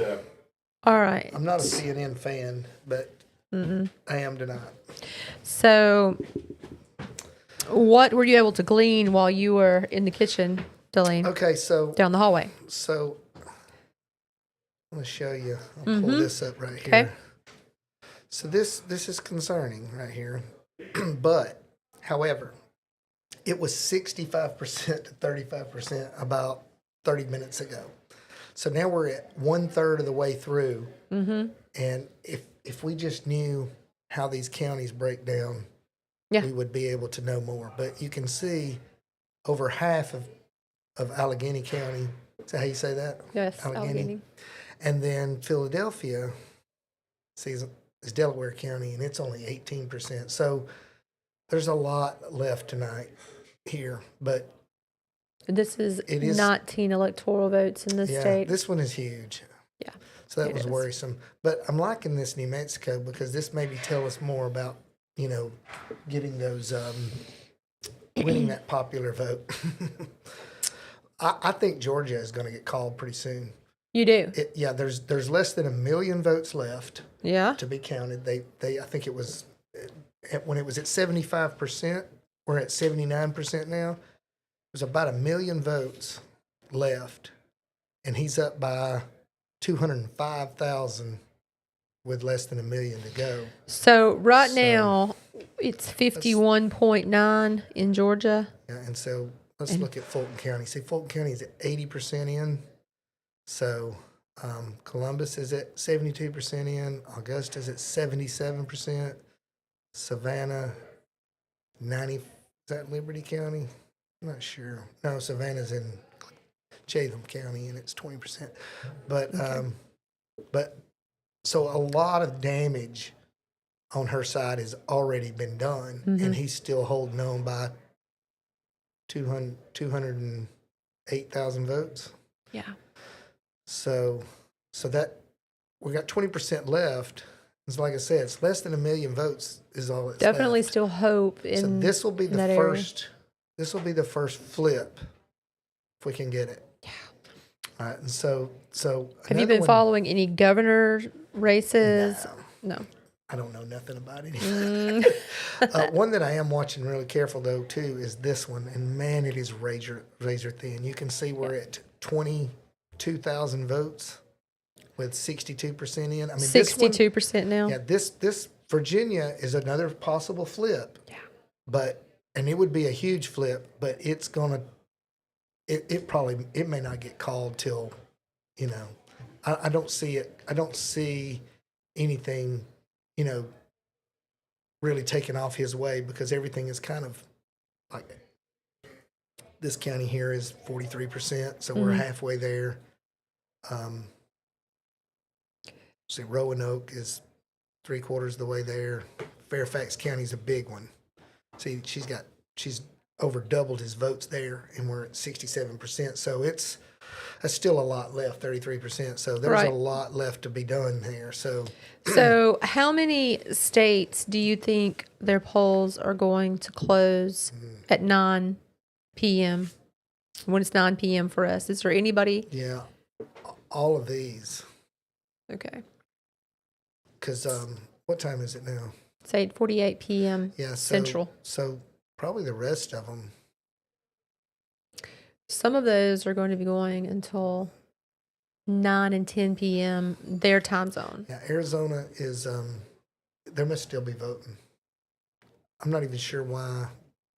I'm not even sure what that checkerboard is. Mm-hmm. All right, we need to check in with some live coverage for a few minutes to see what's going on. You need to speak louder. Or get closer. Get your mic turned up. I can hardly hear you. Okay. How's that? All right. Is that a lot better? Somebody give me a thumbs up. We don't have it. So what do you want to go to? We need to check out some live coverage, maybe with Fox. Where is that at? Here? Is this live? Fox? Yes. Where? Florida. Okay. Turn out to be correct with a larger number of men breaking for Trump, especially with minorities, Black and Latino voters. That gives a lot of confidence. He said that was better. All right, and you can see that reflected in the crowd. But there's still a lot of concerns with women breaking hard for Harris. All right, in the last couple days of the race. So still a lot to be determined here. Yeah, it's still Tom, this is early. It is early, Tom. I mean, I keep We're reiterating saying what that we're saying, point. aren't they? We have a Yes. live picture, though, at Harris's election night watch party there on the campus of Howard University. Of course, she's an alum there. So let's talk about how the Harris campaign might be feeling. I've been citing this all day today, Tom. Senior advisor to the Harris campaign, David Plouffe, was on CNN last night at this time with Aaron Burnett. He says the campaign, they believe they can win all 7 battleground states. Now, is that what some political pollsters and pundits call hopium or not here? What does that mean? I'm thinking so. I feel like we need at least one of those, don't you? No. I just, based on what we're seeing so far tonight, that looks incredibly unlikely to happen. Yeah, incredibly and, unlikely. That's standard for any campaign, top of the campaign. They're always going to say that. But look, we saw some of the early exits from NBC News. There was a lot of talk a couple days ago about the Madison Square Garden rally and the Puerto Rico comments really damaging Trump with Latinos and Puerto Ricans, okay? That does not seem to have translated among the electorate, especially among Latino, the men, all right, and 3rd and 4th generation younger Latinos, all right? So if that is the case, it's going to be a lot harder for her. Especially, you can't even talk about places like Arizona at that point. Nevada could be a little bit different. All right, Nevada's it's its own unique beast, but in Arizona, if that trend stays true, you can pretty much write off Arizona for New Harris. Mexico, it stays And close. again, then bodes it well for becomes an Arizona. issue in Pennsylvania. All right, we got to look at Allentown. the Lehigh Valley. You feel pretty good about watch New the Mexico? returns coming out of there. That was the New big Mexico. concern. I don't necessarily. Pennsylvania is really a must-win. I wish I could for remember Harris. what they were last It's time. not as much of a must-win for Trump. but that would be another For flip. Harris, it looked like she needs that blue wall to hold. Sure. Before we go, Tom, I got to ask you about Puerto Ricans, because there's an interesting statistic coming out of Osceola County. This is just south of Orlando. Right now, Trump, with 95% of the votes counted, Trump has 50%, Harris 48%. So Trump's up by 2 points. If I'm looking back 4 years ago, Biden won Osceola County by 14 points. Wow. So we're seeing a sizable shift. This county is important because I believe around a third of the population there are Puerto Ricans. What do you make of Trump seeming to gain some ground in a county like this? Yeah.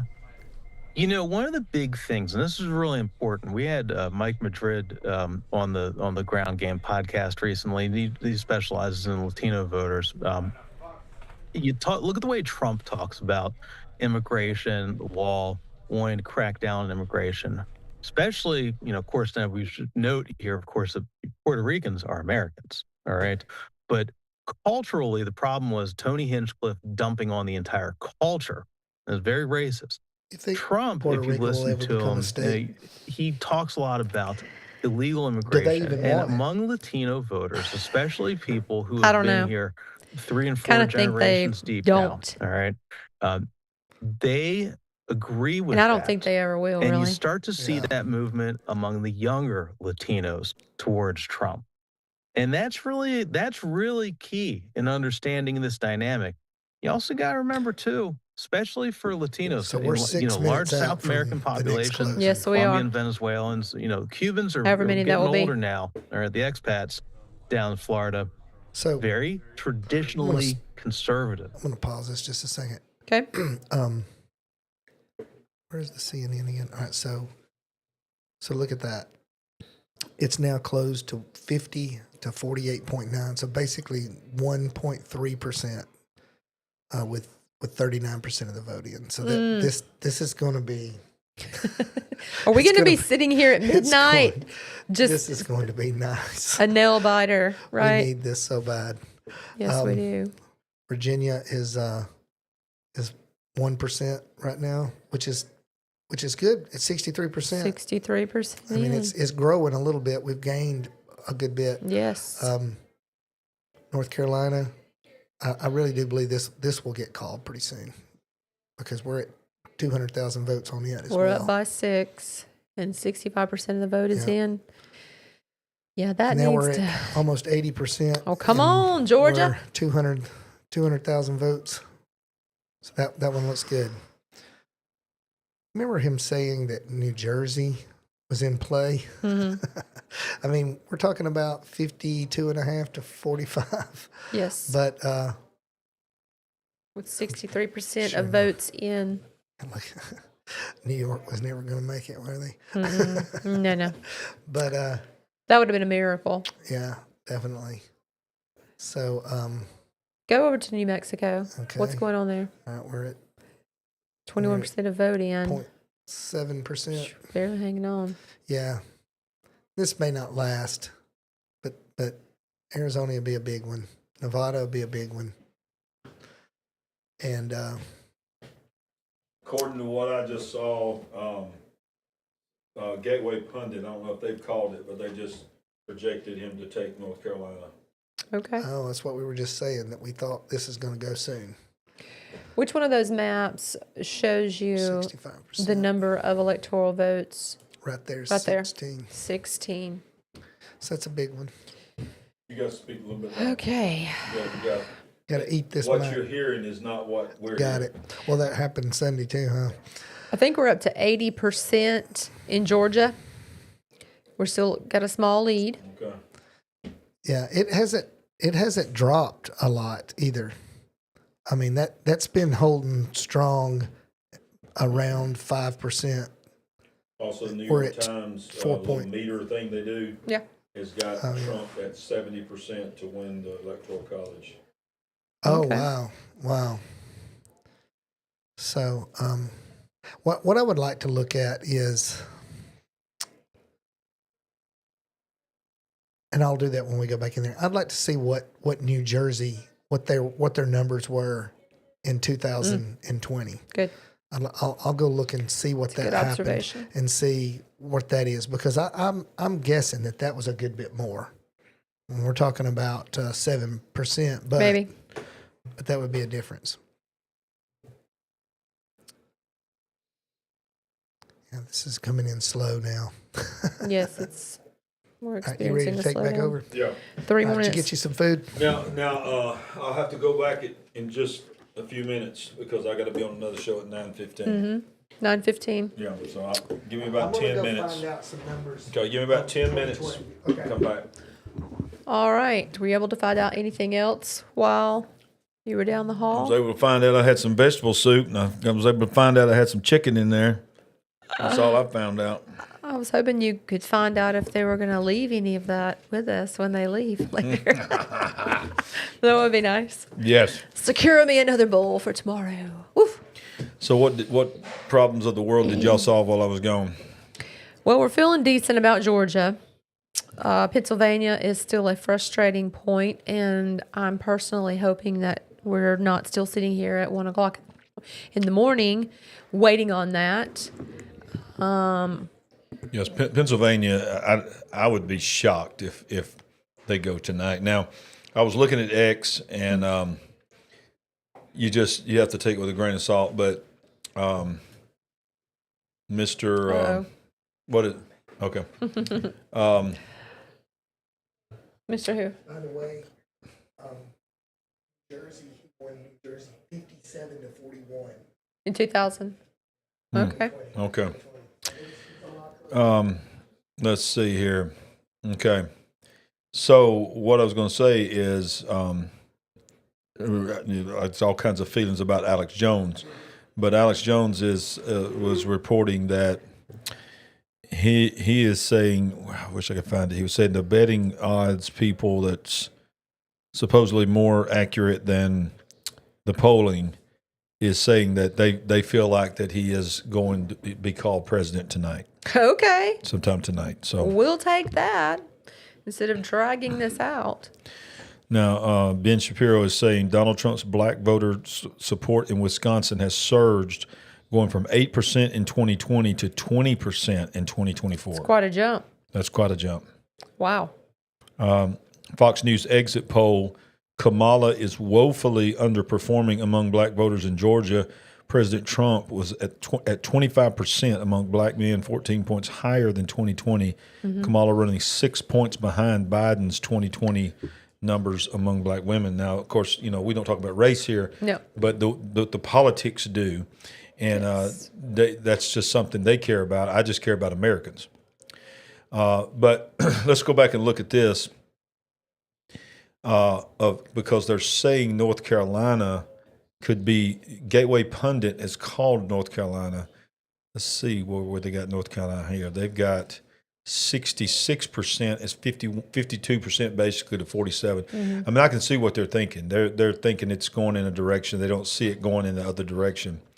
Fox News has now called Utah for Donald Trump and Montana for Donald Trump. Okay. Because, it's 10 o'clock and their polls are closing out there now. 10 o'clock their time. 10 o'clock Eastern, 9 o'clock our time. So, okay. So Montana polls closed at 9 p.m., but 0% in. They've declared him the winner. Montana, Wyoming, North Dakota, South Dakota, and Utah now has been declared Trump as well. So now it brings the number to 205 to 117. Okay.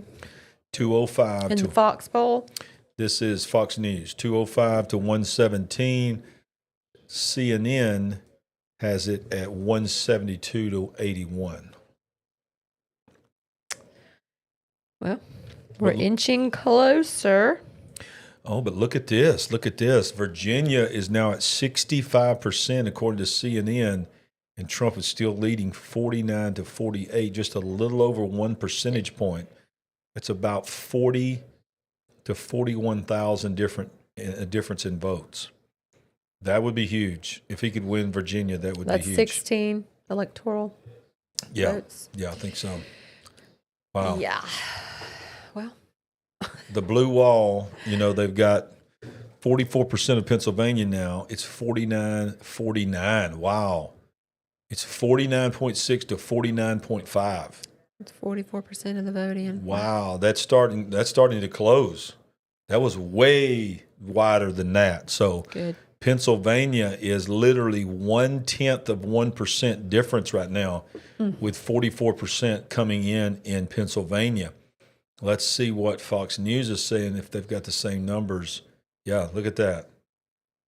Yeah, that's a huge turnaround. So now it's looking like maybe the early voting and the mail-in voting. I got some pretty good news. Give us some good Give news. it to us. Give us to. I don't know if you knew about Robinhood. We talked about it. Yeah, the betting and all that. Yeah. He's been at consistently at about 59 cents, and she's been at about 43 cents for weeks. Yeah. Right now, he's at 82 cents a share, which 82 cents. Robinhood. I don't know if you can hear that. Robinhood, of course, is the Robinhood. Robinhood is the thing where you can buy and trade stocks, but a lot of these companies now are allowing you to bet on the election. You said he's 83 and she's. And I don't know what this means, but Bitcoin just broke its all-time high. Oh, Bitcoin. boy. Okay, Bitcoin just broke its all-time high. Remember, Donald Trump said, "I will be the Bitcoin president." He said, "I will be the Bitcoin." Okay. So people are starting to sense something. Tell them. Come over here. You're live on the air. Tell them. Who is this? This is Daniel. Hey, Daniel. All right, you're live on the air. Hey guys, so my brother William follows Polymarket, which is similar thing to that Robinhood. Yeah. And it went from literally in the past hour, it has gone from like 76% to it's now 84%. Yeah. Okay. So that's, you can think of that like cents, but that's like a real forecast and what they think the election is going to do based off of betting people. Yeah. Wow. Okay. Thank you, Daniel. Appreciate it. Yeah, things are going that way. I'm trying to get this meter to work. I'm going to see if I can get the New York Times meter, because I remember using this thing before. Good luck with that. If you can get it working, pull it up for everybody to see. So that is a big tip in this betting. Yeah. So look, this right here, this will give you an idea. The meter, the real-time meter is not working, but this is what they've got here. Which states will decide the election? Current most likely tipping point state, Michigan. Let's click on that and see this. So they've got Michigan 17% in, and it's very close. I think it's my browser is not letting me show the meter, the actual meter. So I'm going to still keep trying to work it on this, because I was not planning on using this one. But let's dip back in and because Charlie has been on the forefront here and getting some information. Let's see what he's saying right now. Yeah. So we got 54. Now for Kerry Lake, that's a separate issue. Kerry Lake is 7 points behind, just to be clear. Donald Trump right now is tied with Kamala, literally tied within 10 votes in Arizona. And Kerry Lake's down 7. There's a lot of... So that means that he's basically winning independents by 7. Yeah, there's a lot of Southeast PA to still come in. Yeah, we're talking about two different things. Yeah, I know. Do we like Southeast PA or not? No. Okay. No. All right. And we got shovel work to do. Pennsylvania, the New York Times margin thinks we're going to win Pennsylvania by 1.9 points. So it just keeps going.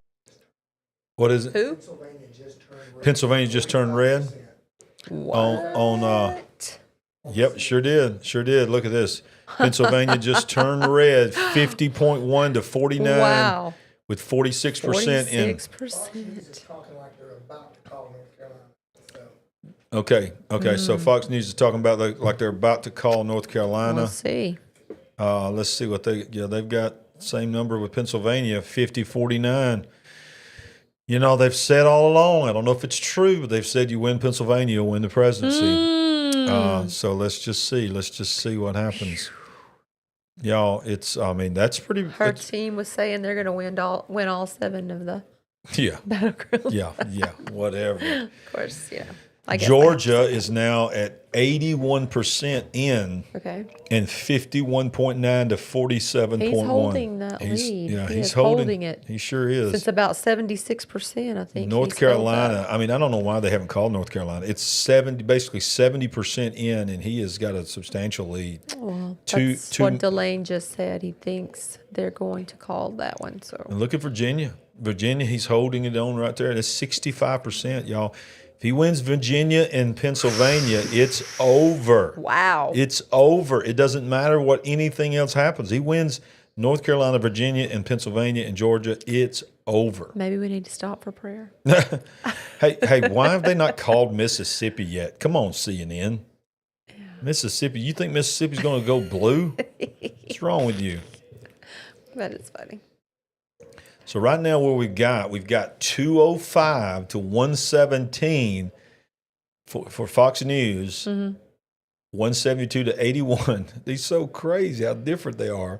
And the Associated Press has it 198 to 99. Let's see what they've got on, see if they got the same numbers. Yeah, they got the same numbers. I guess they're just taking their time on how they're going to call it. Arizona's a big one. Arizona's got 34% reporting, and look at how tied that is. 49.6. Right. That's what Charlie Kirk's talking about. 621-131 to 621-091. That's about as tied as you can get. And how many electoral votes are at stake in that state? 11 electoral votes in Arizona. New Mexico is 21%, and it's 52-46. So Oregon is starting to report. It's going to be, of course, Kamala. So she's going to get all of these. That's a big swath right there of votes. It's going to take her over a pretty good bit amount of votes there, but I don't think it's going to take it over 270. So, wow. Okay, I'm going to have to get ready in just a few minutes. I'm going to be on Pastor Troy Brewer's show for about 20 minutes, and then I'll be back to just finish out the show. That'd be great. I have nothing else after that. I'm honored to be on these guys' shows that they would ask me to come on and comment. That's a testimony to the big picture, a testimony of the influence that God is using this channel, this great show. Opportunity. We have had some very consistent numbers tonight. You guys, have y'all smashed the like button? If you smashed the like button, smash it, show us some love. And if you'd like to partner with us, all you got to do is just go to LarryRagland.com, LarryRagland.tv, and click on partner with us. We would appreciate it, everything that you do. We've had a great crowd with us tonight. Yeah, this is our family. Yes. It's just been amazing tonight. We're far from over, y'all, far from over. Wow, shocker. Elizabeth Warren wins her seat in Massachusetts. Such a shocker. Exactly. Let's see right here. Didn't sound like old Charlie was too happy about what was happening in Pennsylvania. Right. Than Biden did the last time around. So, yeah, all of the stuff about the Atlantic and Tim Alberta and Tony Hinchcliffe and Alex Bruzewitz, blah blah blah. No, it was all a complete media fabrication. And so what I want to look at now is, as a data point, what other media fabrications and media narratives were people chasing that simply were phantoms and mirages. Possibly Iowa is something that could, fall in that category. We're still waiting to see. We're waiting to see a lot of different pieces there. But my goodness, this huge shift towards Trump for Puerto Ricans. Yes, Blake. I'm saying, I think our dinner is ready. I'm going to go feast on that. I'm going to keep streaming. So go for it. I have not. I'm not hungry at all. I feel you, bro. Is that gouge? No, don't do not. Yeah. Please, Tyler, can we go through some of this data here? Yeah, let's start diving kill into you if you actually. So Arizona, we were told 2.5 million. You can go ahead and eat, Blake. We were told 2.5 million early votes. They just dropped 1 million of them in Maricopa. That is basically a statistical tie, but Kamala up 2 at that, which doesn't make a lot of sense. So there's 1 million votes that are. We're running the numbers right now. So Thank you, Michelle, as of yesterday, we had 540. 1,000 Republicans that were reported as to have voted in Maricopa County. So you have some bleed, clearly. No, this is not the full drop, though. Can't be. I'm waiting on our team to get How back can to me. 1.5 I'm million? waiting. Yeah. All right, I'm about to get in a fight. Maricopa, that is the problem area out there, always with, hate to use the word corruption, but there have been serious problems in that county. How can you be, I mean, there's a lot of people there, but comparison to Florida, it's not even a comparison. Florida's going to count all their votes tonight. Yeah. And they had a press conference in Nevada and said, and Arizona both, said, it's going to be a week. It could be 5 to 7 days before we get counted. You got to understand, we're overloaded. What? We're overloaded. Well, you know what? If things keep trending our way, we won't be worrying about you, so whether true. you count them tonight or not. So true. So, this is North Carolina's got 70% in. This is the win probability. Okay, so these are not the needles, but this is interesting here. It's showing North Carolina is an 85% Trump win chances. Georgia is now, they got a 91%. And Nevada is 0% votes in, and they've got 57% chance Trump. And Wisconsin is 56% chance of Trump. I mean, those are some pretty good numbers for Trump. Yes. Yes, indeed. Of course, you don't know what to believe and who to believe, but they seem to be crunching the same numbers. Well, obviously, we like the Fox poll. Yep. All right, so I'm going to have to leave it with you for a few minutes, and then big picture, don't leave, don't check out. I'll be back in just a few minutes. I'm just going to jump over there on Pastor Troy Brewer's show and share my heart on what's going on here, and I'm going to leave it on you. Okay. Just send Delane back in. I'll get Delane back in. And we can return back to some maps and talk about some numbers and percentages. But I am very encouraged by what we're seeing. We're inching closer and closer with Georgia. Pennsylvania is looking pretty good for us at the moment. Hopefully, it won't be midnight or later before we know something for sure. But overall, it's going a little better than what I thought it was going to go.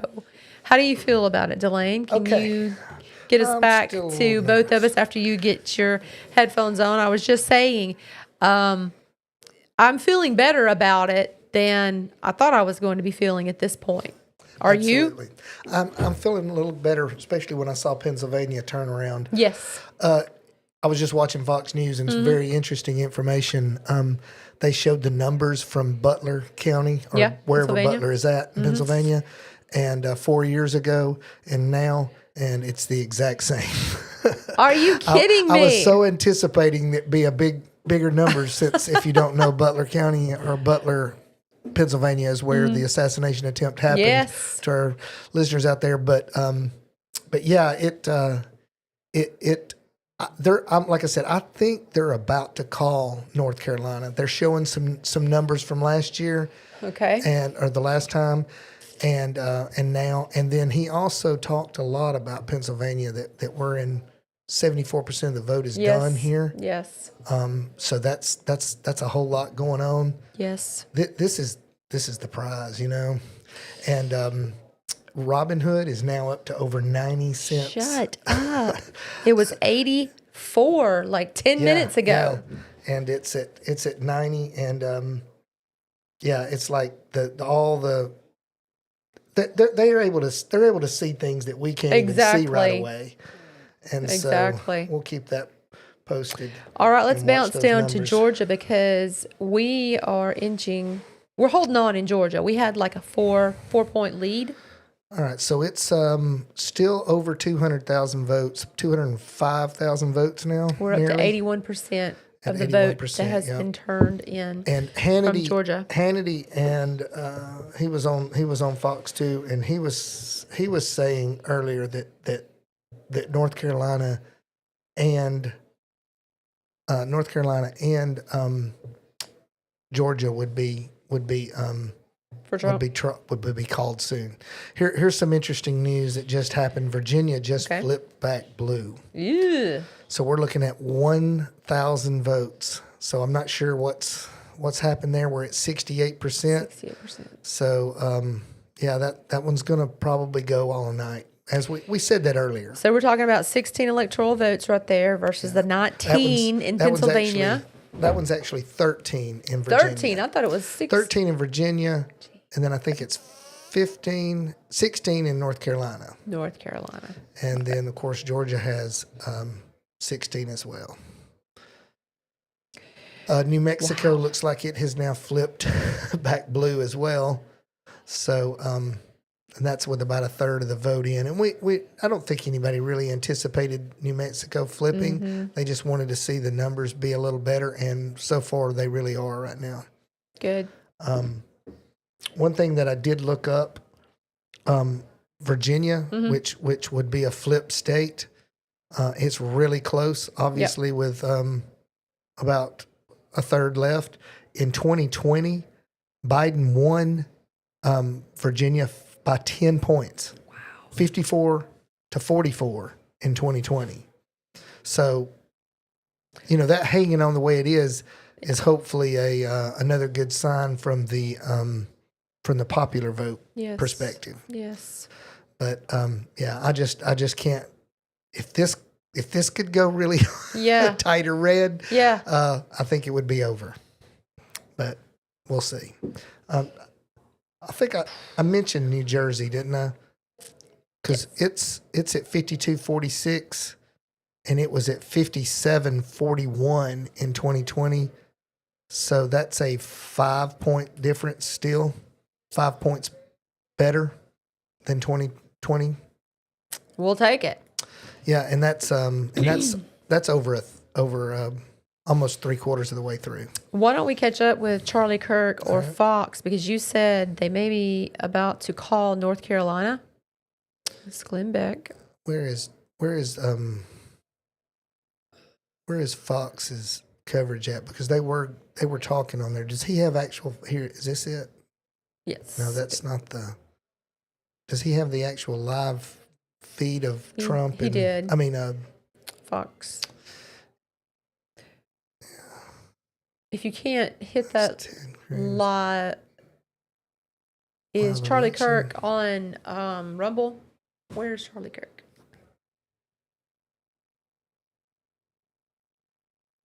All right. Well, he's trying to find that. We were, the last time we checked with the Fox numbers, still Trump 205 and Harris 117. It's been over 15. It's been 15 or more minutes since okay. Yeah, and just we'll pull this up real quick. This has got some good information here. So the popular vote right now stands at 43,000,007 to 38,000,005. Another good thing about Pennsylvania is they tend to do the mail-in ballots first, and those were a lot more for Kamala as well. So there's a lot of votes left. Yes. I mean, because if I'm suspecting they'll both get close to 80 and maybe even more. It's hard to say. I mean, they talk like the turnout was really high today. So we'll see. But we're looking at about a 5 million vote swing. Of course, that'll change a lot when California closes. And that, in any case anybody wants to ever know why on earth we have the Electoral College, it's for this reason right here, is that we don't want California deciding our elections. And that's what would happen every year. You could win probably every state by just a few million votes and still lose the whole thing with California if you had just popular vote only. So just another good reason why our 250-year-old forefathers had the sense enough to know that you can't allow election to be called by a pocket of California. Put some safety measures in there. Exactly. So yeah. Wow. well, I Who's wish I going to could be find the next one?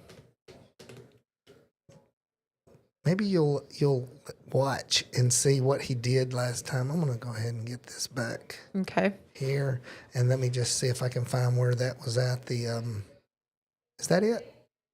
That's live footage, but that's not Fox. There's Charlie Kirk. There's Charlie Kirk. Do you want to listen in on him? Yeah, let's listen. Okay. Glendale appear to be redder, and here's the reason why. Because the CDs aren't Talking about performing. That's Arizona? why. Well, because right now, like for example, yeah, exactly. Andy Biggs is like only 11 points up. Right. So he should be like 25 points up. He should be like 20 points up. Right. David Schweikert's behind, and we know that the numbers in CD1 were very favorable on Republicans. We were up like 20,000 votes for Republicans. Thank you for that. So there's some Super chat. probably Burn redder birds. areas Very of nice. CD1 that are Very missing appreciated. pieces there. I'm gonna pull the entire breakdown. I'm gonna have our team. Can we bring Cliff in, please? Cliff, are you there? Can we unmute Cliff, please? You guys got me? Yeah, Cliff. Donald Trump has a 100,000 vote lead in Pennsylvania. What's going on here? They're saying that the rules are 95% in. So walk me through this. What? Yeah, well, first I got to give you Rules. credit, Charlie. I don't think we're going to bypass Center County without you taking a bow. Let me actually talk specifically about Center and back up Jack here. Okay, Center County in 2020, the Dems won with 52% of the vote. And right now we are leading. Now there's a lot of votes that come in, but Charlie, you endorsed Therese Holland, and Therese Holland is in a district that everyone said there was no shot she could win. You guys show up and do your event on campus, and right now it is 50-49. She's down. But the fact that this is even close, there's 68% of the vote in right now. And I want to talk to you about 2020 in this same district. So she's down right now 50-49. In this same exact district 2 years ago, it was a 56-43 loss for the Republicans. Right now is a 1 point difference. This is a monumental moment. Charlie, I got to keep saying thank you. I'm not trying to kiss your ass too much. That Center County event, we need you to do that in every single swing House district in the country for the next 4 years. I need you to commit to that. Wait. Yeah, just hold show on, up. guys. I'm sorry. Can you hold right there, Cliff? Everywhere they need you. Ohio result. Is it true that Donald Trump won Ohio by... He won Ohio, guys, by 12 points, and it's still coming in. Shut up. That's unbelievable. Wow. That's a good sign for Pennsylvania, by the way. Yeah, I very, think very so. good sign. So thank you, Cliff. That's very kind of you. Let's go to any other counties we're looking at. Cliff, what is their path? If they were to win Pennsylvania, what does their path look like right now? Tell us. Philadelphia County. I mean, some of these collar counties, I'm with Jack on this, they're still incomplete. If we look at Bucks County, right now we've got 43% of the vote. And back in 2020, we had 48%. So they are making some gains there. If I look at Philly County, right now we're at about 19%. That's trickling up depending on what site you're looking at. And back in 2020, though, we only had about 17 to 18%. So we're making some gains there. If I go to Chester County, okay, back in 2020, we had about 41%. Right now, we're at about 43 to 44%. So, Charlie, the problem they have is there's not anything that they can point to say, listen, there is a chance for a significant amount of votes to make up for where they are, except Philly County. And, Jack, if you want to chime in or disagree, I mean, to me, Philadelphia County, that's their Hail Mary here. That's the only thing they have left that is going to be a significant drop that could really shift this race, because everything seems to be moving in Trump's direction in PA when you look statewide. And it's certainly possible. I mean, we're still seeing only about 50% of the vote in Philadelphia. Kamala Harris currently under 80% in Philly. That's pretty expected, but there's just so much left out that we're still looking at. Bucks only has 35 in, left. Montgomery County 39 in, Chester County only 11% in Chester County right now, and then Delaware 26. So I mean, it's like, guys, what are you doing down there? And this is why when you see people holding votes like this is why you get people out there who get very, very upset about their elections. Donald Trump is up 7 points in Iowa. Ann Seltzer should never be taken seriously. The New York Times says that he's going to win Iowa by 11. And she said that Kamala was up 3 in Iowa. Did you see her? That's a big miss. You are a disgrace, Ann Seltzer. You did the bidding of the Democrat Party, try to bail them out on a weekend where obviously their internals were collapsing. Your career is over. That's why. Do you remember? Did you watch her Mark Halpern interview? I watched every minute. No, she defended it. I watched every minute of it. Yes. And she asked when they showed her Ryan Gradusky's tweet, 10%. and he said R is the splits, and she goes, "What does the R and the D represent on this?" So that's over. No, I know. Like America's best pollster, folks. America's best pollster. And what does that say about Walz? She seems nice temperamentally, Exactly. but It's only 3%, I'm sorry, but that was still. just. I mean, your whole career just went up in flames, and your legacy just went up in flames. Your So entire Wisconsin legacy gone. Is in the blink has of an eye. been blue. Can we do we should do a tweet about Seltzer. I mean, And it's it just has it's so turned red. pathetic. I mean, it's just Actually, let me see if anyone. Look how I'm sure she's trending. 5,000 votes. To me, the popular vote actually tilting Trump. Let's check is back on Georgia the as most soon as you remarkable can. result of Has this. she tweeted anything? We're up to Been 0.8 any estimated change? Trump popular vote Because win, we're over and that's without 80%. anything coming in from California. Percent. Where if California them. remotely reflects what we've seen in New York, New Jersey, Where is he at? we're seeing a big pro-Trump swing in places that. So you want to go look at Georgia again? Yes. All right, so see if there's any change there. So we're at 86%. 86% and now. we're still holding at about 200. She's only It's a little less than gained 200. 1. She was 47. She's now 48. Yeah, it's less than 200,000 votes. Okay. And it was about 205,000. Now we're looking at do the math on that 150 something thousand. Ish. So yeah. So So- she's gaining there, but there's not a lot of time left. No, there's not. That's the problem. That's right. Let's look at That's what right. Fulton Hang County on, is at hang on. 84%. Cobb. Cobb, yeah, that was the right here. That one is at 86%. All these little small ones are all running real heavy on her. That's 92%. Good. 95%. In Douglas. Good. Rockdale, 93%. Wow. I mean, this pocket right here is that was 99%. Henry, 78%. So, but most of those are small. You see Fulton, she's got 200,000 votes. 200,000 votes, and yet we've overcome that with the rest of the state. Right. Liberty, not very big. Savannah, not that significant. Let's see, Augusta's, Richmond County, and it's 87%. It's 9:30 now. Any prediction on when they'll be able to call Georgia? In your mind?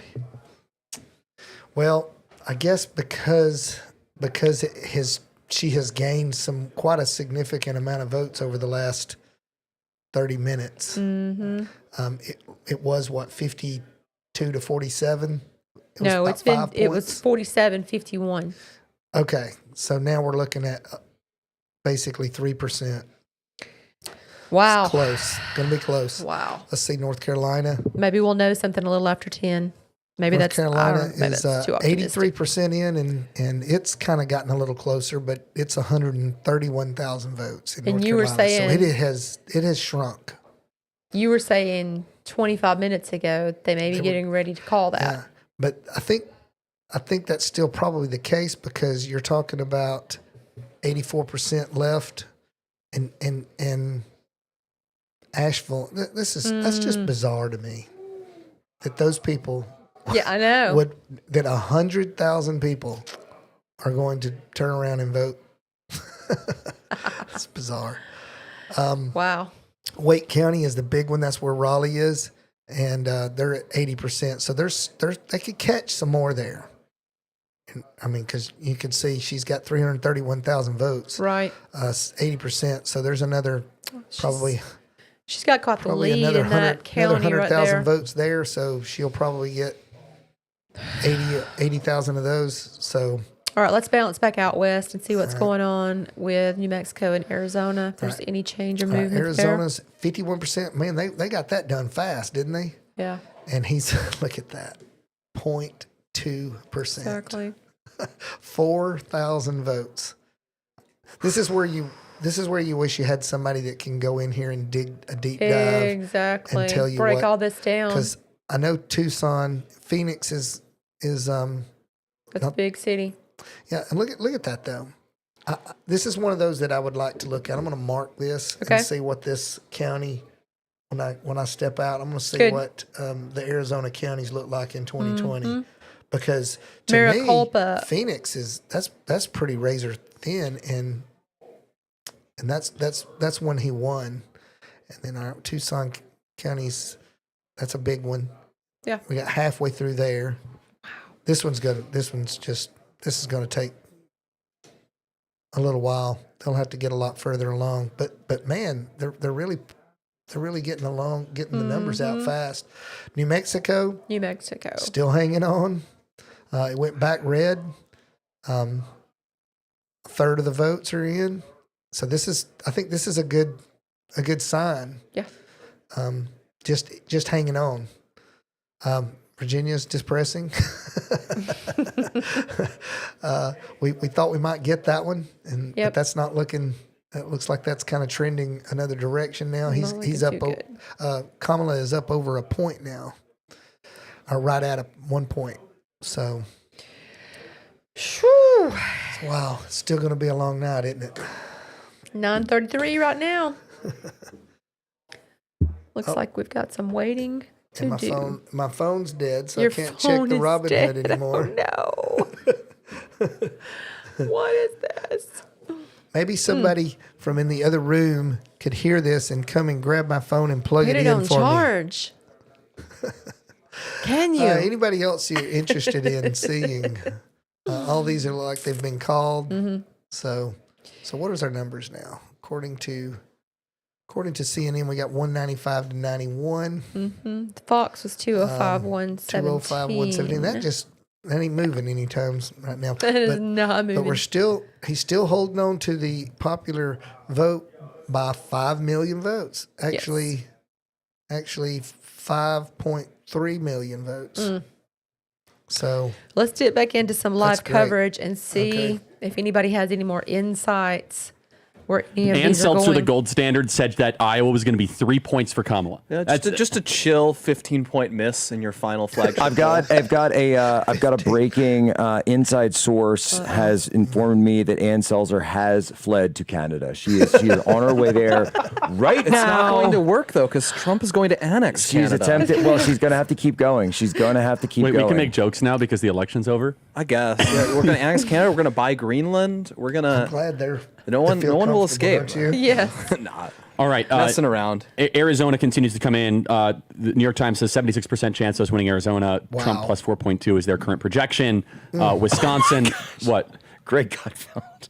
He goes, the Ann Seltzer poll was the political equivalent of an adult dream when the sexy stranger turns out to be a naked mole rat.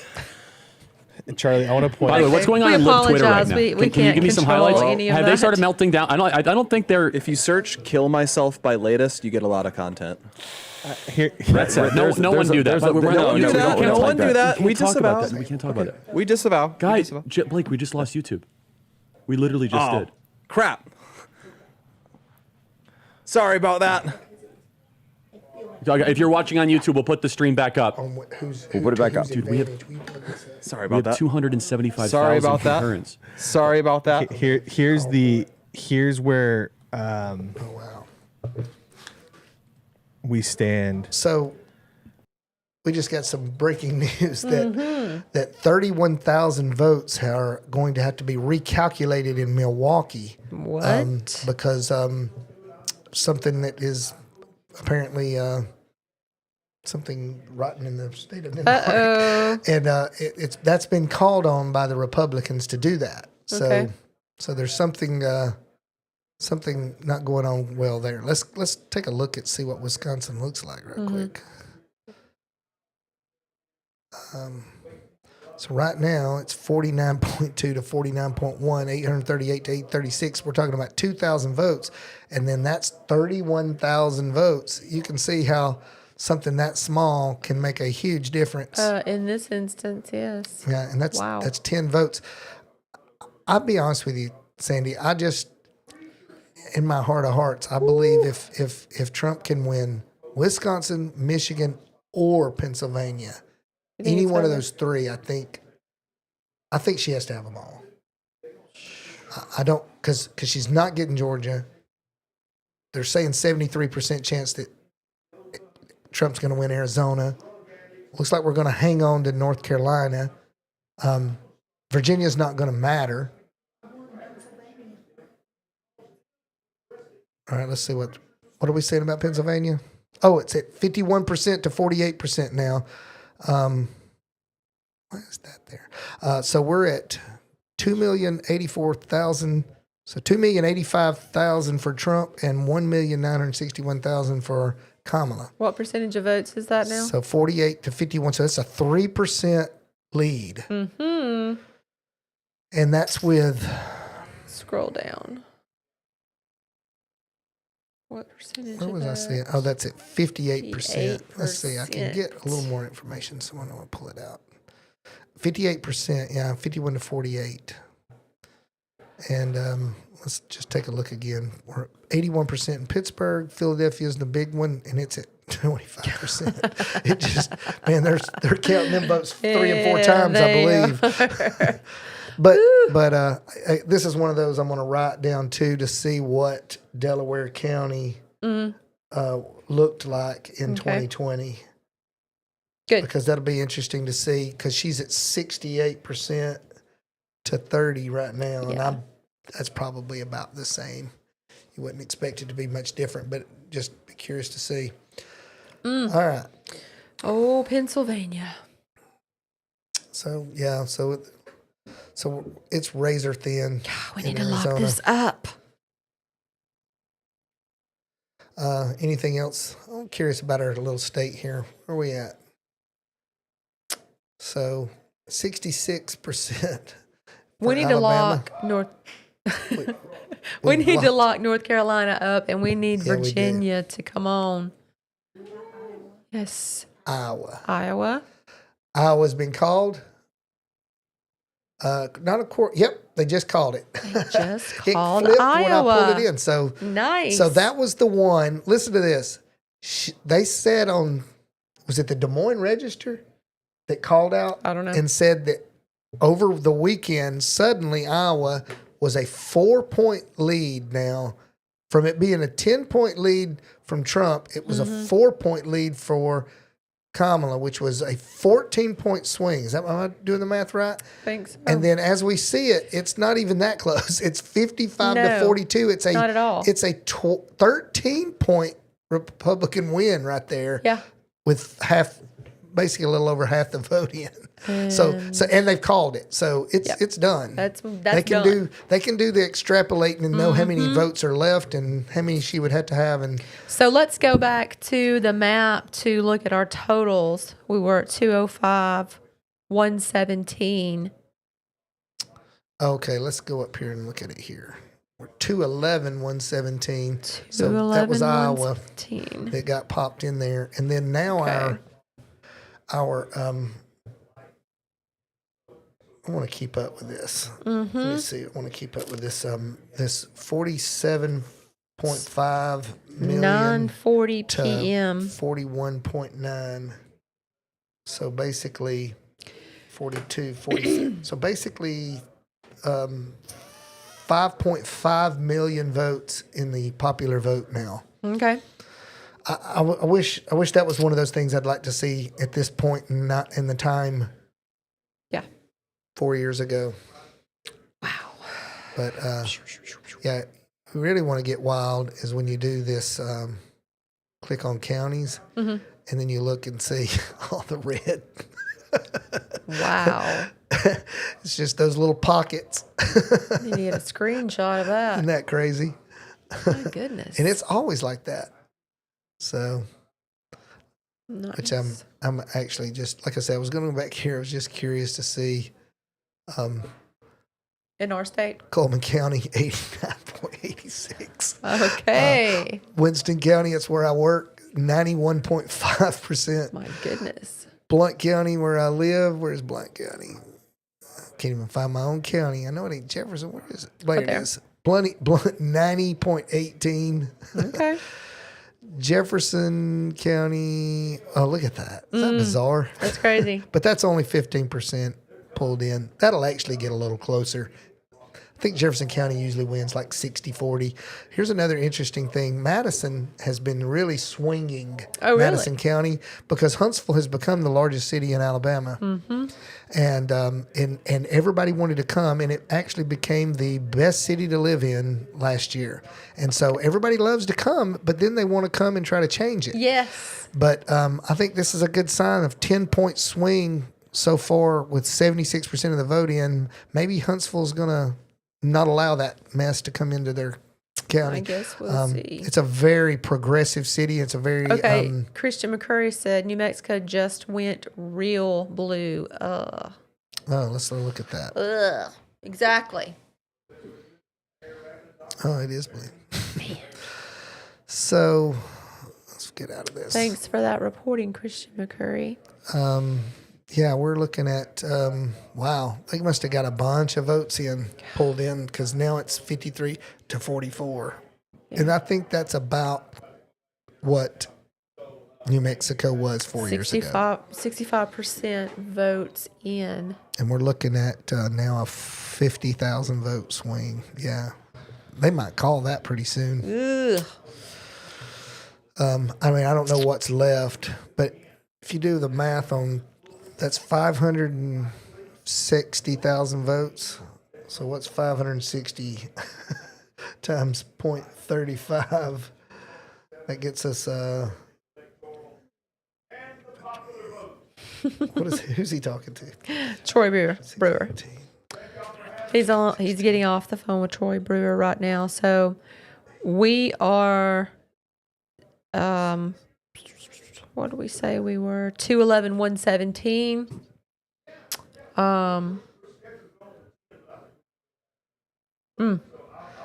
He just said. So we're only. I'll let him tell you himself. We're only talking about like 196,000 votes left. Okay. So, yeah, I mean, it's they can't call it yet, but that one will get called pretty soon. Probably. So you're back in Georgia now. Georgia's still hanging on. Hadn't changed much. We're still the fire, baby. Fire. Right. We're going to win this thing, y'all. Okay. Have y'all seen where it's gone recently? Yeah. We know we are 211, 117. Yeah. Hey, but go to news. Go, let me show you something. Stay right there. Okay. Look at this. When I was with Pastor Troy Brewer, did y'all get a chance to watch any of it? No. Okay.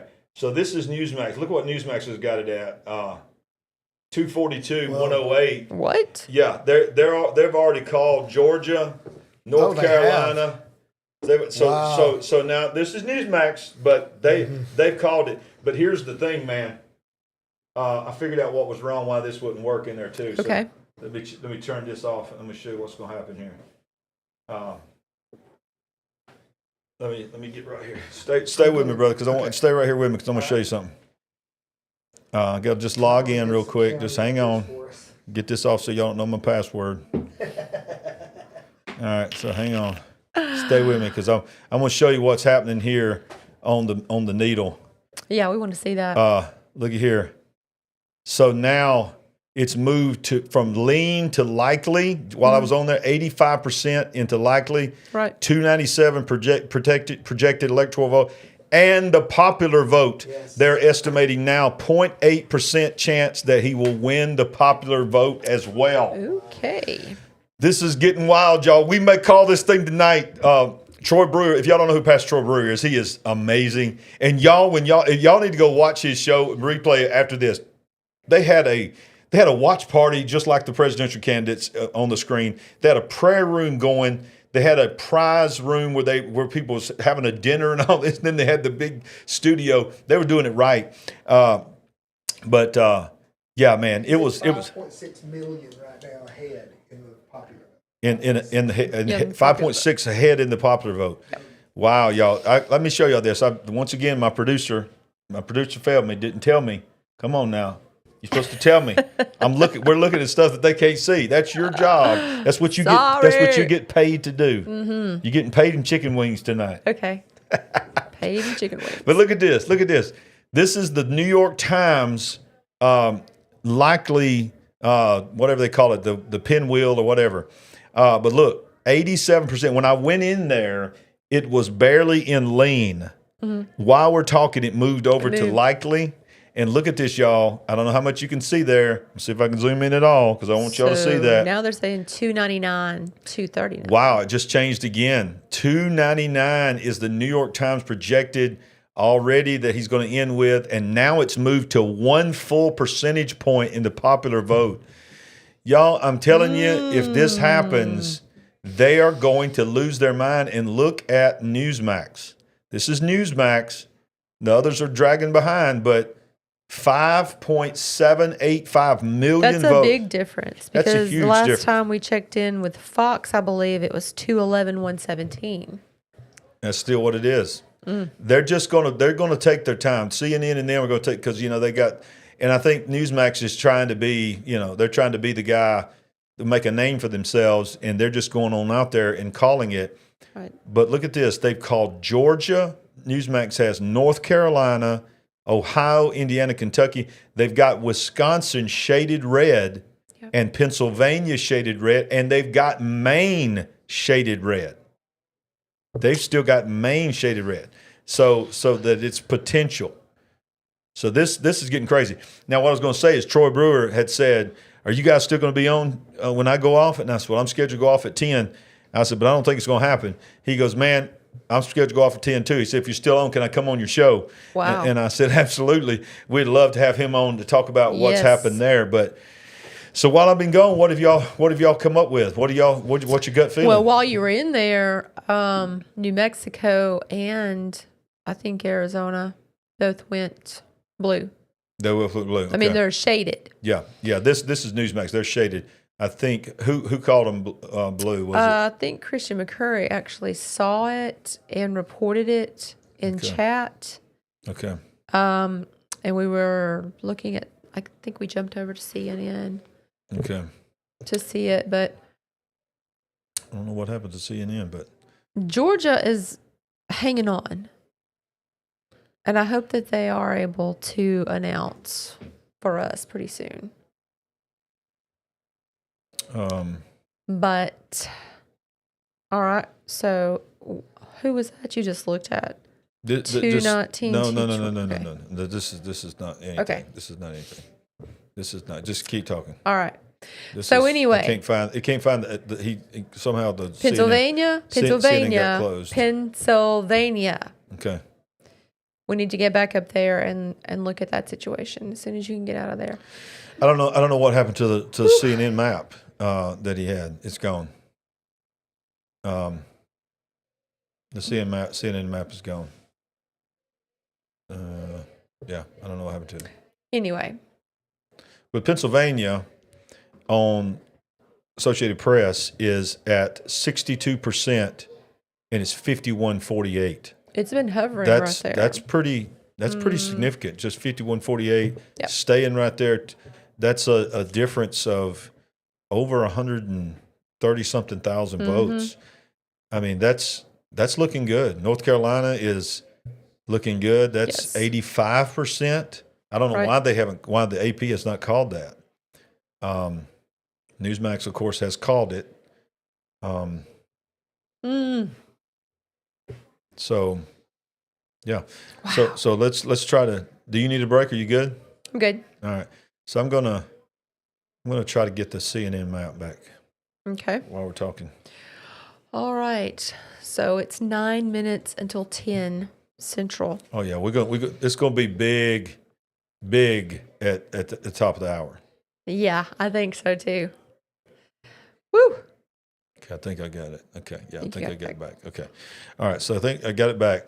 So Georgia, 88%, Okay. It's 51-48. That's looking good. That's looking really good. North Carolina, 85%. It's got a 3-point lead. Virginia, where's Virginia at? Virginia she's still holding pretty close there. But Pennsylvania is now shaded red by CNN. 50-48 with 66%. And Minnesota is shaded red. Look at 61. That's only 9%. Okay. I was getting crowds going. I thought that was crazy. So it's 9% in, and it's shaded red. But Wisconsin is 57% in, and he's holding about a 1-point lead. We need to check in with some live coverage because there was a problem with about, I think, 30,000 votes in Wisconsin. Okay. All right. So let's go right here. I think he was talking about it earlier. Then the rest of the state, and Trump still holds nearly a 3% lead statewide. So obviously we got to keep track of those numbers. But for the fact that those are their strongholds, they're above the current statewide numbers. We've still got a lot of Republican votes out there that are going to be counted. Guys, Rogers just took the lead. In Michigan? Votes. Are you serious? Roger, it's only 25% in. Hey, Blake, can you pull that? The operative word from Harris headquarters is 3,000 votes. Silence. The operative word from the Harris headquarters is silence. By the way, New York Times has not called Virginia for what it's worth. Decision Desk projects Bernie Moreno. Wow. Decision Desk projects Bernie. There you go. That's a flip. So here's where we stand on the Senate, guys. We have a really solid shot right now in Pennsylvania and Michigan. So you got McCormick, an early Charlie Kirk endorsement, one of the first, conservatives to come out for McCormick. McCormick's got a real strong shot right now. You've got Michigan is Rogers heading in a really great direction because it's crazy. They're running out of blue votes. They're running out of blue votes, and the rest of the state, there's still places that are red that have not even reported across Michigan. And so they're going to play games, I'm sure, but they're running out of time because we're going to know Michigan by tomorrow morning. By tomorrow morning, if we're here, by the time we leave here tonight, we may know Michigan. Wisconsin looks really bad for the Democrats. You've got Eric Hovde. Oh, he just took the lead. Wow. Eric Hovde just went 7,000 up. Wow. Wow was right. Oh, Madison's out of votes. We'll have to. I thought we had Brett on the line. Did Brett ever get in? Yeah, he did. We got to get him back. We got guys. We might watch the blue wall fall. And this is a crash down, Charlie. This is literally a Humpty Dumpty fell off the wall and the wall came down. Yeah. By the way, New York Times says Wisconsin 67% chance of going Trump. By the way, this is happening gradually then suddenly. I want you all right now in the audience to remember what you're eating, what you're doing, what you're seeing.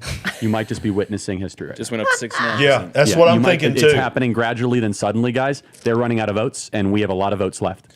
Ruben Gallego is only at 52% of the vote right now. That is not good for him. With 50% reported right now, and the Green Party candidate has already racked up 30,000 votes. Brett is still on the Zoom. If we can get both of them, So that's what cost Kerry Lake is that the independent candidate that's out there. Let's go back to this needle, see if it shifts anymore. Yeah, look at that. 300. They got him now at 300. He's got another small gain. And he's gained in the popular vote as well from the New York Times projection, 87% chance of victory. This thing may be called tonight. This thing may be called tonight, y'all. Yes. 5 minutes till 10. 5 minutes till 10. The world. If they call Wisconsin, Georgia, and Pennsylvania, or not even Pennsylvania, let's go back and look at this map. Let's look at the Newsmax map. Okay, let's just say this is where they're just scared to go, but this is where they all know it's going. But Newsmax is just trying to make a name for himself, and it goes in this direction. That's 242 there. Well, you put Pennsylvania, he's the president. You put Wisconsin. If he gets Pennsylvania and Wisconsin, he's the president. But there's Arizona that's still out there. Y'all, So Arizona, since the last time we checked, it was shaded blue. Yeah, now this is Newsmax. Shaded. Let's see if it's different. Let me move this over here. Yeah, so Arizona's now shaded red. 51%. Mm-hmm. You said it was shaded blue last time you checked? Arizona? When we were on the last poll you were on, it was New Mexico and Arizona were both blue. Well, see, all of them's got them moving towards red. You're right. It's moved Arizona. back. Yeah, look how tight it is. 49.7. Go back to Georgia and see if they're more than 86%. Or was it 88? 90% now, 51-48. Georgia's in the bag. Whoa! Georgia's in the bag. I'm liking this. Georgia's in the bag. 3 minutes till 10 p.m. Yeah, Georgia's in the bag. Don't leave. Go get more coffee. Yeah. More coffee. More coffee. So look, who is this? Is this Kamala's rally? Who is this? I don't know who that is. Can't tell. Let's listen in real quick. Plenty of people excited for this as we're soon to have polls close in California, Oregon, and Washington. And let's continue on. Let's bring in again my colleague here, Austin Westfall, to discuss the latest of what we're seeing from this on the West Coast. Austin, thank you so much for joining us. So what are we looking at now, and what do we expect here as polls close in just a matter of minutes on the West Coast? Good to be with you, Andy Mack, and props to our colleague Andrew Kraft for a 5-hour-long marathon, manning the controls there. Let's get. I had a feeling that we weren't going to get off at 10, didn't you? Yeah. Yeah. I just had a gut feeling today. At first, I was thinking, let's call it at 10 because we're not going to know until tomorrow. But when I started watching the news this morning, I was thinking, we may be It feels here. like now if we stick around another hour or two, we might be going to bed happy campers tonight. Exactly. Wow. This is one of the things that I said on Troy Brewer's show is Donald Trump does not even know himself what is happening right now. This is not about Donald Trump. This is not about Donald Trump. This is about people that we went through COVID, we went through all the things we did, and this is about a country standing up and going, you know what? I'm done. I'm done with Hollywood telling me who to vote for. Think about all the people that literally she pulled out this week. Yes. That all put their names out there, made these stupid videos. 100% was proven it doesn't matter. They don't care about Hollywood anymore.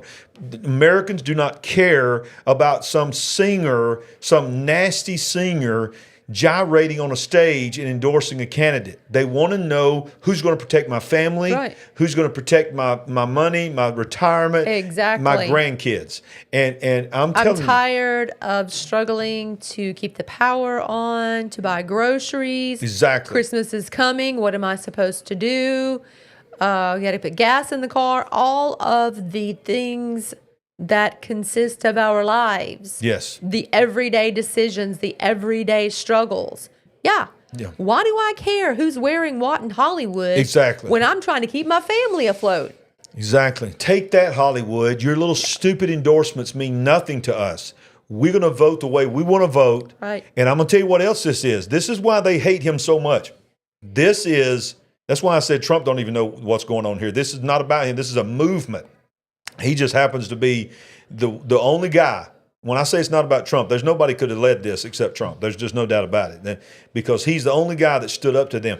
But it's about the deep state, and yes, I'm getting flagged by saying that, but it is about the American people saying, I'm tired of the uniparty. I'm tired of Republicans and Democrats acting like they're enemies, but going out to eat every night. It's like the wrestlers. You know, they're good and the bad wrestlers that beat each other up, then they go on vacation together. Exactly. And that's the way the Republicans and Democrats have been, and the military industry, what they call it, complex, has been the same way. It's been feeding wars. It's been and the American people have said, I've had enough. And tonight they have told everybody, this man has risked his life. He's been shot at. Yes. They've threatened his family. They've threatened his business. And he stood there and took it. And the American people said, thank you, Mr. Trump. We're going to put you back in office. We don't care what they say.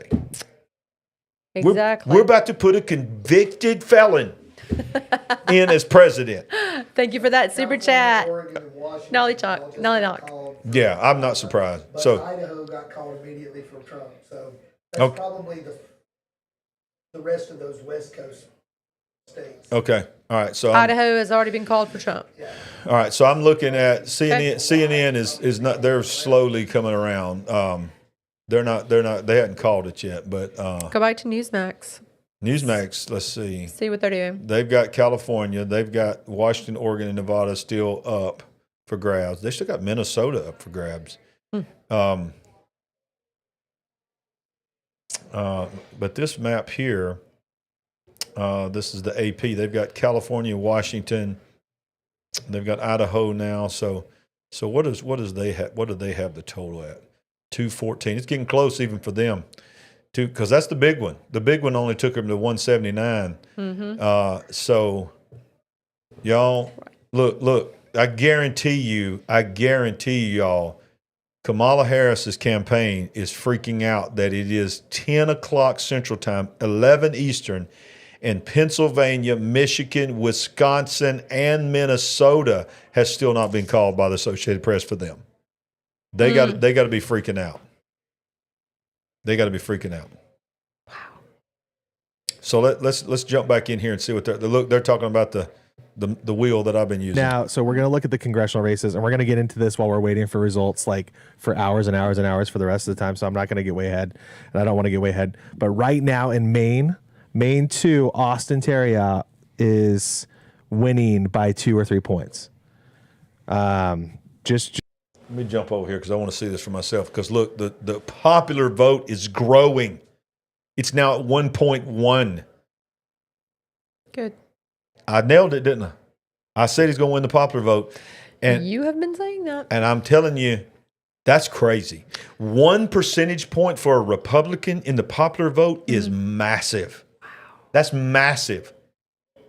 Let's check back on Georgia, see if we're any closer there.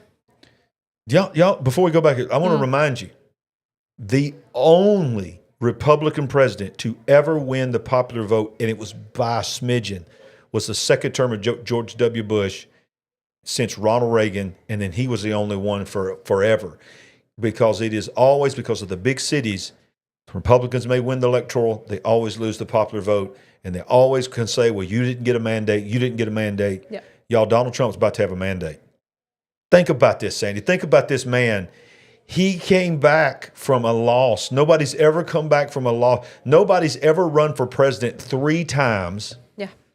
There's so many things that nobody's ever done.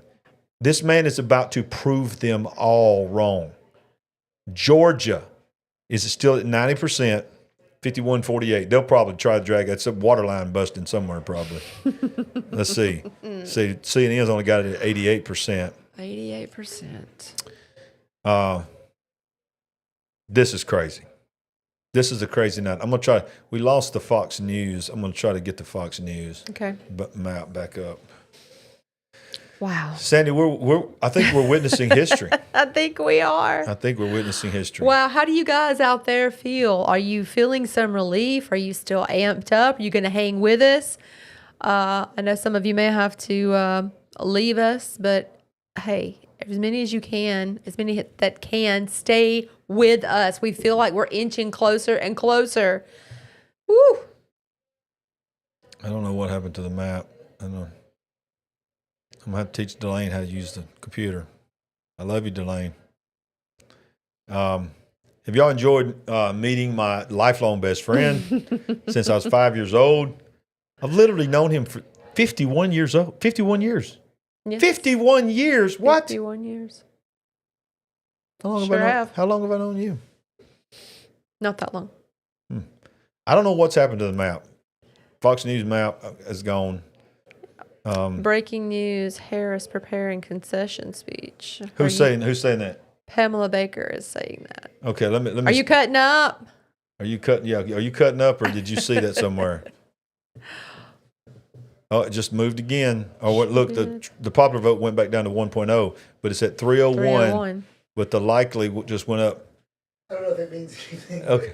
Alabama was almost 4% more for Trump this time. Wow, that is amazing. 66. Do you know what that is? I believe what I saw it this morning. It's young voters. Yeah. There were so many young voters that were in line, and I'm talking about teenagers, first-time voters, and all that. And I believe they were excited for Trump, and I believe that was across the country. I believe we had a lot of first-time voters. Thank you, Tanya. Hang in there with us. Buyers would be so happy Yeah. Think about this. I don't know if you've been watching the New York Times meter. It's now moved to 88% chance of victory, 301 projected electoral numbers, and now 1.0 popular vote.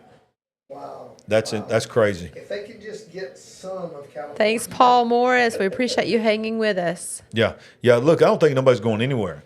We still got over 600 people watching right now. I know. That's crazy. They are as excited as we are. And as determined as we are to see this through. Woo! We're showing you the big picture. We got the big picture family going. Let's check in with Charlie Kirk and see. Let's check in. What's going on?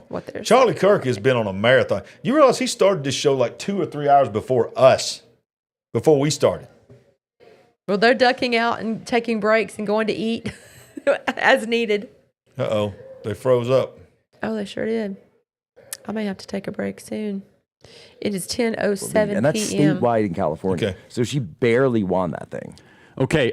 Wait, we should play. If you want a meltdown clip, go ahead and this is the race lady.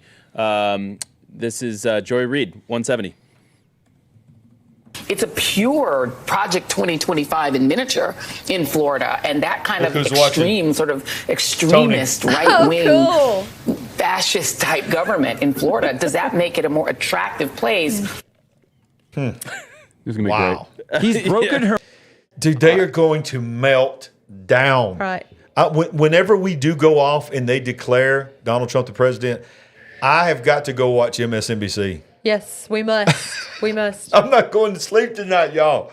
I've got to watch the meltdown. Pull Charlie Kirk over so that everybody can see. Oh, well, they want to see. Thank you, producer. Mm-hmm.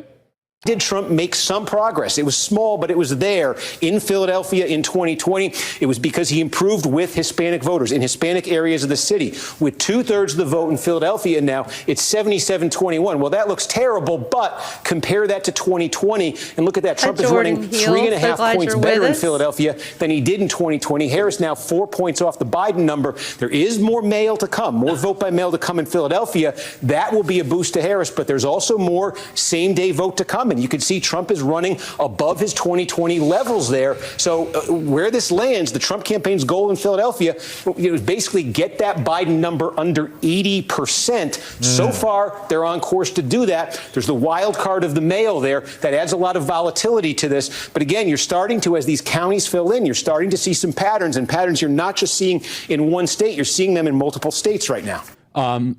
Cliff, can you react to that? But first, I want to say, Cameron, Nadia, Twan, Shaya, Sherry, Kate. That's all his new partners. So let's go over here and let's hear what Glenn Beck is saying. Ferris, hang on just a sec. We're going to get a new count. We're calling another state. Okay, come on. We have 3 calls to states to call real quick. Idaho, 4 electoral votes go to Donald Trump. Washington with 12 electoral votes to Kamala Harris. And California, 54 electoral votes go to Kamala Harris. So far, called count, Donald Trump, 215 electoral votes, Kamala Harris, 179. If somebody can look up the California number, I'd like to see the number of votes. The popular vote, yeah. If it's way out of whack from previous years. And then one more. I want to go back to the needle. Oh, it moved a little bit more. It's at 89 now. It's back to 1.1. Okay. Y'all. I don't want to get too far out there, but it's looking like a historical night, y'all. It is looking like a historical night. What, Washington is shaded red? Surely not. That's 4% of the vote in. There's no way. There's no way. Look at that. See how sick they wouldn't take Kennedy off. He's got 1.1%. And he begged them to take him off. He sued to get taken off, and they would not let him take his name off.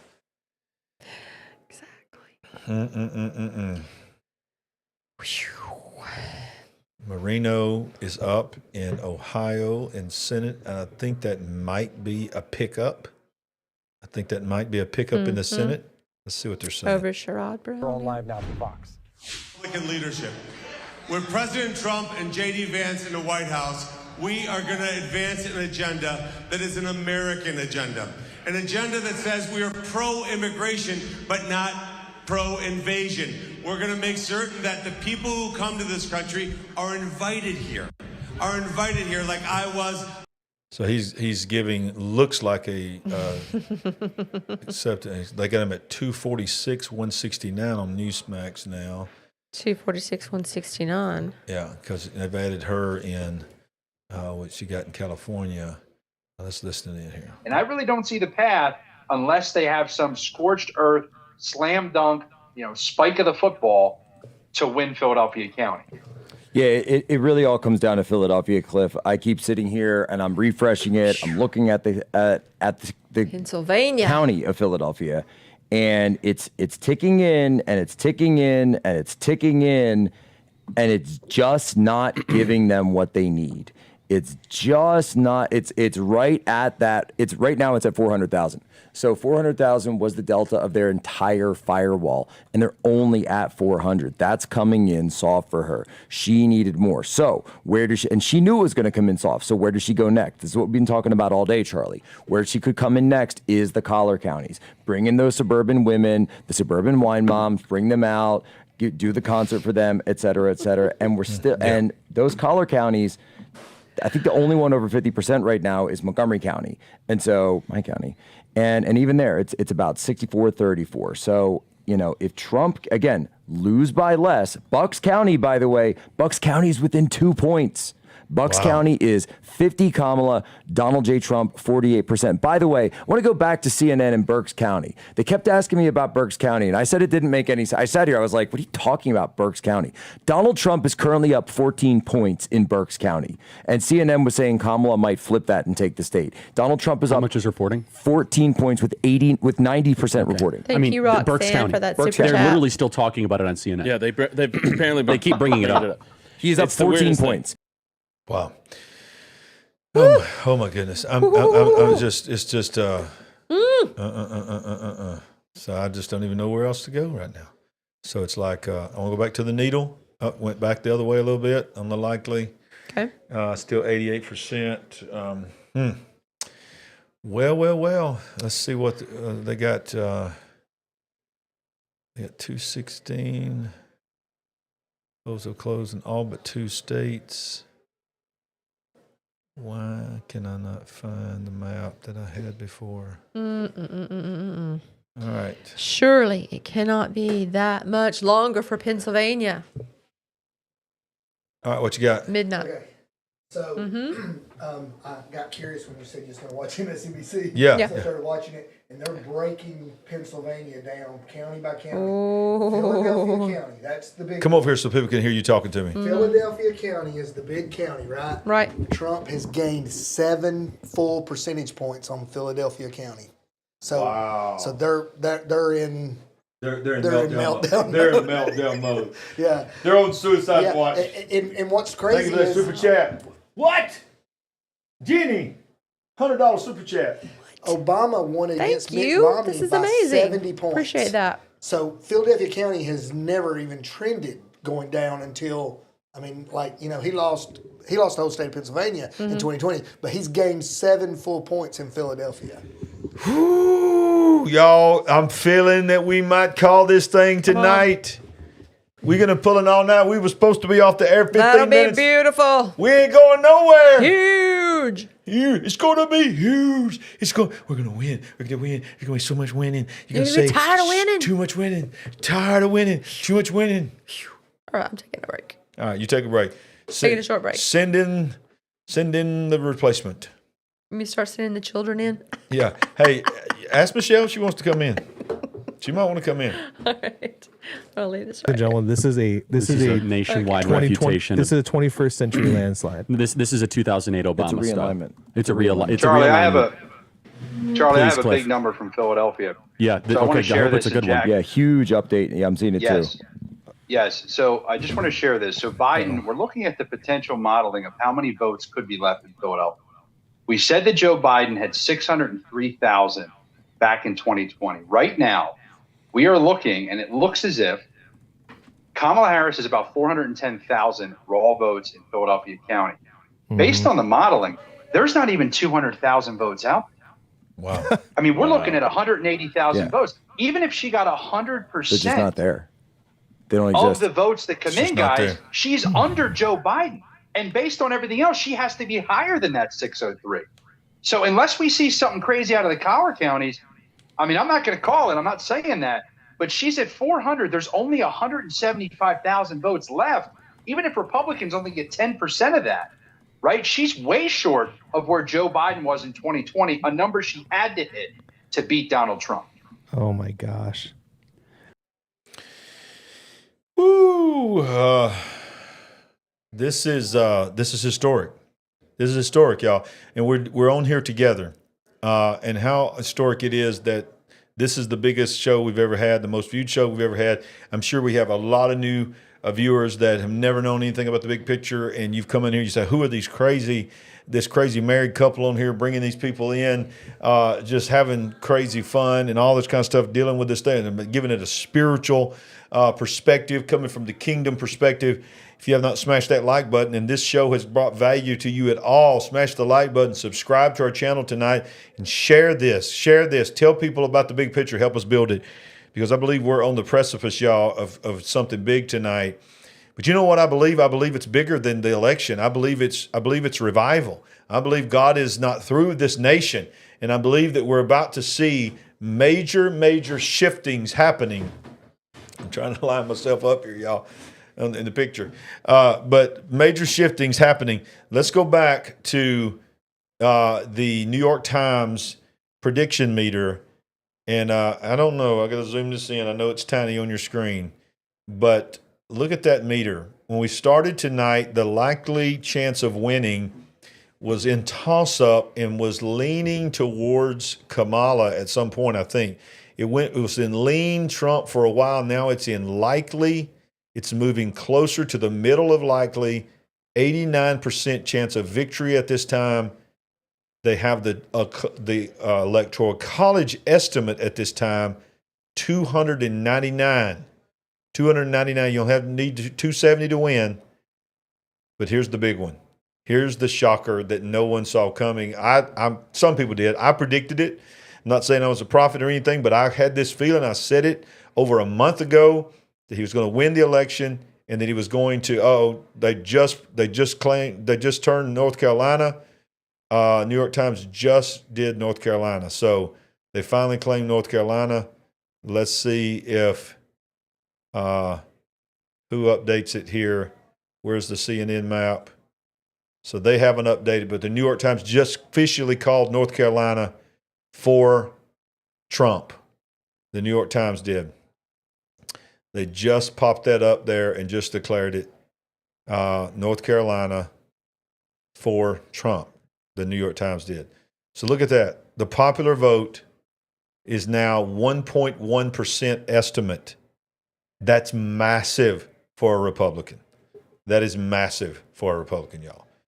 I mean, do you know how big this is? Wisconsin, we know there is a significant amount of vote remaining in Dane and Milwaukee counties, and we are seeing signs of strong performance in the WOW counties, where we have partial data. We don't expect complete results from Wisconsin until tomorrow morning between 3 a.m. and 5 a.m. We're going to be here. And we'll be here. Yeah. Did you hear that? Wisconsin is saying don't expect the returns. They've stopped counting until 3 a.m. to 5 a.m. Wow. Are counting absentee ballots at Milwaukee Central Count because they were counting them so slow. There was a problem with the swinging doors on the side of the counting machines. Apparently, if they're open, it's prone to miscounts. I know, you can't make this up. Brett, can I share with you something really interesting? We're a first world nation. Yeah. Can I share with you something really interesting for you and Brandon? Yeah. And you need it. I'm sure Brandon's tracking this. Donald Trump is about 100 votes away from surpassing his total in Dane County. 100 votes? From 2020. Wow. So Donald Trump, it has 78,000 votes right now in Dane County. 93% is recorded. There's still 7% left. He had 78,000 votes in total at 100% in 2020. So it looks as though Trump is going to certainly overperform his total vote total in Dane County. The question is going to be, does Kamala Harris match Joe Biden? If not, there's your 3 or 4 points that you potentially can grab from Dane County. If you're a Dem. Wow. So let's go back here and look at the total votes. It just updated.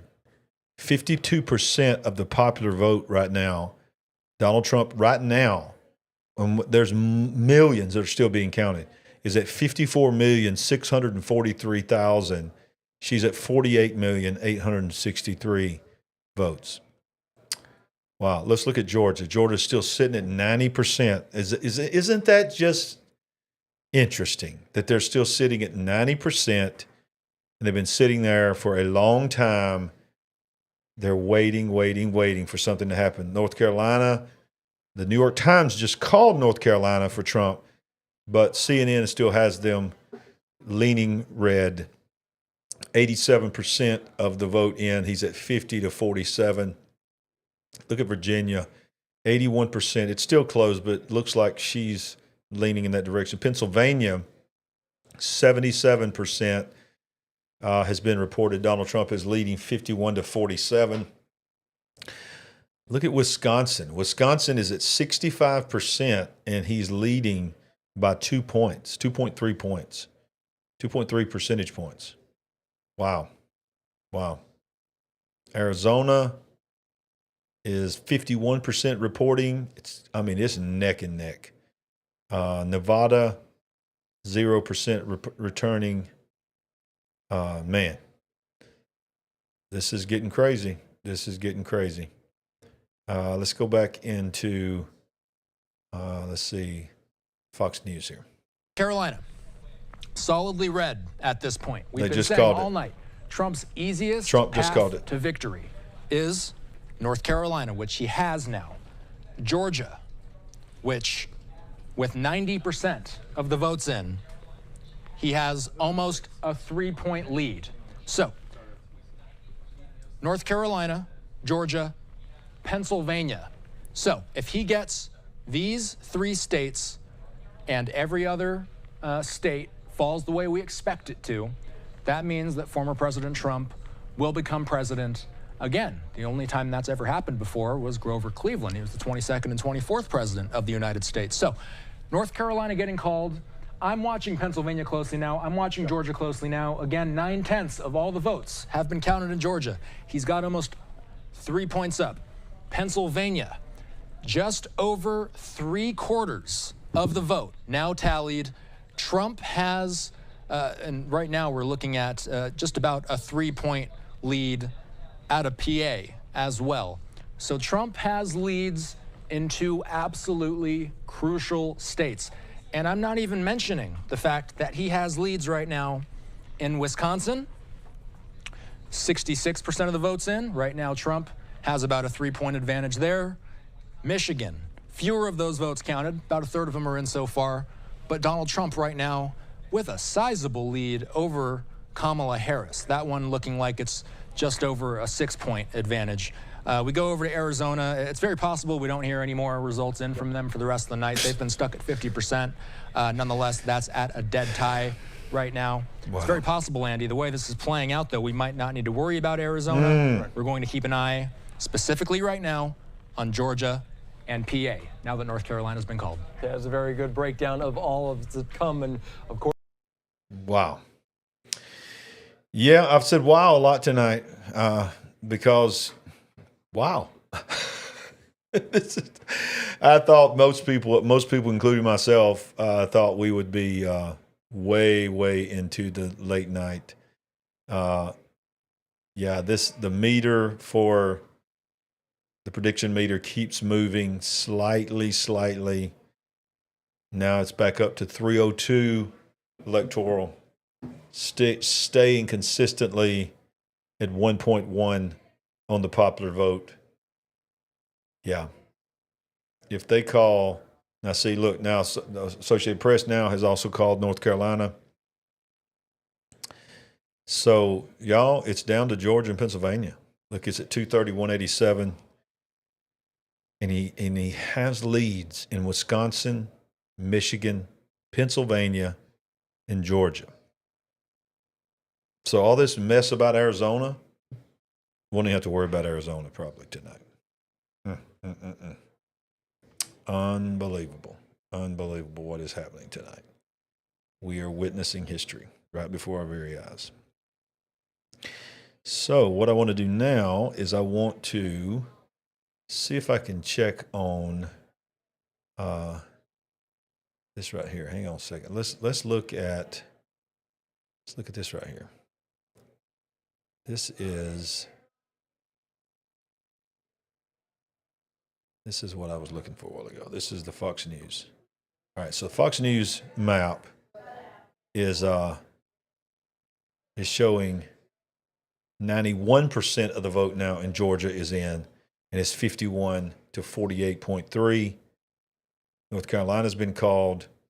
Virginia, let's see what Virginia's looking like. Virginia is got 77% in, and it's still within 2 points. Pennsylvania is staying there at 76%, but a sizable lead. Wow. Hang on one second. This is crazy. Nobody's going to sleep tonight. It's gonna be a long night. Yep, it's gonna be a long night. Look at Michigan. Michigan's only got 33% in, but it's 52 to 46. Michigan. Wisconsin is at 66%, and it's 50.9 to 47.6. Over a 3.3% lead in Wisconsin. Minnesota's only got 16% in, but wow, 61-36. Arizona is just doing their own thing. Let's jump back in here real quick. So I'm going to look at the fact that there's 182,000 votes that we think are left in Bucks, but we're going to call that a wash. Let's go to Montgomery County. Okay, 61% is in. Dems are winning that about 2-1. Let's go over and see what they're saying over here on of these blue wall states. Right. But man, he's the heavy favorite in at least 2 of them, I'd say. And he may win all 3. And I will say this, let me throw one more out there. Up for debate right now is Minnesota. I think you have to look at Minnesota as a state that Donald Trump might pick up. Wow. Now, I don't. Wow. Was very positive. I wouldn't say I'm guaranteed. I think that is into the toss-up category. That would be, that is just pudding with my ice cream. That is just fantastic. But I thought Tim Walz was popular there. Yeah. No, this is what I want more than anything. Honestly, what I really wanted is Donald Trump to win only because he won Minnesota. I wanted him to just be over 270 just so we could blame Tim Walz for the loss. But him losing his home state would just be delicious. That's just something I want out of this. That's crazy. It's in the picture, and I wouldn't say it's anything. It's a toss-up, I would say, at this point. Glenn, one more update here real quick, if we could. We have, this is where we stand right now, 231 electoral votes for Donald Trump. Kamala Harris is at 179. As far as certain goes from here, there's nothing left easy for Donald Trump. We've wiped through all those states. He's got 0. Kamala Harris has only 12 remaining. So we're getting very, very close to the end here. The likely minimum, 231 for Donald Trump and 191 for Kamala Harris. 116 to go here. But again, a lot of these states looking pretty positive for Donald Trump. And even though a couple of those fringy states, those states that were reach swing states, like Minnesota, looking interesting. It doesn't look like he's going to get there in Virginia. Doesn't look like he's going to get there in New Hampshire or Maine, even though those states might be a little bit closer than people expected. But Minnesota is at least in the picture at this point. You don't think New Hampshire is? I don't think he's going to get there in New Hampshire. It's going to be razor close there, probably not. Yeah. He's up 3.5 in Pennsylvania with 75% reported. Start warming up Hail to the Chief, guys. That is wow. This is going to be over tonight. That is fantastic. Wow. Did he just say what I think he just said? He said this is going to be over tonight. Wow. The numbers are sort of stuck at the same numbers. But y'all, this is getting crazy. This is moving quickly. Like this on our social media pages. Make sure you follow us on Live Now Fox. It's on all platforms, including TikTok, where we have been continuing to keep you updated with some of the other storylines that we're following and seeing there online. All right, thank you so much, Christina. So important for so many people, and we're glad you shined the light on some of these propositions as well. We appreciate your time, doing a great job back there in the social media center. Absolutely. Thanks, Andy. All right, thanks so much. All right, let's continue on, and let's give you a wrap-up of some of what we're seeing in terms of some of those propositions. The amendments. Yeah, there's a lot of amendments out there. Abortion amendments, for sure, is out there. Let's jump back in. Listen to old Charlie Kirk's team. Let's just stay factual. I mean, that's their reporting, right? So we'll see what happens there. So email us as always, freedom@charliekirk.com. Become a member, members.charliekirk.com. That's members.charliekirk.com. A lot of libs are freaking out right now, guys. Like a lot. Eric Hovde has. I want to take a moment to thank the super chats tonight. Julie Brasher, Fernbirds, Julie Brasher again, Michelle Clark, Fernbirds again. Please forgive me. I'm looking across the room with my bad eyes. Yali Knock, Roxanne Murray, Jenny Warren, and Anita Sibley. All of you guys, super chats tonight. What a blessing. What a blessing you guys are. Thank you so much. That just means the world to us. Thank you, thank you, thank you, thank you, thank you, thank you. He had 81% to Trump having 17.9. So Trump had about 18. Biden broke 81. We're now seeing that Trump is at 21. So up 3 points in a county that we were. All right, some people are in the comments section. You don't ever know what to go with this. I'm gonna go over to X for just a minute because I want to get some of the things that they're saying on X. But some people are saying in the comments on Charlie Kirk that Harris' team has now stopped talking to the media. So let's see what we got here. See what we got over here on X. Let's see what the latest is.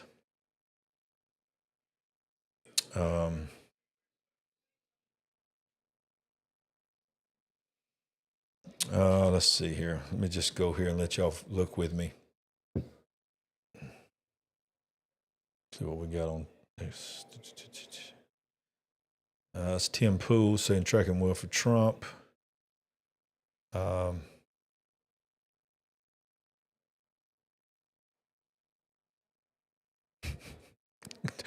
Barack Obama 7 hours ago. It took several days to count every ballot in 2020. It's very likely we won't know the outcome tonight either. So please keep a few things in mind as you make your voice heard today. Thousands of election workers around the country are working hard today. Respect them. I'm sorry, Barack Obama, you may have missed that one. I think we may know tonight. Wow, Alex Jones is saying, breaking, United States military set to test nuclear missiles hours after polls close. How convenient. Yeah, so here we go. This is where we're at. We've been on here now for 4.5 hours. Wow. Sandy Lynn? Hey, Delane. Somebody. Anybody? Nobody's, they're all ignoring me. All right, so let's sit back in here real quick. See what they're saying. In Pennsylvania, what's the rules? What's the procedures? Can you take over for just a minute? How quickly could they get their process done this morning?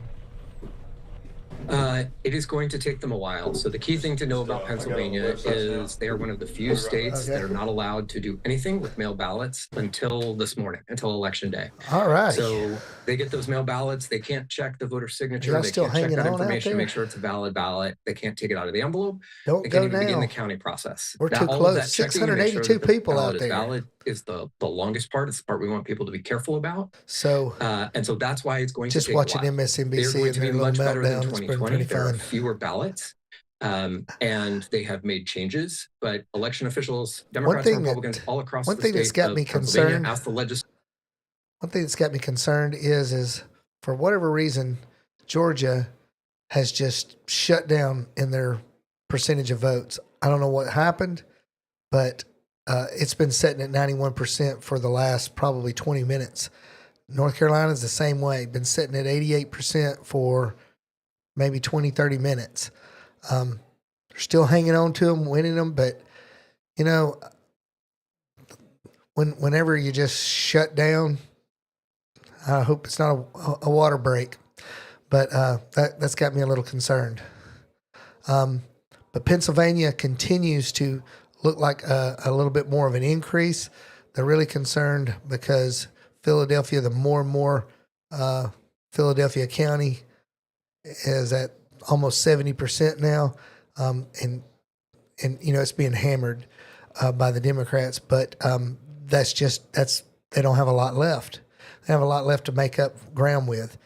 Same way in Pittsburgh, we're at 8% left there. So you're talking about just a few thousand votes left. So I think because for that reason alone, I feel really good about Pennsylvania. Let's swap sides. Okay. Stay on here together. I was just telling them, my concern is why has Georgia stopped? Yeah, exactly. Why has North Carolina It feels stopped? way too familiar. Feels way too familiar. Yeah, I was thinking that about Georgia too. Why is it stopped? It's been stuck at 90 and 91% now for I don't know how long now. Yeah, I agree. It just feels like that somebody, the powers that be, has said this is it. We're not going to count anymore. I don't know if you heard, but they said Wisconsin. No, I forget which one it was. They said it's going to be 3 to 5 a.m. before we can finish counting this county. Well, there was 31,000 votes that have got to be recounted because of some shenanigans. So look at the popular vote, y'all. This is crazy. He's already at 57,736,000. See how many of those are in California now because Biden won California by 6 million votes.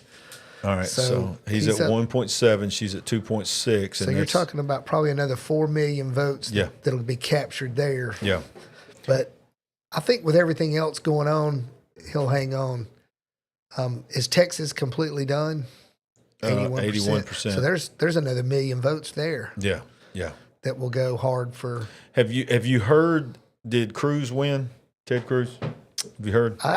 All I have seen is that there has been one Senate jump. Okay. And I don't even recall who it was. Towards the Republicans? Right. There was one jump in the Senate so far. And I think that was. Remember what state that was? I really can't. I want to say Ohio maybe, but I know it was somewhere in the Midwest. Okay. But I don't recall. Don't know how to get back. How do I get back? There we go. All right, so let's go back to the meter. See what the meter's showing us. It's staying pretty consistent. 89% likely. 299, 300 electoral, and staying right around 1%. It's not going down. So you see these people buying. Look at the numbers: 17,000, 5,000, 4,000, 10,000. People are still buying Kamala Harris stock at 9 cents a share, and I just wonder if they're just like it's like almost like a gamble. Like, hey, I'm going to get it for 9 cents a share, and if somehow she pulls it out, or right. Yeah, really I don't understand it. Okay, let's look. Let's click on the Senate here and see if this shows us anything. Right now, it's 49-40 on the Senate, and let's go down here and see what it shows. Republicans need to win 4. They've won Florida, Ohio, and Texas. They just need to win one more to take over, or to take over. Yeah. So let me see what we got here. The Ohio was the one that flipped. Yeah. Ohio was the one that flipped. But right now it's saying that the Republicans needed to win 4 to take the Senate, and they've won 3. So they still got, I don't know what that 4th one is. Well, if you bought Bitcoin this morning, you've made $6,000 profit per share. Of course, you'd had to pay $68,000 a share for it. Wow. But yeah, it's the all-time high. It's almost $75,000 a share now. Wow. Right now it's looking really good for the House, the Senate, and this is what we've been watching here, the presidential. Daniel just said Ted Cruz did win. Ted Cruz did win. Send Okay. Called Cruz. Okay. Thank you. And I'm hearing Zane saying they're about to call North Carolina for Trump. Well, some of us already called North Carolina. Fox News already called. Yeah, I saw that. I just wish they would go ahead and keep those numbers running. The New York Times has already called North Carolina. See what North Carolina is. It's at 91%. Okay, so it's moved a little bit. It was at 80. It was at 88% for a long time. Georgia's now at 95%. Whoa. And what's the percent? 51-48. It's over. He's going to win Georgia. He's going to win Georgia. And Pennsylvania. 81%. Wow. And it's leaning Republican now. Yeah. 51-48. And then Wisconsin, 70%, 51-48. Wow. Minnesota is, they were saying a while ago, it's in play. Yeah, it finally went hard right, just hard left a few minutes ago. Okay. Well, look at here. I would have said once you see these trends, they usually don't back out. But after 2020, I mean, every trend is off the table. Yeah, exactly. Yeah, I agree. So let's go back and look at what everybody's got here. The AP's got it 230, 192. CNN's got it 227, 153. And Newsmax still sitting there at 246, 204. He needs 24 vote. Go back over there. Kamala Harris wins Virginia. New York Times just called Virginia for Kamala Harris. The one that has 246, have they already called North Carolina? Oh, yeah. Okay. Yeah. But have they called Georgia too? Yes. So they've called Georgia for him. They Okay. called Georgia like less than an hour ago. So he needs 24. So basically, Arizona and Pennsylvania would do it. Yeah. He's 204. He's 246. Yeah. 246. So Pennsylvania's 19. Arizona's what? 10. Is it 10? Somebody just called North Carolina. Yeah, probably CNN or Fox News. CNN. So that gives him how many votes? Fox News probably called it. How many votes is that, Michelle? 40. How many electoral? Oh, North Carolina's 16. Yeah, it's been called for a little while with some people. Let's see. Let's go watch. Let's see. So they just called Virginia. So I figured Virginia was going to be tough. Yeah. Virginia's going to be really tough. But it was about a 10-point swing. Yeah. And it's what, 3% now? Yeah, 51-47. Yeah. 95%. Well, Georgia's now at 95%. Georgia's done. Look at the meter. They got it pegged as far as it would go. Very likely. They've got Georgia pegged. So they basically that's them calling Georgia. They've got lean Republican Pennsylvania, lean Republican Michigan, lean Republican Wisconsin. So Michigan is actually lean Republican. What is the numbers right now? So 41% in, 52-47. Whoa. He's 246. Oh, she can't win without them three. No. She can do. No, there's nothing.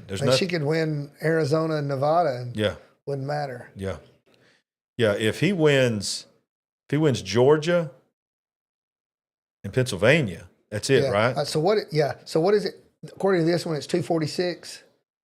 230. Okay, so what? Yeah. They haven't given Georgia yet. No, they haven't given. So Georgia's 16. That gets you to 246.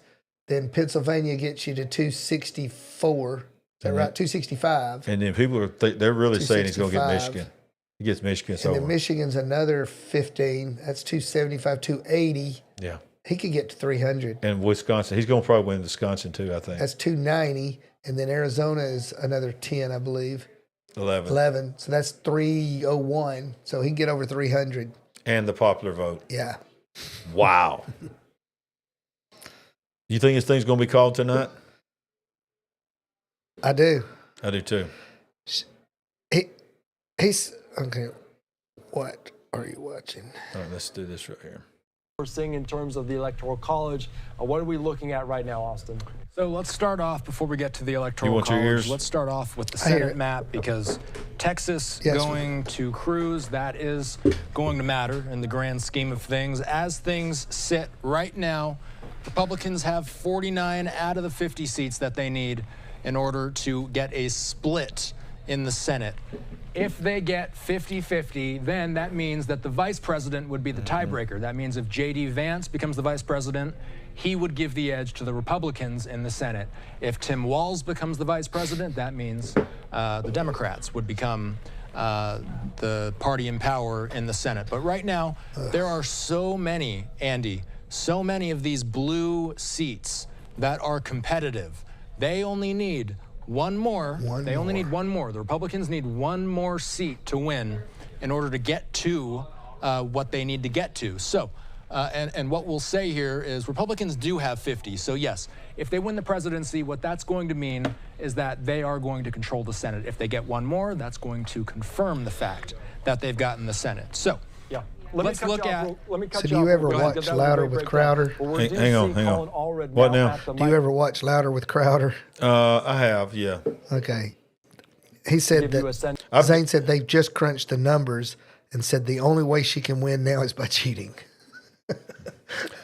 So we didn't say that, YouTube. We did not say that, YouTube. I know. I guess they know what's left as far as how many votes have not been. Yeah.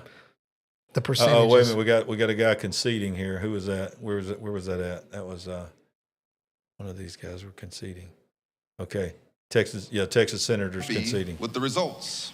To Ted Cruz. I said then, and I'll say it now, you can't just be a patriot when your side wins. So tonight, we didn't win, but we will continue to be patriots. Isn't that right? All right, so I'm just looking on X here. I'm gonna put this back up while we're talking, so we can have something updating. Where's it at? There it is. The spin. Where's the spin meters? There we go. Live forecast. All right. Cannot keep up with this, y'all. This is so crazy. Okay, there it is. All right, so it's getting more and more likely, 89%, 301.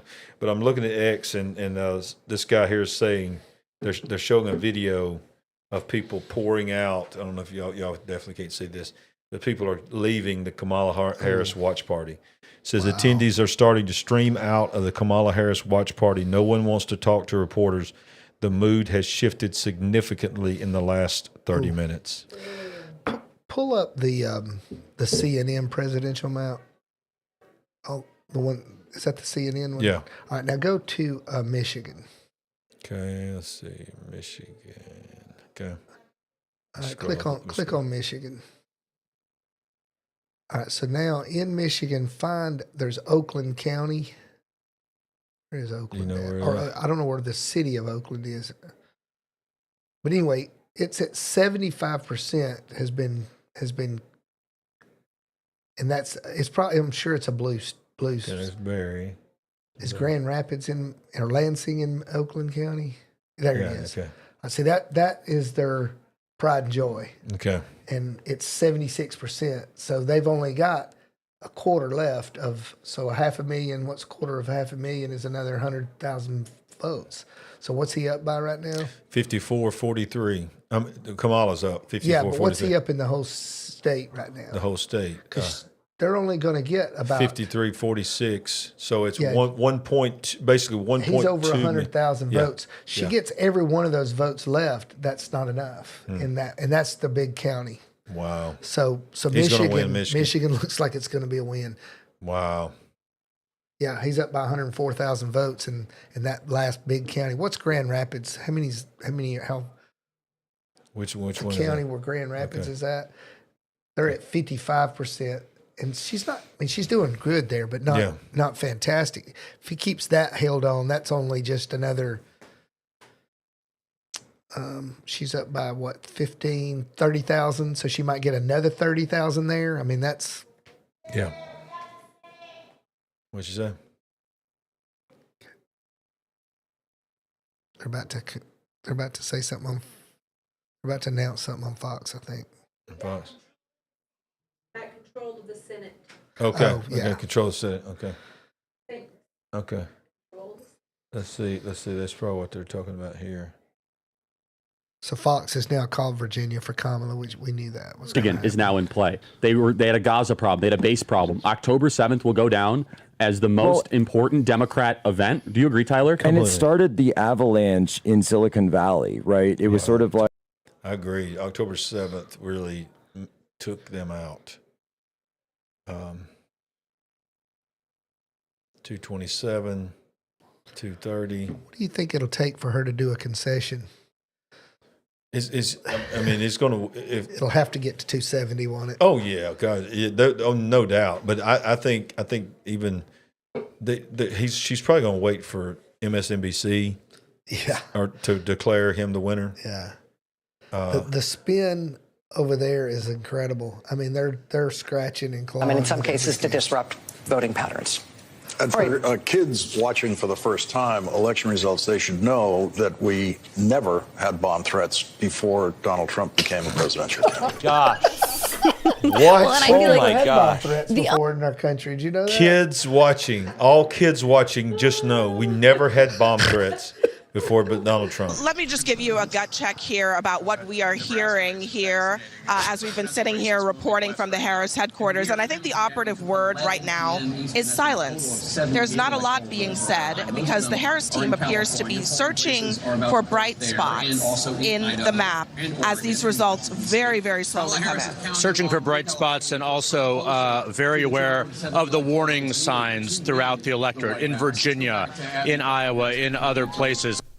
They're going to have a tough time searching for those bright spots because we've just heard ABC News was reporting that people are already leaving the campaign headquarters and taking off. Does this surprise any of you? No. I finally agree, Glenn. It is a campaign of joy. Yeah, it is. Enjoying the hell out of this. Yeah, it's great Can I joy. get a witness on that? Yeah, it is. It's like Hillary Clinton. when parties turn into funerals, you kind of want to just get out of there. So let me thank you, Hillary. Man, we're witnessing history, Sandy. Yes, we are. The double birds that TikTok gave to the Democrat Party. What the double birds?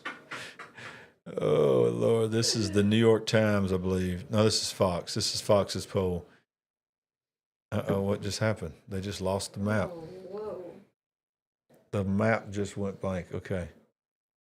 So 93%. I thought it was at 95%, wasn't we? Did they just go back down? Wasn't Georgia at 95%? I think so. It's now saying 93%. Refresh it. So Zane said, don't worry about getting taken down, that LWC has a betting line on being taken down, and they still haven't been. Okay. Yeah, it's saying 93%. I thought it was at 95%. Let me go down here and CNN. So, all right. So, yeah, it's 93%, and it's still 50.7 to 48.4 in Georgia. Let me see those numbers. How much is he ahead? In Georgia? Yeah. At 93%, he's ahead. By 115,000 votes, right? Yeah. And that's 93%. So yeah, there's no way that they can overcome that. There's no way. Pennsylvania is now at 83%. Is that where they've been stuck, or weren't they at like 70 something earlier? Are they moving? Is that moving at all? I think they've been right around those numbers for a while. Okay. Michigan. It seemed like all of them have just stalled. There's only 350,000 votes left to be counted in Georgia. Mm-hmm. And he's ahead by how many? He's ahead by 100 and... 602 minus 43. That's 17, 18, 19. So 119,000 votes. So there 232,000 votes that she's got to overcome out of 300,000. She's got to win 2 out of every 3 votes the rest of the way in Georgia. Here's the thing. That's all over. Right, so I'm just going to say it. It's just a waiting game at this point. Yes. Yeah. It is literally over. These states are hot. Do you think these states have slowed down and halted reporting in some attempt to try to help her? I don't know if they could actually help her, but I think you're right. I think they've stopped counting. It makes me wonder if it's just not to give him the satisfaction of having to go to bed not knowing. Yeah, I agree. You know, 4 years ago we went to bed feeling pretty good. Mm-hmm. Yeah, we did. Sure did. Yeah, we did. Yeah, pretty confident. I was confident. Everybody remembers that well. Yeah. Wow. So is Pennsylvania at 75% or more? Let's see. 83%. 83%. And he's got it. He's got it. 51.2, 47.7. Let me see how much is left there. 2,992 8 plus 2,787 590 plus another 50,000 plus 50,000. And that's how much times 83%. So times 0.17. That leaves us with less than 1 million votes left. So if she got all of them, she would win, but she's not gonna get all of them. Yeah. So it's like, so they can't call that one yet because that's yeah. He's only ahead by 200,000 votes. Right. So we need to check in with some live feed. Yeah, let's do that. We need somebody to say something that really. Oh God, they got Alex Stein. They don't tell what he's going to say. So we got some intel from some Capitol police officers that there was going to be a bunch of protesters here, but we come here, there's not one freaking protester. So I don't know what they're trying to, why they're trying to trick us and tell us that there's going to be protesters here. So when we saw people leaving, we said, hey, let's go check out the White House. We want to try to go, mix it up, Glenn. But we kind of blew our cover too. When I started yelling Glenn Beck, I think people realized that we weren't really white dudes for Harris. Yeah, not really a smart thing to do, especially when you're alone in a crowd in Washington D.C. But yeah, it's just I'm beginning to get plumb giddy. I've had so much caffeine, but I need more. So these counties that she's winning big in Georgia, 60%, 65%, she's going to have to win 66% of every vote left in order to catch him. Look, it's just finally moved again, Delane, from 88% to 91%. Wow. Yeah. Keep going what you're saying. Yeah, it's just she's not going to be able to do it. No, it's now in the middle of likely. It's not been in the middle of likely all night long. She can't gain that much more. Yeah. The amount she needs. 1.1 on the popular vote. Dude, he's going to win. Look at what they've got now in the swing states. Nevada is slightly Republican. Michigan, Republican. Wisconsin, Republican. Pennsylvania, Republican. Arizona, Republican. Georgia pegged all the way Republican. North Carolina's already been won. So, I mean, they're basically letting you know right there, those are the swing states. Yeah. Wow. But he only needs Georgia and Pennsylvania, right? I think so. 19 and 16. Maybe Arizona. 19 and 16. But, it's just a waiting game now. We're just waiting. Votes, and he's at what? 2? It depends on which one you look at, but he's at without the one without Georgia. Oh, he's only at 230. That's CNN, and then they got him at 230 on the AP now, and then on let's see, 35 votes. I lost. I must have closed out. That gets him to 265. He would need Arizona too. Wow. Is Nevada not counting votes right now? What's going on with them? Because it was just blank. Let me see.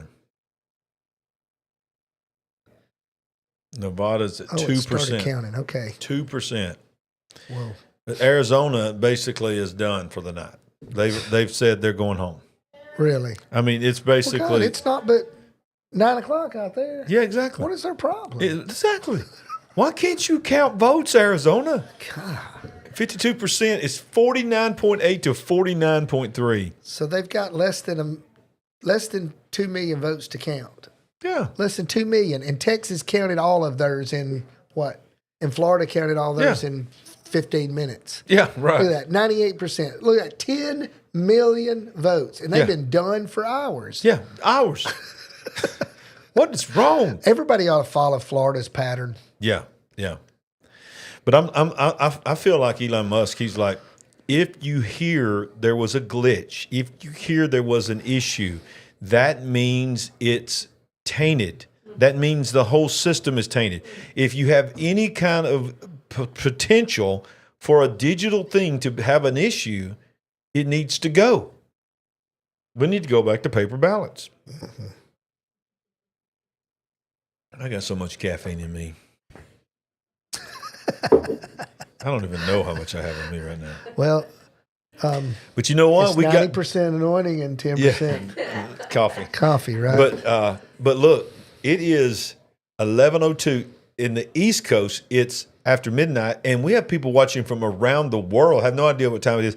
We've got almost 700 people watching right now. We got 600. Oh Lord, we got 666 viewers. Hurry! Whoa. Get another viewer, quick! Quick! Oh, just drop back down to 663. Lord, what is the 697? That's likes. Yes, likes. Okay. 697 likes. One person disliked. One person disliked. Who was the one that disliked it? You know it's getting serious when the Amish get involved. Oh yeah, I saw the Amish parade. Amish for Trump. They had big old flags. Came from Michelle. That was legit. I saw them. All right, y'all. So what's going to happen? Zane says that Georgia just paused all counts. Uh-oh. What? Like they did last time. It's 11:02 p.m. Oh my Lord, are you kidding me? Let's go in live right here. Very much that they're going to be butting heads. You'll have Speaker of the House, Hakeem Jeffries from New York, central-left Democrat, taking on the Republicans, Republican Majority Leader. It could be Rick Scott, who was just handily reelected tonight, the senator from Florida, or it could, interestingly, be John Thune. John Thune was a senator from South Dakota, and in 2004, he was elected against Tom Daschle. Tom Daschle was the incumbent Democrat, and Tom Daschle was at the time the Senate Majority Leader, and part of the message he had was that he could do more for South Dakota as a leader of the United States Senate than a freshman senator. Now we have a scenario where probably the front runner is John Thune, and John Thune himself could become the Majority Leader of the United States Senate. So one of those two, those are, of course, the case of John Thune, he's very much kind of an establishment Republican. It'll be interesting to see if Donald Trump is elected, how he will deal with Donald Trump. Donald Trump is obviously demonstrably popular with the conservative base and certainly with Republicans in South Dakota, but he really needs to get to use Congress in order to get any legislation passed. And it'll be interesting schism between the establishment Republican Party, Mitch McConnell and John Thune, and kind of the insurrectionist new right, if you will, of Donald Trump and J.D. Vance. We're still awaiting some pertinent race calls in battleground states on the presidential race side. We'll get to that in a moment, Rich, but I just want to ask you in general, if history is any indicator, how long could it take before we know the balance of power in the lower chamber, the House? It usually takes a long, assuming it's a close race like this, it can take a long time because there are a lot of races that are going to be very close. The state of Maine, for example, they use instant runoff voting or ranked choice voting. So they have one congressional race in the 2nd District of Maine, which would be very competitive. That could take a while for them to count, but there are usually a couple of congressional districts that it can take 2-3 weeks to go until they finally have a winner of that race. If it's going to be very close. I think that obviously the races that are close, they're close for a reason because they're usually in very competitive congressional districts. A lot of those are in upstate New York or in the suburbs of New York City, as well as many of them out in California as well. So my guess is are probably going to be about 10 seats that are probably going to take a while until. Wish there was a way for us to watch Fox News without getting hit. They'll flag you or something. Yeah, and I don't even think you can. Let me just see if we can here. So they haven't told why that Georgia has paused voting or counting. I just don't get it. All right, y'all. Let's see if I can get. State that anybody here wants to talk about. That's what they're waiting for to be called, and that's when this place is going to get lit, guys. Back to you. As they say, I hear they say that. They do say that. They do. The kids Okay. say that. All right, let's go to Jackie Heinrich, who is at the Harris campaign headquarters in Washington. And Jackie, we spoke about your reporting just a short time ago of some pretty dour Do you want to come back? moods of at least 3 people very close to Vice President Harris. To call. How late does it have to get? And there were some more colorful words than that even that I wouldn't ever dare send over email. But overall, the sense that I'm getting from multiple people close to the campaign and close to the vice president is that the vibes are very bad. Those 3 sources believe that her path is narrowing so much that it would be very difficult to overcome. Right now, the campaign, though, is still maintaining that none of her paths to 270 have closed. Even when I pushed them on the North Carolina race call and said, can you update that? And they said, just as Jen O'Malley Dillon said, the clearest path is the blue wall. So a lot of sort of distance between the messaging from the campaign and what we are seeing from the inside of the operation, just from sources that we were speaking to. The exit polls that they have been watching, they're saying are accurate, and she would need to outperform, really turn things around, and what's coming in is not showing that that is likely or possible. I'm gonna actually see if I can pull MSNBC That's from up. Fox. That's Fox News Live. I can't believe they were doing live. I want to see if I can get MSNBC.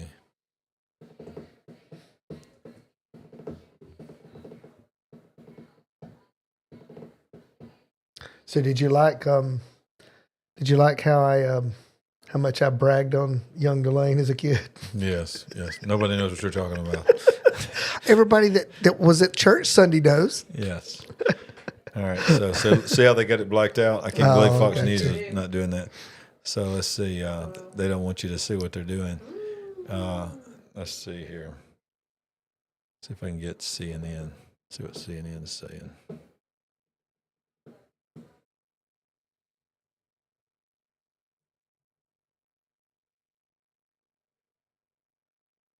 All right, we can't have dead air. Come on. See, they've got it blacked out. They know you're trying to stream it. They won't let you do it. You can't even if you have like YouTube TV. I was going to say, if you had YouTube TV, you could run it. It won't stream it. It won't stream it when you're streaming. It knows you're streaming. Oh, okay. Go. All right. So, but Fox News apparently is letting you do it. Crew that would be blocking us, but there's this big gap in the grass over there. This was filled with people dancing just a short while ago, and it's kind of empty now. Not yucking it up now, are they? A couple different stages here, and we were actually told earlier in the night that the reason that there were 2 stages is because there was a remote location with a studio where Harris could potentially go and potentially pipe video in if the race was still outstanding, if enough of these states were remaining uncalled and needed to go into another day. But it doesn't sound like that is going to be utilized tonight because we're hearing word that she could be coming here to say something. But who knows who's going to be around for it? We also don't know who this. Go ahead. So did you hear that? She may be coming here to say something. So it's like, is it going to be? Here's my question: is it going to be a concession, or is it going to be like Hillary? Everybody go home. It's not over. Let's sleep on it. See what happens in the morning. Wow. Jackie was spellbound by that one. Sorry about that. Let's bring in our panel. Mark Thiessen, Trey Gowdy, Kellyanne Conway join us, and then we have the chain gang over here on the right, chained to the desk, and they haven't left. Okay, Mark, you haven't been on. What's your thoughts? So when I interviewed Donald Trump at Mar-a-Lago the day after the second assassination attempt, we were talking about the previous election, and I pointed out that 2020 was decided by a handful of swing voters in a handful of swing states, and that this election probably would be as well. And he said to me, maybe, or maybe a lot. I have a feeling it might be a lot. Looks like he might have been right.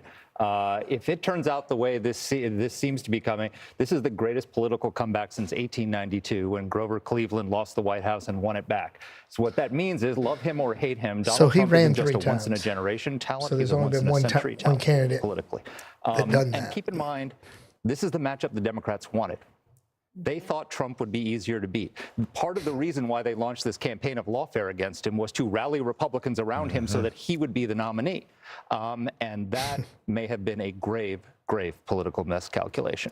You know, Trey Apparently Gowdy, I'm so. struck by thinking about the strategy on the Trump campaign, right? And that he wanted to do all of these rallies, right? And he dug into that strategy in a big way. Also, he said that immigration, he felt, was a more important topic than the economy, even though the economy kept coming in higher on people's issues lists.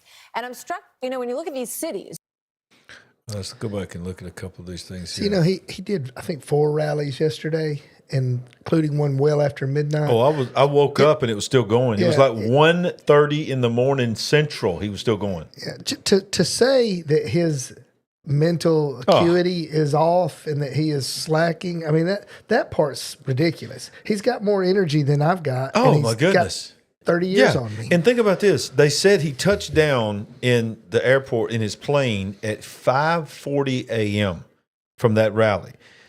And then at this morning when I got up at like 7:15 our time, he was in his precinct. He had just voted, and him and Melania stood there and had a on-the-spot press conference and took questions for 30 minutes. He never slept. He never slept. And he did 4 rallies, and then he went and voted and did a press conference and answered questions. Is he a vampire? Some people might say Maybe, yes. I was going to say, maybe some of these things are saying about him. Y'all, come on. Look, y'all, it's getting late. Let's call this thing. Let's finish this. What was that right there? It said Electoral College estimate 301. Yeah, this is their meter. It's been going back and forth, but it's been staying at 299 to 301 now, and it's gone. It was in lean. When I went to be on Troy Brewer's show, it was in lean. It's stayed in likely now. It's moving close to middle of likely, and then it's staying 1.0 to 1.1 popular vote. It's crazy. And then these are the likelihoods of where they've got every one of them now. Is Pennsylvania stopped? 75%. That's up there. Let's see. Oh yeah, he had to concede. I knew he was going to lose. He was Republican. Steve Yes, Garvey. 86% Pennsylvania, 50 to 48. Hang on. Keep that up just a second. Was it 86 a while ago, or has that changed? It is 3,062,000 plus 2895. Alex Jones is, I don't know how close he's to this, but he's saying election bombshell. Trump is on path to declare victory within an hour. 6,013,000 times 850,000 votes. Somebody said, I don't know if I want to say what I said.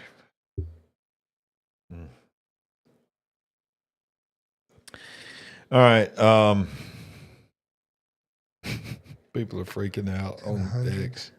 CNN is reporting 33 minutes ago. CNN is reporting that a huge batch of tens of thousands of mail-in ballots are expected to drop in Philadelphia at 11:55 Eastern time. Would have been 10:55 our time.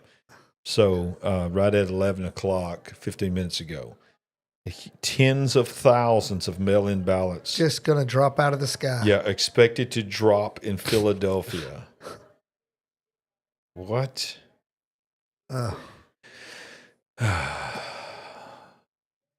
Tens of thousands. I guarantee they're talking about it on here. Let's see what they're saying. Harris started the night up 400,000 in terms of returns when you look at just the mail-in ballots. But Charlie, listen, I'm ready to project something. Okay, we've run the numbers. If projections hold, right now 91% of Delco is in, 86% of Chester County is in, 73% of Montgomery County is in, 58% of Bucks County, which we're now saying is a wash, and 86% of Philadelphia is in. Charlie, I'm going to announce this on the Charlie Kirk Show. If these projections hold, Donald Trump will win Pennsylvania, and president. with that, we'll have enough votes to win the White House. Those are the projections we're seeing, and I think that's going to play out. All right, okay, so for let's us go to have worst case. I want you to now go a little doomer. What if play out like a 10% decrease, 20%? Show me a path. I want you to do the Kamala thing. Give me 10 seconds. I'll pull up the data and tell you Fair worst enough. case Let's scenario play. what they Let's can play do. CNN. I mean, let's play CNN. 1 second. Play cut 191 while Cliff crunches some numbers. I want the worst case scenario here. But look, the headwinds of the economy, the inflation that people are feeling, the difficulty in everyday, their everyday lives. Sorry. Yeah, she could not outrun I keep that forgetting. Biden economy. What happened? And the economy. We're sitting there watching things and they can't even see it. They're over there going, can't see it, can't see it. That's your job. No, you're supposed to look how at the. am I supposed to be over there? Give me this. No, I'm talking about look at the live chat and tell me when they. I can't see that. That's tiny. I'm so sorry, y'all. I can't see that over there. I've got this screen in front of me. I can't. That's But I my, gotta it's have my binoculars. fault. It's my fault. It's all And my fault. yes, it's white knuckle time, but stay calm. So what am I missing here, guys? What is the best path for her? Yeah, let me say this, Charlie. If you're really worried and you're looking at what are their options, okay? If we're not talking election day, if we're talking about mail-in votes, here's the status, okay? In Pennsylvania, you have to request a mail-in ballot to vote by mail. And so 1.2 million Democrats requested a mail-in ballot, but only just over 1 million returned them. And so if you're looking for votes that could be out there, things that could be like, hey, these ballots just showed up, that would be where I'd look, because there's roughly 200,000. To be specific, it's about 160. All right, I'm 163,000 numbers. I'm going to go over and watch Fox News in just a second. Date the beginning of this from back in that period in terms of the loss of credibility of mainstream media, loss of credibility for the people who were hurling around terms like Nazi and go to authoritarian CNN, and all the let rest of that it. run, but People go to in the CNN end and didn't check buy it. what. No, it's okay. I just wanted you to check. Well, New they Mexico. can't hear us when we're talking over that. Oh, okay. So, yeah. Go to New Mexico. There. Okay, so that's starting to come back a little bit. We're looking at 35,000 votes. So 88% in. So there's not a lot of time left, but I don't know if they just started hitting more Republican counties or what. But that had been a bigger stretch, about 55 just a little bit ago. Wow. Georgia's just dead in the water. Dead in the water. Arizona, New Mexico still counting. So what's Arizona at? 52%. 52%. 49 point. I mean, no, they're done. That's where they were a while ago. They're not. They said they're not counting until tomorrow. They're the ones that said it's going to take 5 days. And what is Nevada? Nevada's 2%. 2%. How can you be at 2%? You just some old man. The people 2%. The people who run those little bot places are still out there. Hey, Mister. One, where was two. Get me some more coffee. That's crazy. Oregon's already at 62%. Pennsylvania still sitting at 86%. They're dead in the water right now, Michigan dead in the water? 50%. Halfway there. He's up by 6 points. Wow. Wisconsin, 78%. He's got a sizable lead in Wisconsin. Wow. All right, I got to take a break. Okay. All right, y'all, let's go back to Fox News. You okay? You gonna make it? You all right? Hey, Michelle, you want to come on? No, I think y'all are awesome. You could be. This could be your chance. You're likely very right. The political resurrection of my friend Trey Gowdy. I called one of your friends. He said, made me call him Mr. Chairman also this evening.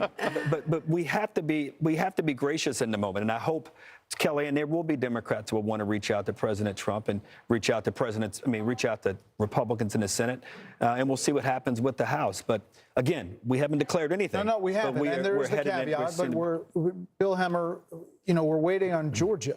Yep. Right? Waiting on a lot of things. And we're waiting on Pennsylvania. We're waiting on Wisconsin. We're waiting on Michigan. But why Georgia, do you think? Yeah. Let me why pop Georgia? on down there. Had a nice little pretty map set up for you guys. Oh, sorry. Okay. I can come back to it. All right. So here's Georgia. All right. And here is the remaining vote. And what I see is a lot of the vote in Atlanta metro area. Of course. Is in, but there's fractions here and fractions there. I see Chatham, okay, Savannah. It's not a small county, 5 out of 159. It's got about a third of the votes still remaining as well. we're not quite set up for the vote margin there, but... All right, go back to Pennsylvania. I just wanted to check in. No, it's okay. No, what I was poking around here a moment ago is Wisconsin. If you do the remaining vote, and the reason we put in these different shades of purple is because the deeper the purple, the more outstanding the vote. The lighter the shade or the gray, that means the county is checked in already. So you see down here in Milwaukee, I mean, a little more than half All is right, reporting so we got in Bill Milwaukee. Himmer. There's some suggestion that in the middle of the night, 3, 4 a.m. Doing his favorite thing. Milwaukee expects to go ahead and give us the remaining vote. This is Michigan right now. This is the remaining vote out that's outstanding. Look, a lot of this is rural in the Upper Peninsula. A lot of this is rural up here, and a lot of the votes outstanding. But this is Wayne County. This is Detroit. All right, only 23% of the vote has now been reported. So that's 75% outstanding, right? 75 to 77, somewhere in that range. So a lot of votes in Detroit. So whether or not that's something they can overcome on Harris's side, I do not know. Let's pop out to the Southwest while I got you guys. And let's go here. Okay. Well, this is a change here. 0.7 now, 13,365 for Trump in Arizona. Let me just see this. Okay, you got some rurals out here. Apache, you get a lot of Republican votes up in here. Sorry, excuse me, Mojave. My bad on that. But Maricopa is the big one. 60% of the vote statewide is here in Maricopa. She has a slim lead here, 2.2. That hasn't really moved. And the folks in Arizona told us before the night began that they were going to, it won't be a process. Pack it in. It's going to take a while, too. But why? If you ask this question at the decision desk, they may tell you one thing. The only thing that I can tell you is that when I poke around in this map, the main population centers in Michigan, Wisconsin, and Philadelphia as well, state of Pennsylvania, are still outstanding as of now. Well, a lot more to dig into, a lot more calls to make from the data that's coming in. The biggest prize, obviously, that blue wall. Our coverage continues next. So here we are. Here we are. They're doing the same thing on CNN. John King is standing by that electronic wall, going over the numbers. Has anybody heard tonight if what the deal is with the Montana Senate race? Because that was supposed to be the most potential for the Republicans to get. Have you heard anything about Montana? Let's see if we click on here if it says anything. No, that's just presidential. I don't understand how to do this map. Get there. So did this group of people at Fox say how long they're staying on before they switch over to another group or team? Who? The ones that right here? Brett Baer and... Oh, they're not going anywhere. Okay. They're not going anywhere. So let's just, so the Scott won Florida. We know that. Let's just watch this, scroll through and see if it says anything about it. Cruz won. Allred is already conceded. And let's see. California Schiff, yeah, he destroyed Steve Garvey. Most people believe that was going to happen. I'm really wanting to see the Montana, Vermont, Bernie Sanders, shocker. So funny that he calls himself an independent. He's not independent. All right, so that one's still not called. Arizona. Let's go back and listen to them. Coast, and we're learning now from the Harris campaign, of course, potentially some uncertainty or turbulence within that Harris campaign, despite what we're seeing on the campus there at Howard University at this watch party as we're continuing to follow the race for the White House. Let's bring in right now to the conversation to learn more about what we're hearing, what we're reporting, what Fox is reporting. Christina Evans. Christina, thank you so much for joining us. Break it all down. What are we hearing, and maybe are there some nervous feelings inside that Harris camp? Yeah, Andy, I think you'd be right when you say the nervous feelings maybe are going out throughout the Harris camp. Again, I want to show you again inside of our social studio here at Live Now. We've been keeping a close eye on all of those storylines that are popping up online, and this is one of them. This memo going out to several Harris campaign members as well. What you're looking at right now is a tweet from Nandita Bose. She's a reporter with Reuters, but this is a screenshot of an email that was sent out. Harris's campaign chair, Jen O'Malley Dillon, sent this message out and stressing patience and resolve. This was a message that was sent to all campaign staff, and it was also meant for some who are outside of the campaign, who are hopefuls for the Democratic Party, trying to give a sense of hope. She does say in this email that as we've known all along, this is a razor-thin race. So right now, That's just mumbo jumbo. Data guys too on the Yokava votes there for Wisconsin. I don't think it's going to be nearly enough. We need to get that number. They have the data They for the got to be number. wore out. Right. I'm pretty wore out myself. Yes. You know how we have that little alert, the little ding for whenever Stu is calling races? I would ask the control room next time, I want a little alert, a special alert for wellness check on mainstream media, because they are taking this as you might expect. Let's play Joy Reid over on MSNBC. No, this should be good. On this set numerous times, is that you have a state where you've got a 6-week abortion or a 12-week abortion. I think theirs might be 12 weeks. Yep. But it's a state where women lost their reproductive rights, where there was a very heavy push to get women to focus on not putting in place, re-electing, putting back into the White House the person who was responsible for taking those rights away and restoring them. But that message obviously was not enough to get enough white women to vote for Vice President Harris, a fellow woman. This will be the second opportunity that white women in this country have to change the way that they interact with the patriarchy. And, God bless Shannon Watts, who has tried to have that conversation.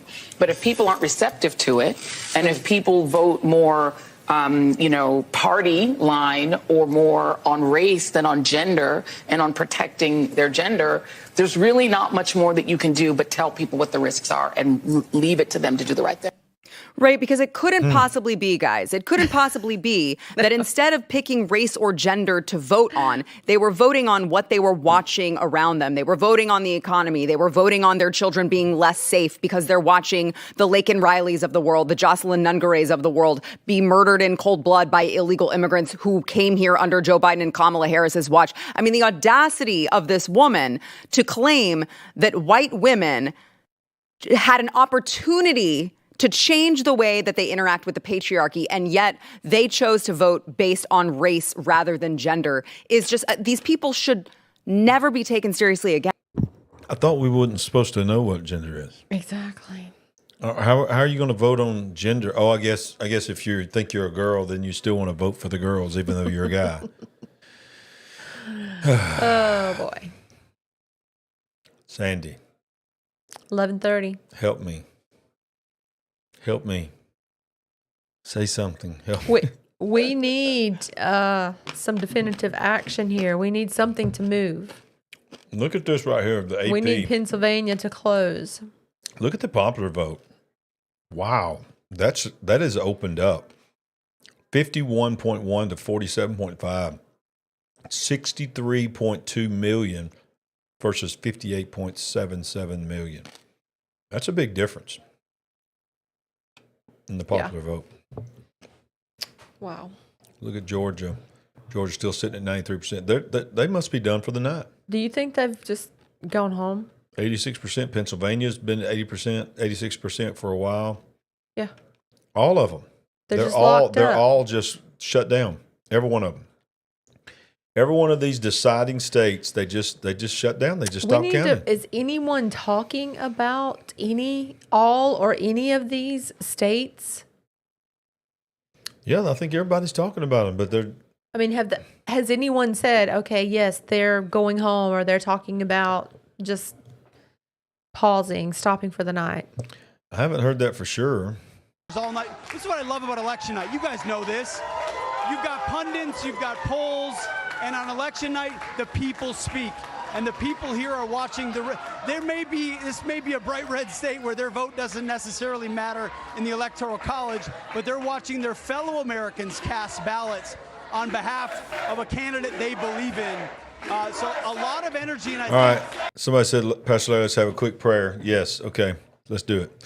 Father, in the name of Jesus right now, God, first of all, we thank you for everything that's happened tonight. We thank you, Lord, for what is happening, not because we thank you for an election, but we thank you, Lord, that there are people that are standing up and voting for families, voting for their babies, voting for the unborn children, standing up and voting for morals and Christian values. God, we just pray, Lord, for peace on everyone that's watching this. And God, I pray for those Democrats. I pray for those that have voted for Kamala Harris. I pray, God, that you would open up their eyes and let them see that the Republicans are not the enemy. Donald Trump is not the enemy. Same thing for the Republicans, that the Democrats are not the enemy. That, God, you would help to bring us together. That, Lord, as impossible it is for the other side to see, I truly believe, God, and I speak that Donald Trump is going to bring us together. I feel like his desire is to bring us together.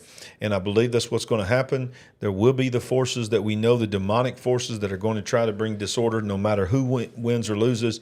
But God, we just pray that the ones that are watching this right now would have the peace of God of knowing, Lord, that you're working on our behalf and that the prayers of the people are working. And Father, we thank you, Lord, for the faithfulness of those that have stayed up tonight, that are watching this, not just because it's a political game, but they're watching this because they know that something is shifting in this country. And we just praise you right now, God. We just praise you for our big picture family. We thank you, God, for the opportunity for us to fellowship together and to do this together in Jesus' name. In Jesus' name, amen. Amen. Great prayer. Thank you. Represents a lot of living rooms where maybe families of 4 or 5 are chanting USA as you guys are bringing in the returns. A lot of hope that the former president will be 47. It's just a matter of when it might be called. So thanks for indulging us here on Fox Nation. We just wrapped our coverage, and you guys are doing a phenomenal job. Thank you, Pete. Thank There's you. probably some good music down there, too. Exactly. Say hi to everybody for us down there. Maybe not New Edition, but some.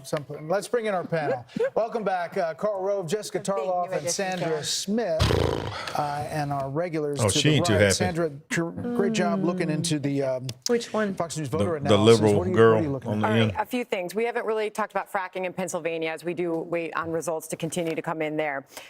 Views on fracking. This is obviously key in this state, and we know that Kamala Harris flip-flopped on this issue. And so we're looking at how voters responded to that. 62% of Pennsylvania voters say that they favor expanding fracking in that state. Those voters backed Trump by more than 2-1. That was important to those voters. We'll see how that turns out. Another big difference, Michigan union voters, that vote is looking about the same with our Fox News voter analysis when we compare it to 2020. What might make the difference for Donald Trump in Michigan, white Catholics. Really interesting. He is at 61% of the vote with white Catholics. Harris is at 37%. Trump won white Catholics by 13 points in 2020. He has run that up to 24-point margin. Wow. That's a big difference in Michigan. Major difference. That is a big difference. And you wonder whether she should have gone to that dinner. To the Al Smith dinner. She may be wondering that tonight. He showed up and gave his speech, and he has had a lot of support, mostly based on the pro-life issue. And RFK Jr. was cutting ads for the. Let's look back at the needle here. Oh, it's moving more. It's at 91% chance. New York Times is saying likely Trump win 302 electoral college, and now the popular vote has finally moved to 1.2 instead of 1.1. So the popular vote is projected to grow as well. Let's listen to what all the pundits are saying. Look at those three blue wall states where we all, right now it looks like, these are not called, but it looks like Trump has a small lead in all three of them. Would that take him to 270? What's that? Would those three take him to 270? Yeah, he's way past. Okay, so here, I just was with the staff out in the think tank area where everybody is watching every county and everything else. Two of these states, Georgia and Pennsylvania, and I think Wisconsin is getting close. They're at 93%, and they're stuck at 93% of the counting.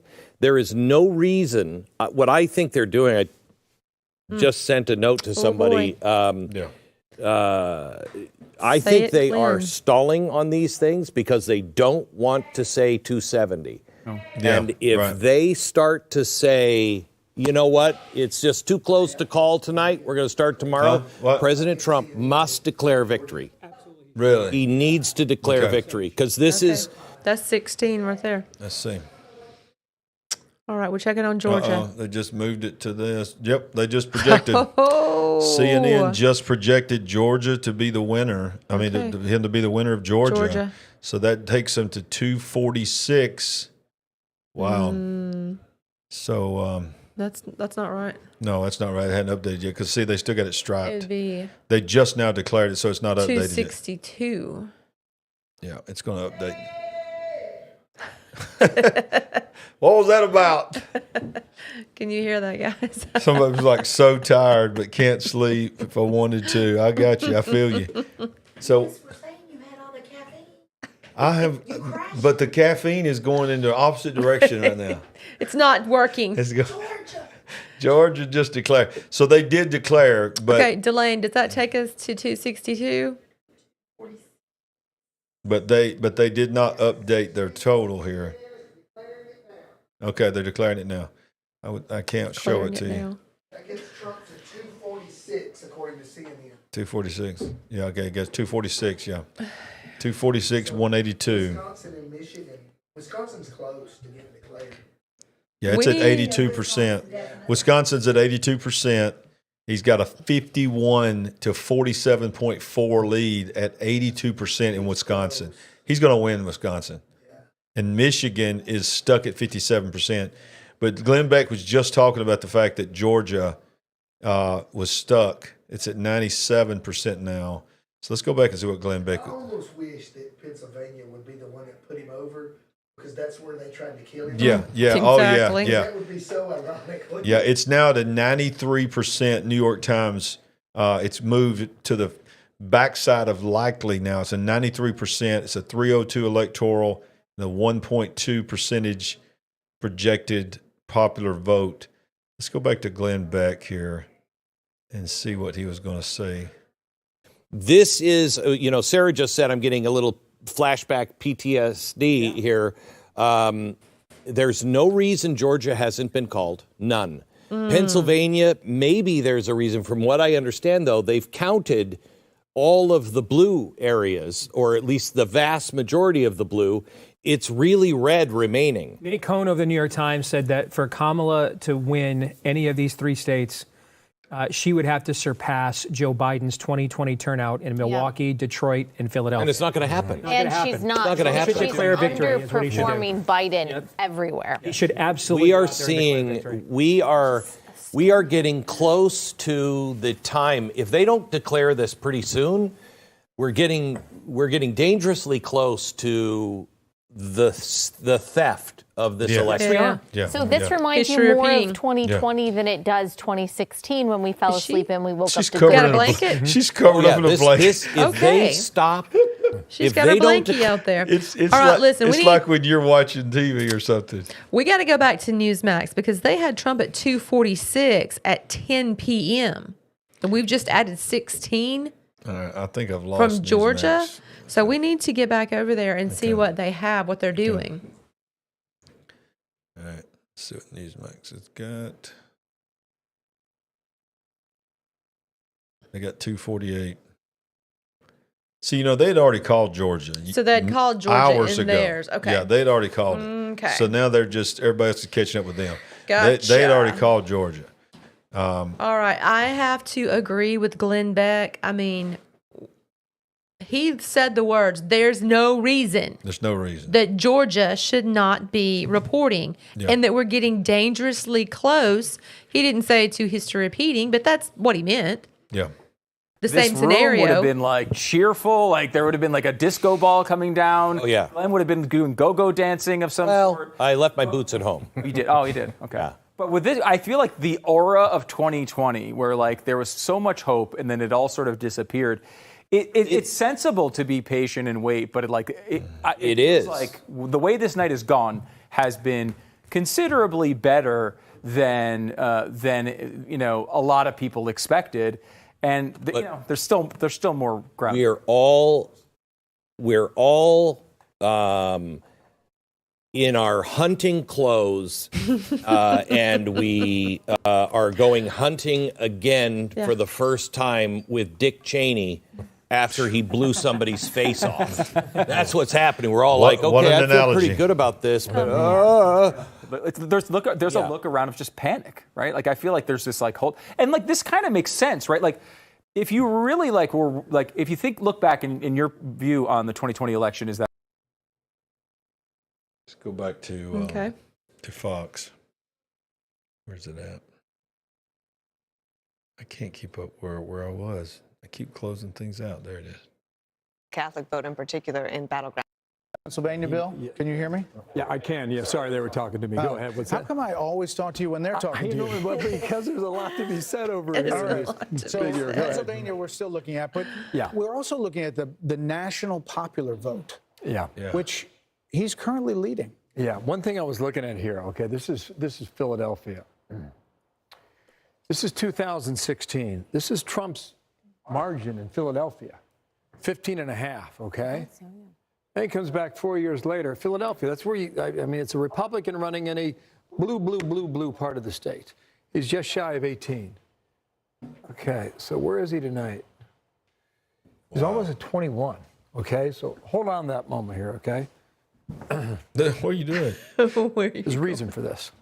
Okay. Wow, that was a nice move. Yeah, like that? You caught me off guard. So let's go ahead and look at the vote difference for Pennsylvania.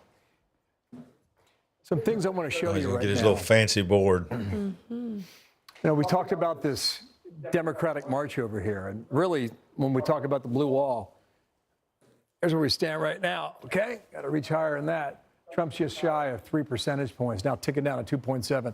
That's a live number that continues to come in. Go ahead and clear this. Kevin, widen out there a minute. Let's look at the vote margin for Pennsylvania.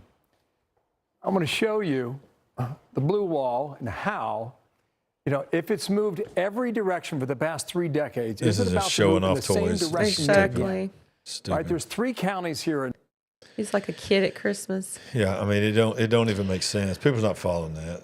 Come on, let's just get to the point. Let's just call this thing and be done. And this is CNN, but they still got it barely shaded, but they got it checked. What's that mean? So what does that mean there? It's got like an arrow going back and forth saying that they've called it, but it's still not 100%. See, look, all these others has got the red check, the blue check, and then this one. What does the 2 things mean? Right. Projected winner, Georgia. They don't tell you what that means. Okay, flipped seat. Okay, that means that they lost it. He lost it last time, but he picked it up this time. So that's what that means. If you see the little icon, that means that they flipped it from last election. That he lost last time. So basically, when these turn red, they'll look like Georgia, because that'll be a flip as well. Pennsylvania is now at 89. It's 1 more percent, so it's 89%. He's staying consistent. He's going to win Pennsylvania.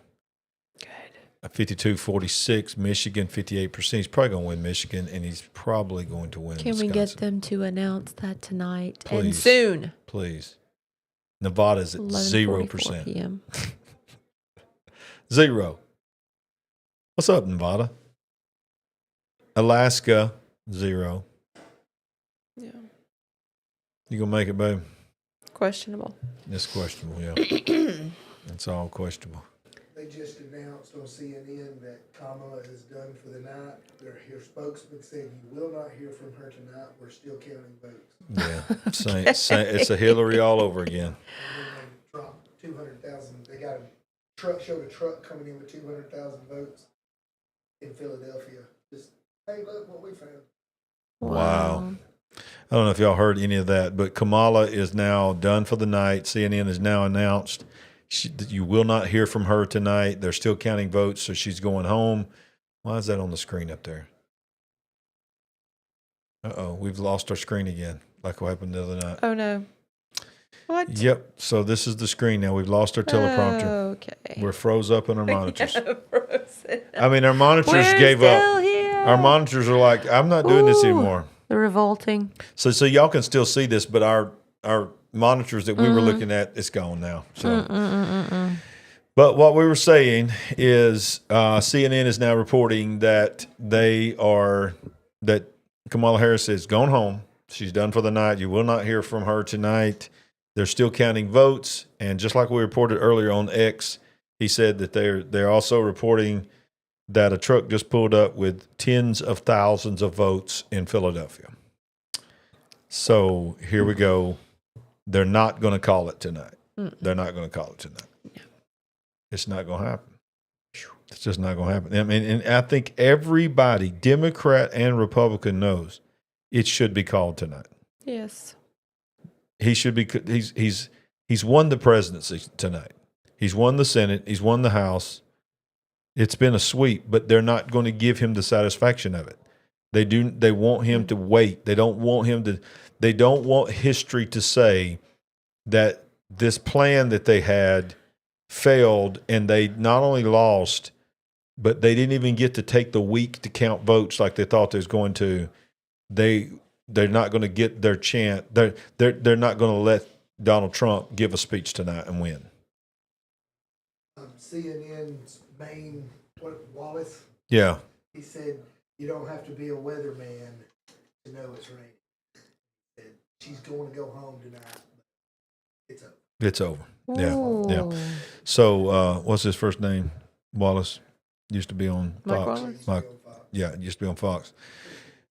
Says that you don't have to be a weatherman to know that it's raining. They said he just said she's going home, but she knows it's raining and she knows it's over. So how sickening is that? That is just you want to you profess yourself to be the party of unity, of bringing the nation together. Well, guess what? The nation tonight voted against all odds, against the media, against every powerful force in the modern world. And they won. He won. But instead of giving an opportunity to come out tonight and say, the American people have spoken. Enjoy that victory. Yeah. And just concede, no, you're going to make sure that the people go to bed tonight angry, bitter, both sides, one mad because you won't call it, one mad because think it's been stolen, other side. And then you're going to get up sometime tomorrow and you're going to concede tomorrow and you're going to rob Donald Trump and the nation from the opportunity of unity tonight. Yeah. That is sickening. That is not unity. I hope that's the worst of it. Yeah, right. Exactly. I hope there's not a way that they can do far worse than that. Let's see what Charlie Kirk is saying. Because you know they've been hearing that too. Since, you guys ready for this? 1956. And that's a college town, isn't it, that we targeted, Brett? Hey, major college town that we had ballot chasers in, that we had TPA chase the vote ballot chasers in.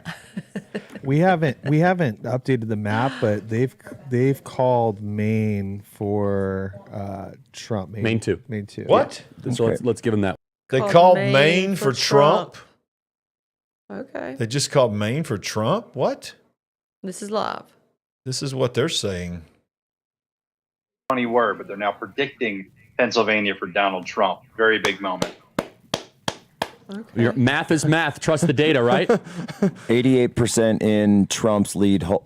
Did Trump's lead just expand in Pennsylvania? It looks like 165,000. No, I had it 100, but it was down to 162 because I've been tracking this pretty closely. Do we want to color Pennsylvania red on the map? No. All right, then we'll turn it back. Absolutely not. I'm not there yet. Don't tell you jinx when. it. I'll make the call. How many did he gain from It's Maine? not there. Yeah, he's at 157 right now. They haven't called He's it. at 157 is what they said. 157. I want to thank our members. Daisy sent me some of the names. Members.charlie. Votes. He's at 157. I mean, You're tired, I know. I'm tired. I know, baby. 90%. Oh, he's talking about the difference in votes. He's at 3,192,000 versus 3,032,000. But I don't see what they're saying about Maine. Maine is still blue. It's like Charlie, you were right about Bucks County. It's getting redder, right? 50-40. What are they saying? Who's right about Bucks County? It's What? No, I'm talking about. What are y'all saying? They're going crazy. Our decision desk in our living room is going crazy about something. They'll be down here in a second. Delco's almost done. He's away. running away with it in Lancaster. It's Maine. And York still has a ton out. York still has about 60,000 to come in. And York is a huge That's the reason red I'm area. confident. Huge red area. York has tons of votes that come in. We're getting very close, guys. Yeah, the walls are closing in, as they say. Wouldn't it be just so awesome? She's made the statement. She's going home. She's done for the night. She's done.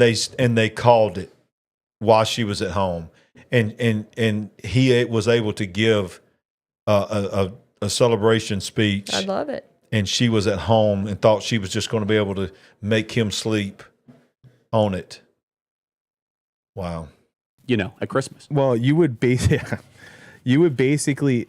I mean, just to put this in perspective, with the numbers that we have now, the numbers would look like about probably -1 to 150,000 votes if it wasn't for our team chasing those votes. It would look It would look like 2020 when we felt like there was no hope. Part of it. Let's play cut 197, please. And there's hope. Good evening, Howard. Okay, hang on. They're Good Kamala's evening, people's HU. talking.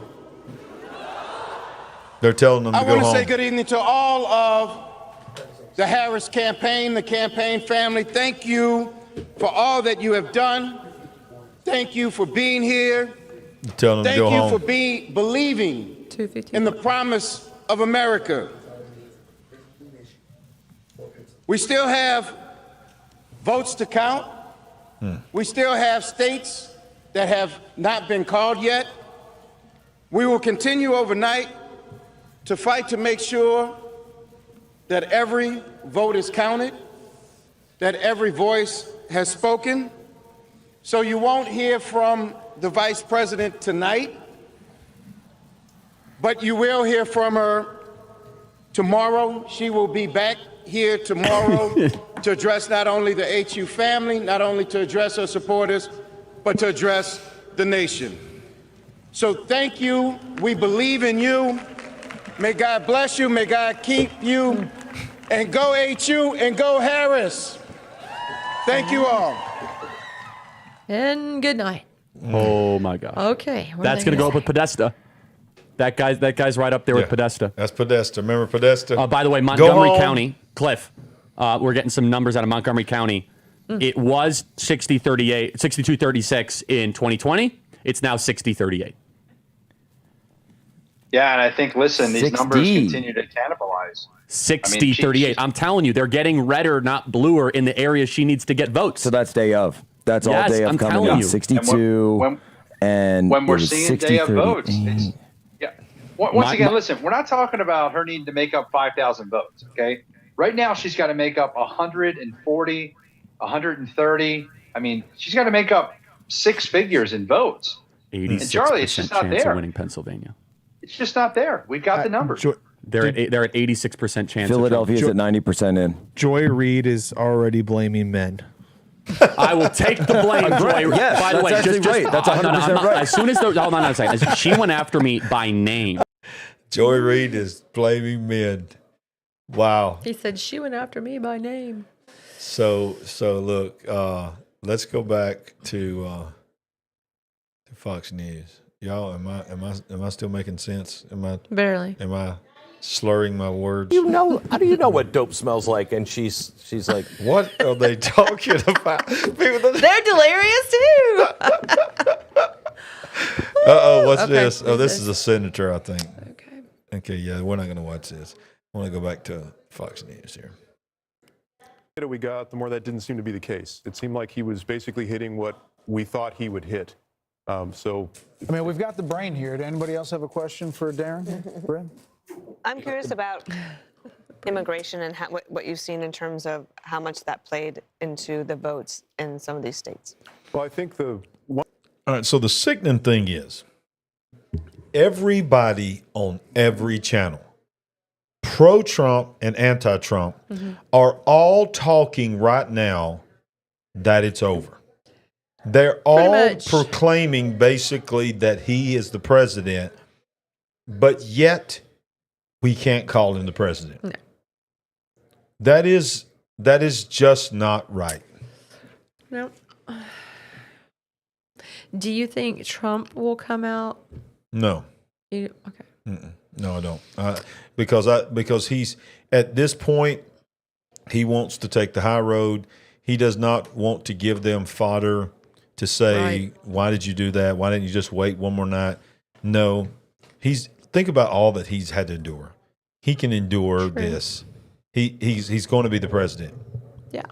I mean, I feel comfortable saying that. Donald Trump is the next president of the United States of America. Now, I know they're going to dump all kinds of stuff in Pennsylvania, but here's the crazy thing. They're going to try to do some major stuff in Pennsylvania. It's now at 92% in Pennsylvania. Let's go back to this. 92%. He is leading by 222,000 votes. All right, so at 92%. But watch this.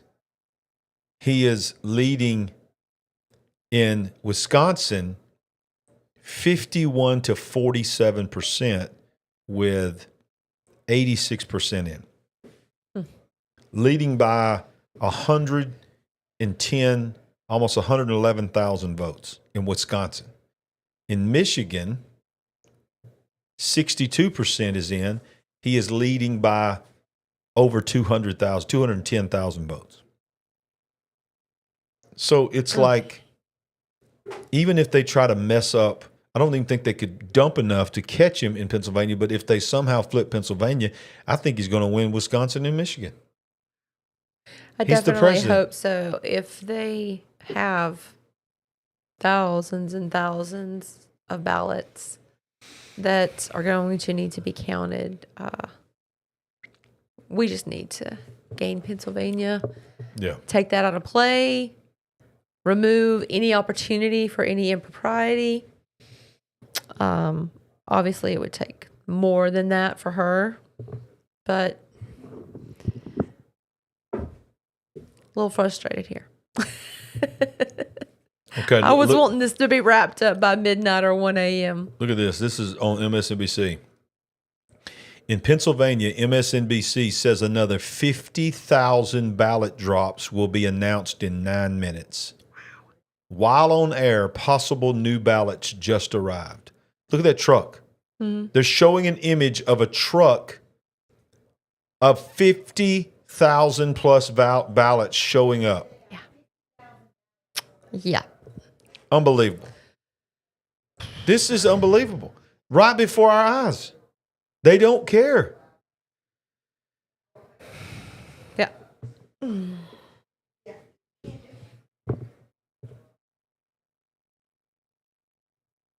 What are you saying? It would have to be 75%. There's no way. Yeah. Yeah. How convenient. People. Who is doing that? I think he really took his shirt off. No. He did. Oh my goodness. I'm not even going to show that. Alex Jones is on Twitter without his shirt, showing off his weight loss.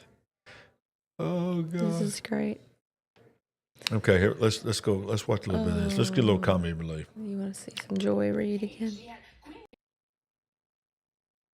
President, let alone a woman of color. Let's just be clear. And nothing that was true yesterday about how flawlessly this campaign was run is not true. Flawless. I mean, this really was an historic, flawlessly run campaign. What? Queen Latifah never endorses anyone. What? Flawless in a flawless campaign? Exactly. What did you say? Who is? Who is?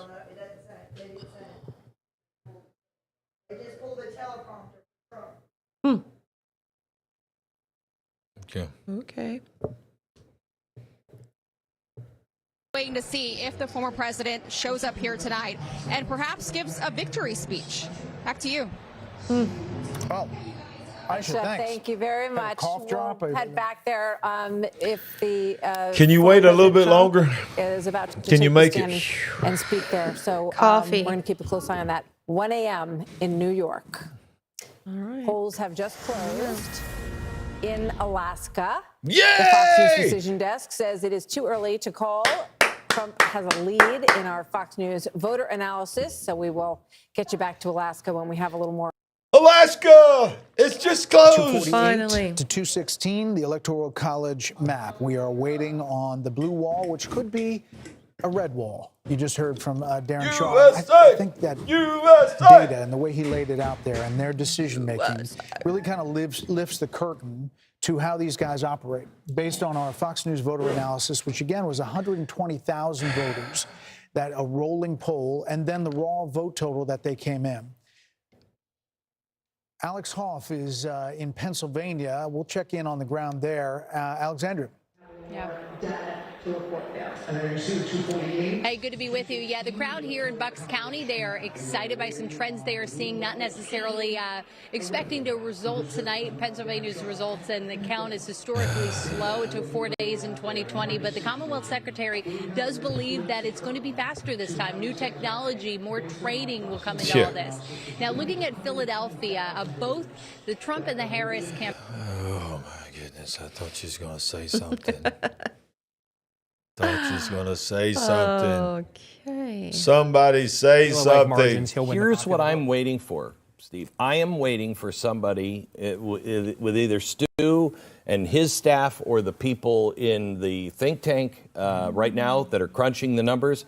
I'm waiting to see, are there any dense blue areas that are remain to be counted? So Nate Cohn of the New York Times, I think I said this a little while ago, he said on television that for Kamala to win any of the blue wall states, she would require in Milwaukee, Detroit, and Philadelphia more turnout than Joe Biden received in 2020. And that was like an hour ago. I know. No. But I want to make sure. That's what I'm waiting for. And I think, Stu, that's what you're waiting for to call it.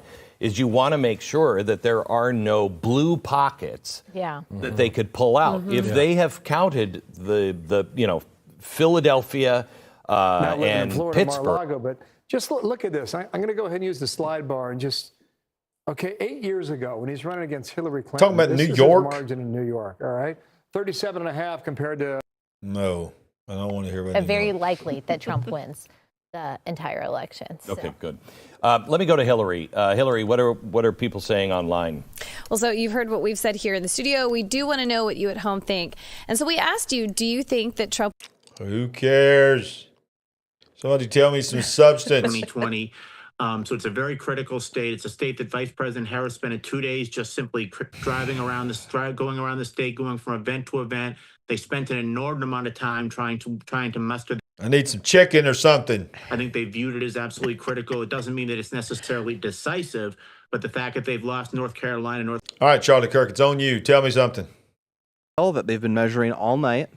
Hats? And right now, their forecast for the overall result of the election has maxed out at it's maxed greater out. than 95%. Whoa. Let's go back there and look at it. Whoa. Where's it at? There it is. Oh, look. Oh, my goodness. It's at 95%. It's at 95%, y'all. Let's let this play in the background while we look at this. Solidly in the range of going to win the popular vote. And their average electoral college result is 306 for Trump, 232 for Harris. And that could go up too.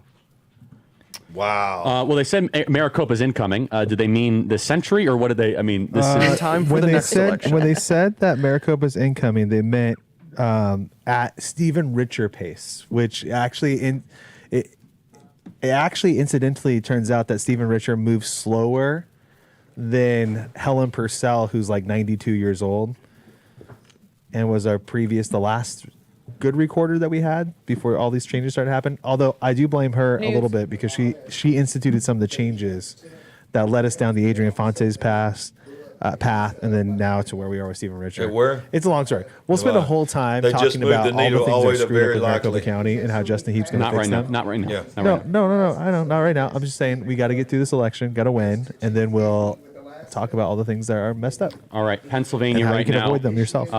Pennsylvania went down to 89% chance, so went down 1 point, Cliff. I don't know what changed. Listen, Charlie, don't hold me to that 1%. I like Well, where we're bring at. it 89 on. is a good spot to be. All right, okay. I don't see much. Cliff, are you going to sleep before? Don't read too much into it. they Sometimes call the meter goes Pennsylvania? back and forth. It doesn't really. Listen, it's 1 o'clock. I promised Charlie I'd stay up through the night. Oh, Cliff, you're not going to bed. Are you kidding me? You're not Cliff, going we to got bed. people. I got Gallagher's 50-50 iced tea. I'm set. This is not a promotion. Love Gallagher's. They'll be sponsors. By the way, Cliff, just so you know, I brought, and Charlie can back me up on this, I brought a bag of Wawa coffee with. Wawa, like the Wawa? Is there a Wawa coffee that I know about? If I'm not mistaken, it's been a couple of weeks since we talked about this guy, in depth. Yeah. But the guy's a socialist. I'm about to lose my mind right now. I know. I'm about to lose my mind. They're And just you can't filling. have any more caffeine. They're just filling. They're just filling air, Yes. just waiting. Everybody's doing the dance because we can't get any solid Somebody information. just give us something. Bill Now Himmers you start to wonder. done every function that How little high does this number go? electron it wall has. Yeah, New York Times needle is now at greater than 95%, and We were ahead of likely you, the Fox popular vote News. is what they have. We already let's knew check that. in. Well, let's go out to Vegas. Jeff Paul is live in Las Vegas. Jeff, what's happening? What's happening, Jeff? Well, a lot of excitement here and optimism at the Sam Brown watch party. He is, of course, the Republican candidate trying to unseat the Democratic incumbent Senator Jackie Rosen. And just a few moments ago, when Bill was talking about Nevada, you heard a lot of cheers here from the crowd at the Sam Brown watch party, just knowing some of those initial numbers. It took nearly 3 hours to finally get some of those numbers. We're hoping to get another batch in the coming hours, but Nevada has an interesting law where it's, you can vote right up until the 7 o'clock hour, and if you're in line, they'll let you vote. And in order to release those results, they wait until the very last person in line votes. That person, it took 2 hours and 48 minutes, so still a very long night ahead of us. But for the folks here at the Sam Brown watch party, a lot of optimism in the air.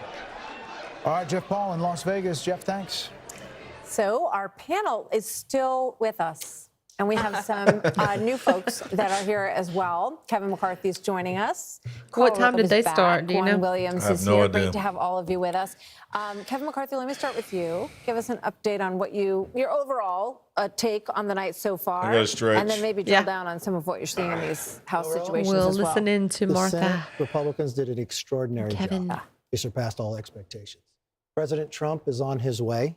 And I think President Trump is going to help the Republicans hold the House, but it's going to be very narrow, maybe even narrower than we have now. But you think they could do it? Maybe even narrower than you have now, you said. Yeah, it may be exactly the same or maybe smaller. Look at the two seats I said at the very beginning of the night. Watch Pennsylvania 7 and Pennsylvania 8. I think we're going to pick those both up. You said North Carolina 1. We're probably going to lose that by 1 point. She did an extraordinary job. Wow. Then you look at Maine. We're ahead there. But we have some incumbents that have fallen in New York. California's just in now, but don't read those numbers yet because it's just the first part coming in. We're going to have to wait some time to see where we're there. Arizona, we've got a couple incumbents in trouble. Bacon's coming back in Omaha, maybe there. If we hold the House, if this is a trifecta, the credit goes to President Trump. But it also fundamentally means something different. You can do reconciliation. All right, so do you remember if Pennsylvania was at 93% or was it still at 80-something? I don't remember. It's now at 93%. Okay. And he's got a 220,000 vote lead. I don't think she can catch him. He's got.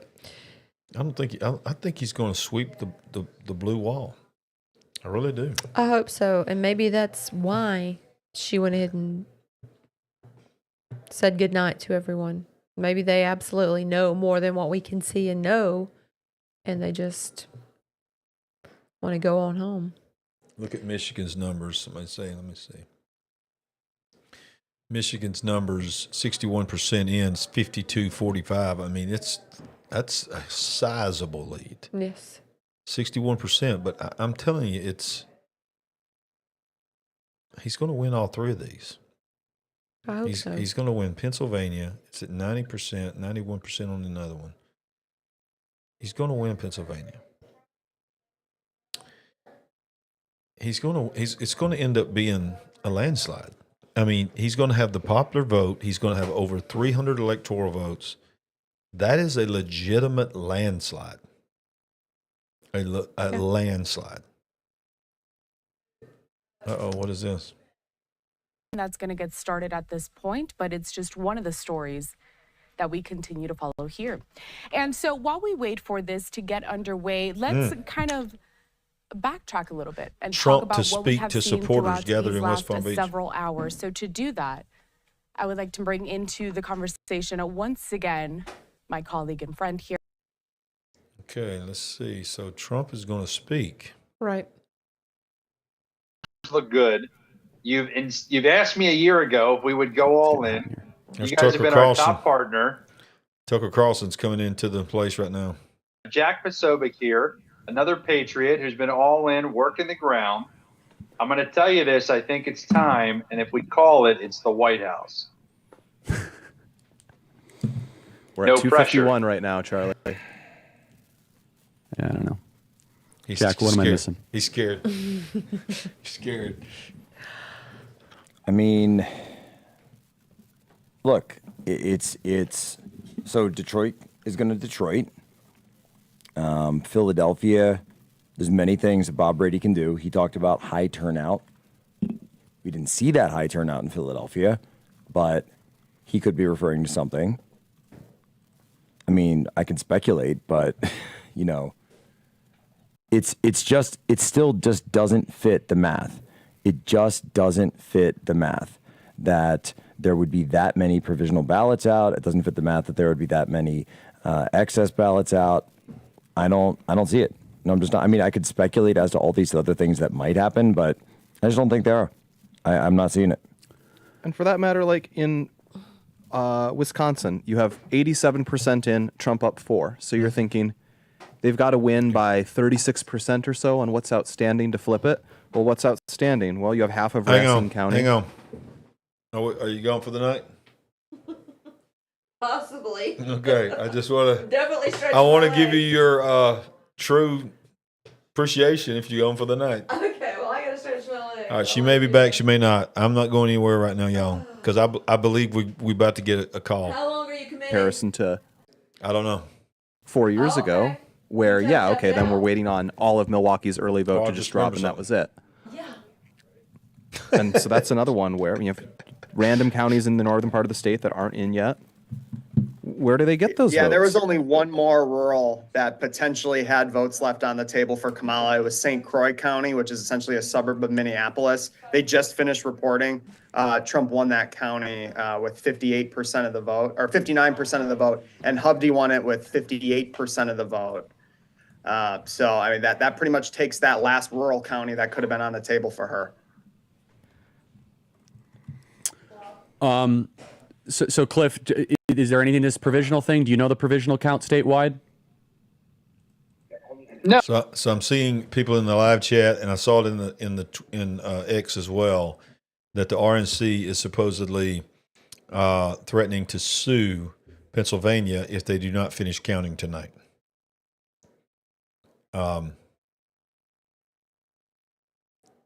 man, look at this where they pegged it now. 95% chance. Ladies and gentlemen, Trump is the president.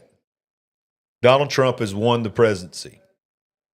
He has defeated the odds.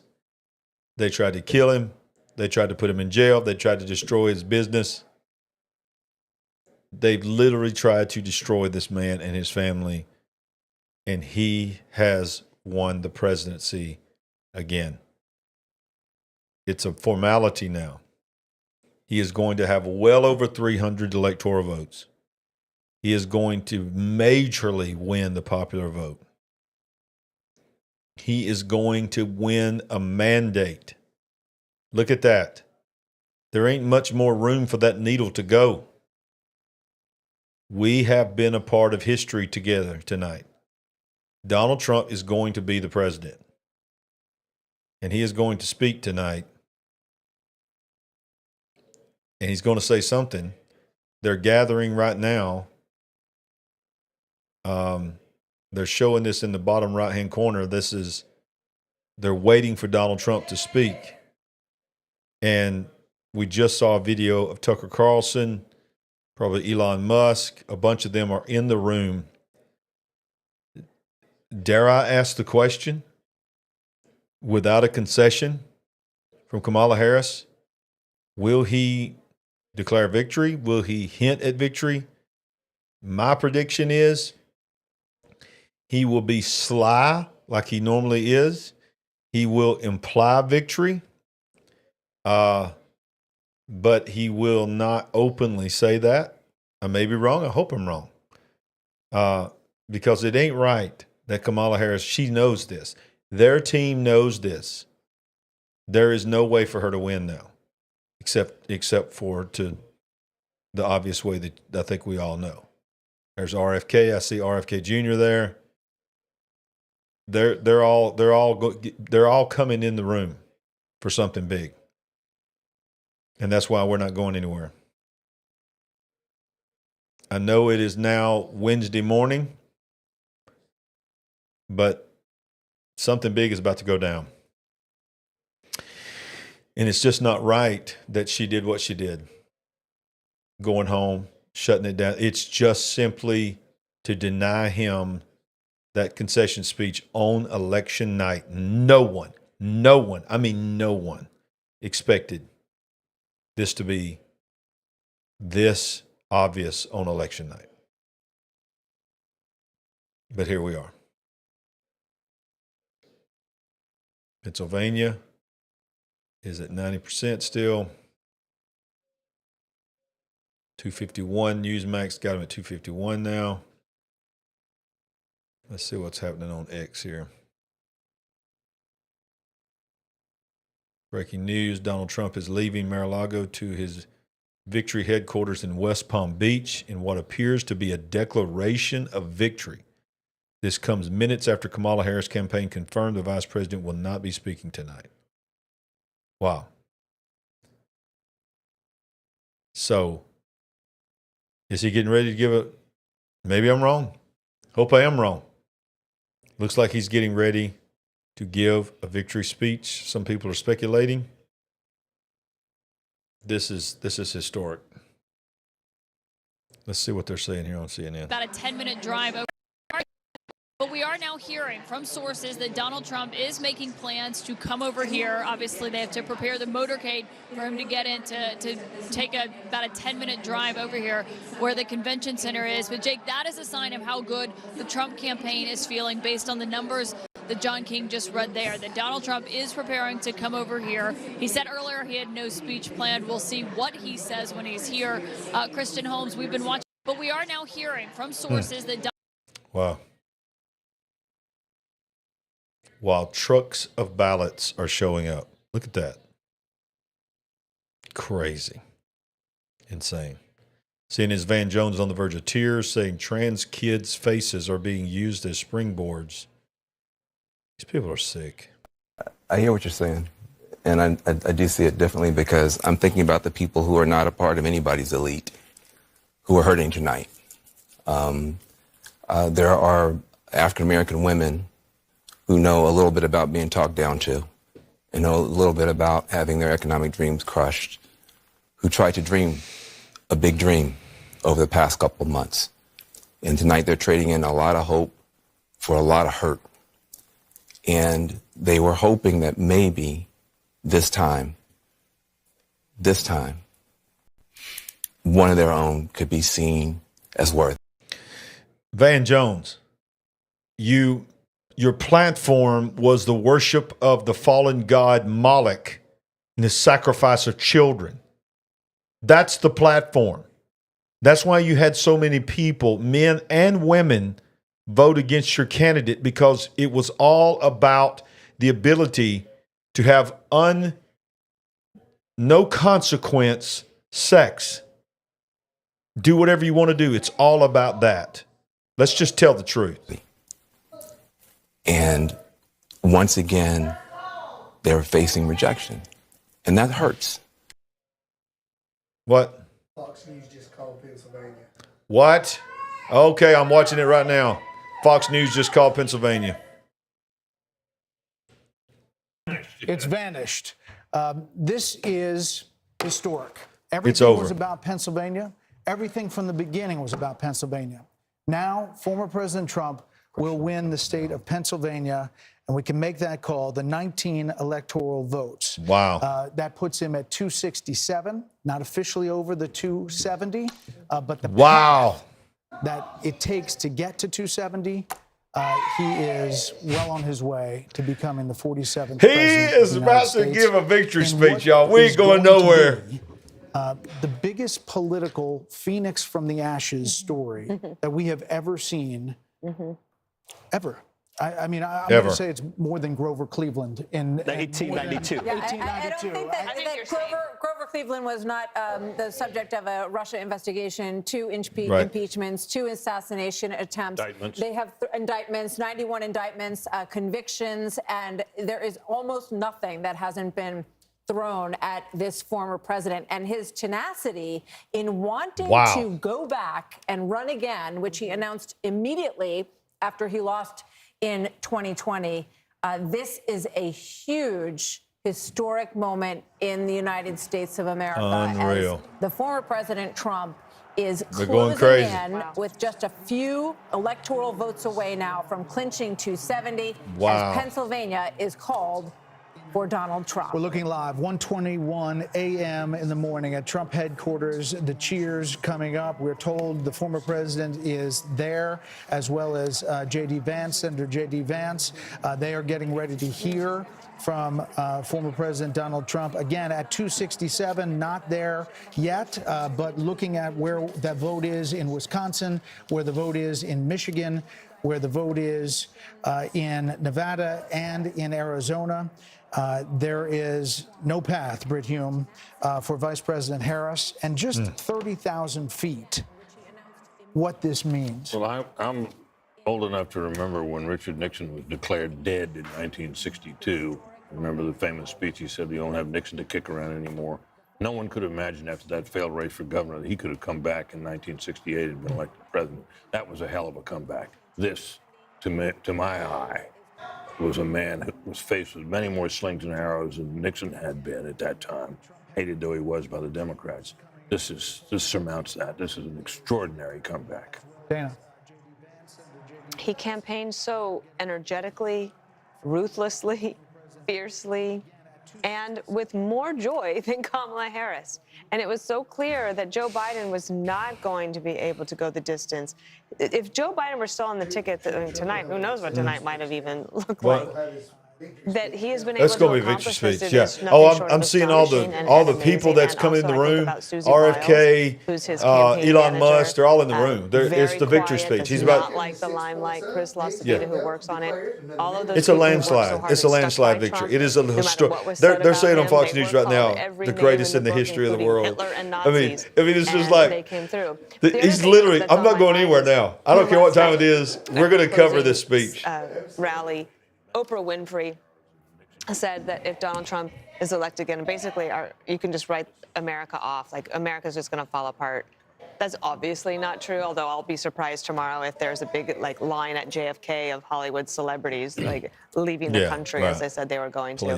This is the greatest country, and there will be so many opportunities for lots of deal making. I think President Trump will be in the mood, but he also has a huge to-do list. Biden and Harris have left a mess. His closing argument was, she broke it, I will fix it. And she talked about having a to-do list.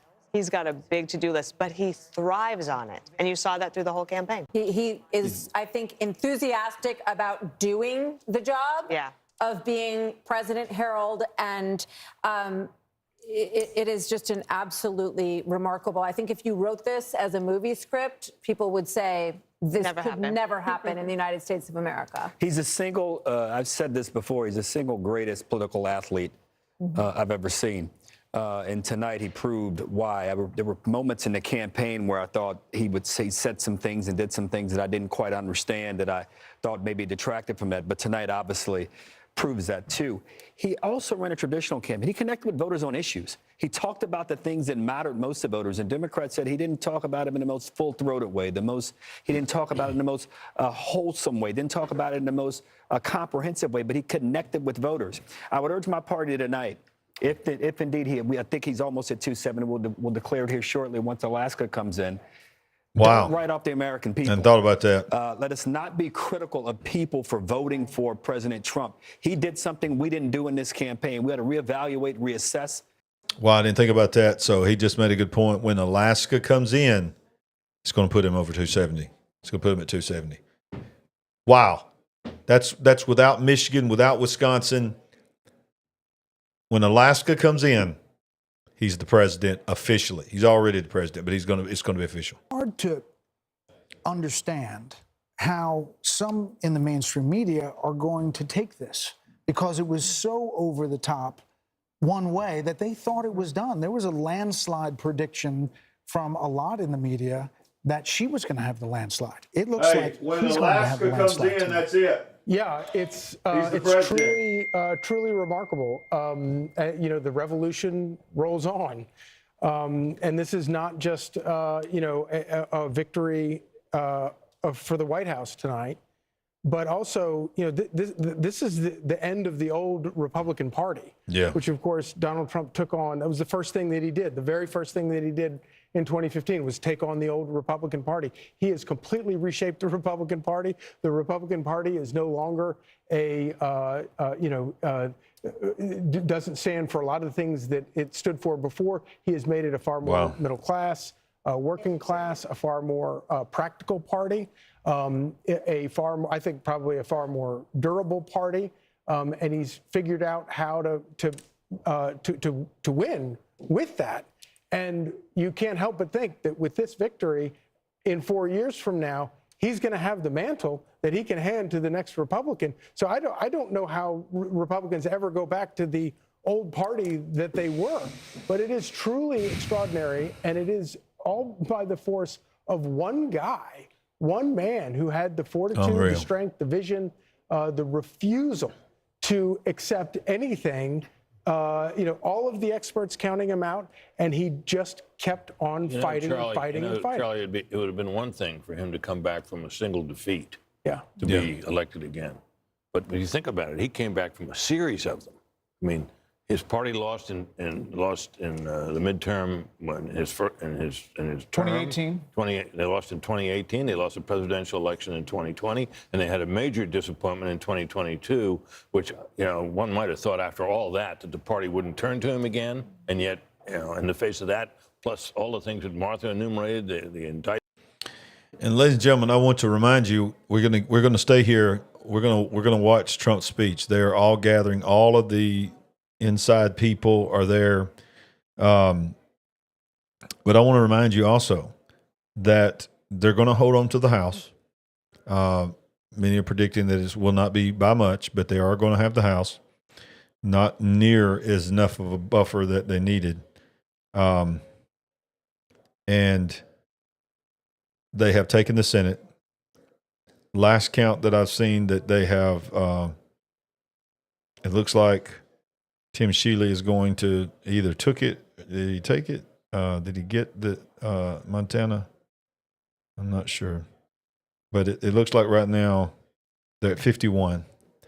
And with Vice President Vance, J.D. Vance, it's another vote. If it ends up being a tie somehow, but it wouldn't be a tie anyway because now they have 51. So they have the majority. They have the majority. And if one of the Republicans abandons a vote and it ends up being 50-50, whatever, that they can break the tie. So they've got the Senate now, which is huge because I want to remind you what that means. That means that Donald Trump is going to get at least one, probably two Supreme Court justices in this final 4 years of his political career. That will mean that he will probably have 5 Supreme Court justices that he has been able to put on the Supreme Court. Wow. You talk about a legacy. You talk about a legacy. 5 Supreme Court justices. Listen, Mr. Wonderful here. When you try and break the American model, it fixes itself. And I think people should give credit within the Democratic Party.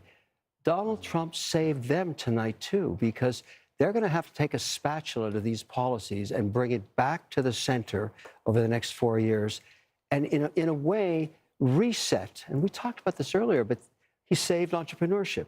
He saved the entire model of the S&P 500 because taxing 20% higher was a really bad idea, and it self-corrected. Capital, and this is why I'm getting on a plane tomorrow night. I intentionally didn't leave till tomorrow night so I could go to Geneva, go to Abu Dhabi, go to Riyadh, and say it's 21% corporate taxes, 100% not going to change. That is very important for people like me that bring capital back to this country. It fixed itself. It fixed itself. And I think that's why America works. It has worked for 200 years. When it gets too crazy, it fixes itself. And whether you love Trump or you hate him, every Democrat owes him a thank you very much, Mr. President. By the way, as the markets, the poly market and all these election markets were moving, Bitcoin went up exponentially. Yes, I'm long Bitcoin. Are you? So you're buying later. You know, speaking of Bitcoin. Yeah, Bitcoin went through the roof. And remember, Donald Trump said he went to the Bitcoin conference and said to the Bitcoin people, I'm going to be the Bitcoin president. Whatever that means.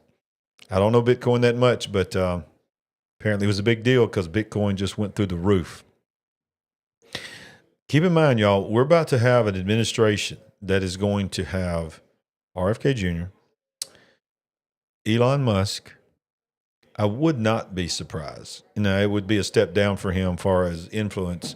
Tucker Carlson would have he'll have influence. He'll definitely have influence in the White House, whether he has a position or not. You're going to have, I can't think of the guy's name now. I'm so tired, but some of the main people that's been following him and promoting him are going to be involved. Of course, Vivek Ramaswamy, what is he going to be doing?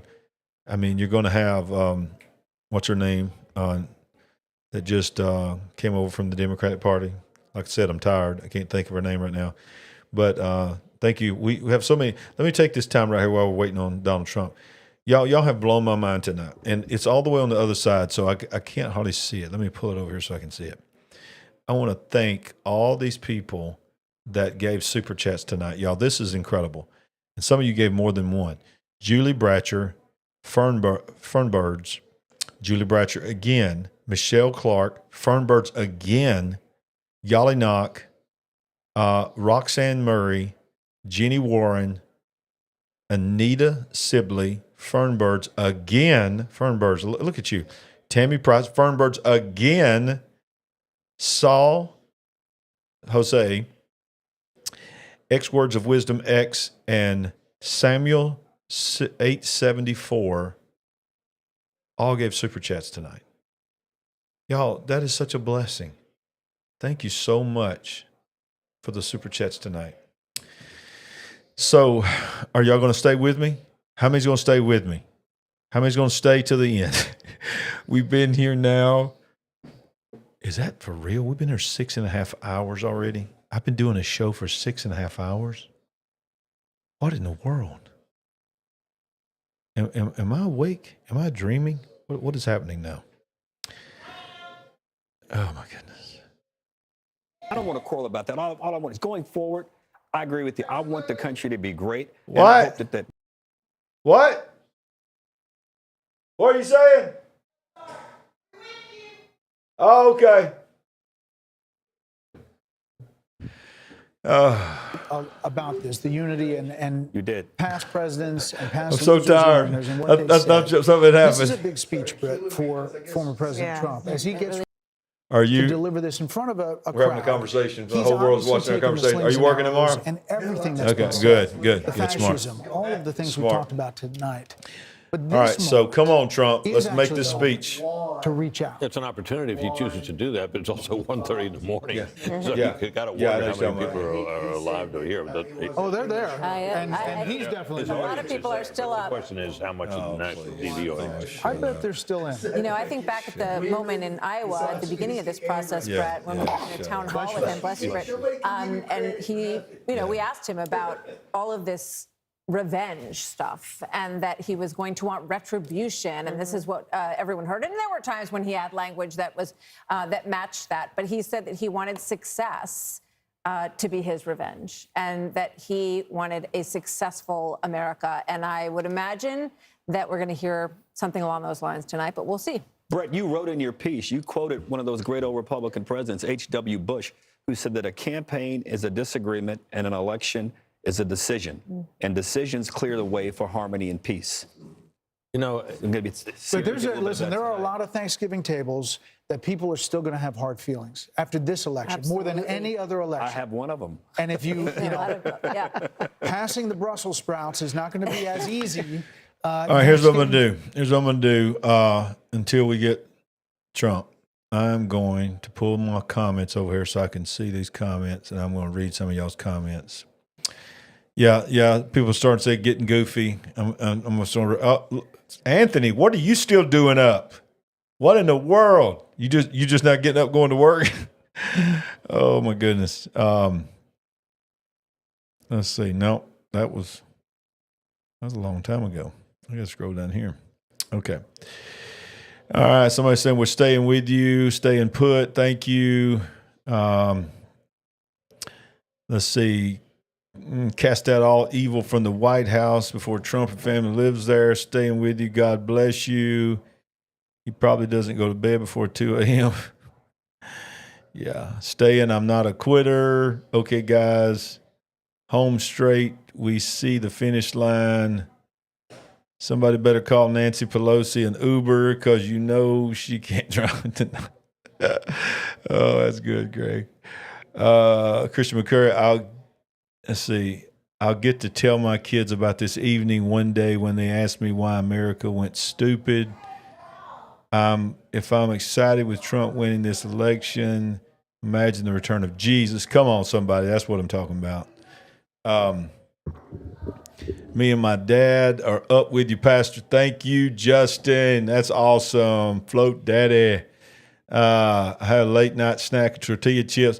I'm starving to death, y'all. Why can't they bring me food in here?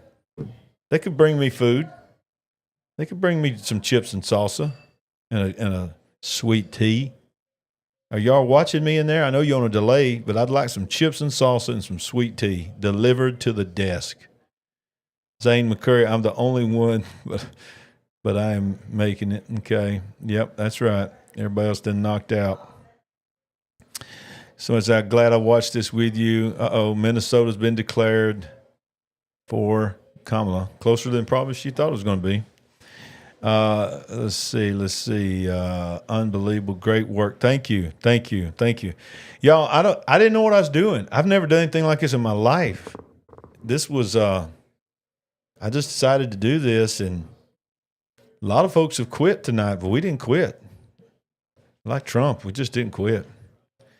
Look at here, special delivery. Did you bring my sweet tea? Look at this, y'all. Y'all see this? You don't mind if I eat some chips and salsa? I'm gonna need some sweet tea. That's good. Sorry for the crunching. Y'all stay with me, don't leave. Still gonna read your stuff. Yep, somebody said, look at there, Helen, they did it. I said they could bring me food, they did it. Somebody's watching from Alberta, Canada. This is sweet salsa. I thought this was gonna be my wife's hot salsa. I like this. Hey, Anthony, this is not Sandy's salsa. This is some kind of tangy pineapple stuff. It's pretty good. I hear my sweet tea being made. Y'all stay with me. Just watch me eat this chips and salsa. Who made this salsa? It's like Caribbean salsa or something.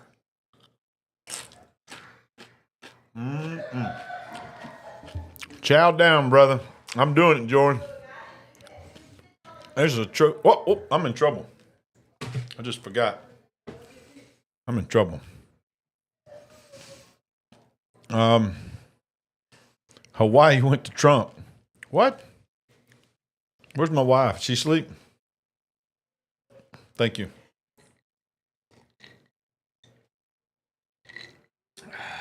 Yeah. All right. I got it now. Bishop Larry, the food looked so tasty from Alberta, Canada. It was very good. I was not expecting that salsa. I was thinking it was going to be hot salsa, but it was like some kind of Jamaican salsa or something. I don't know. Jamaica the salsa.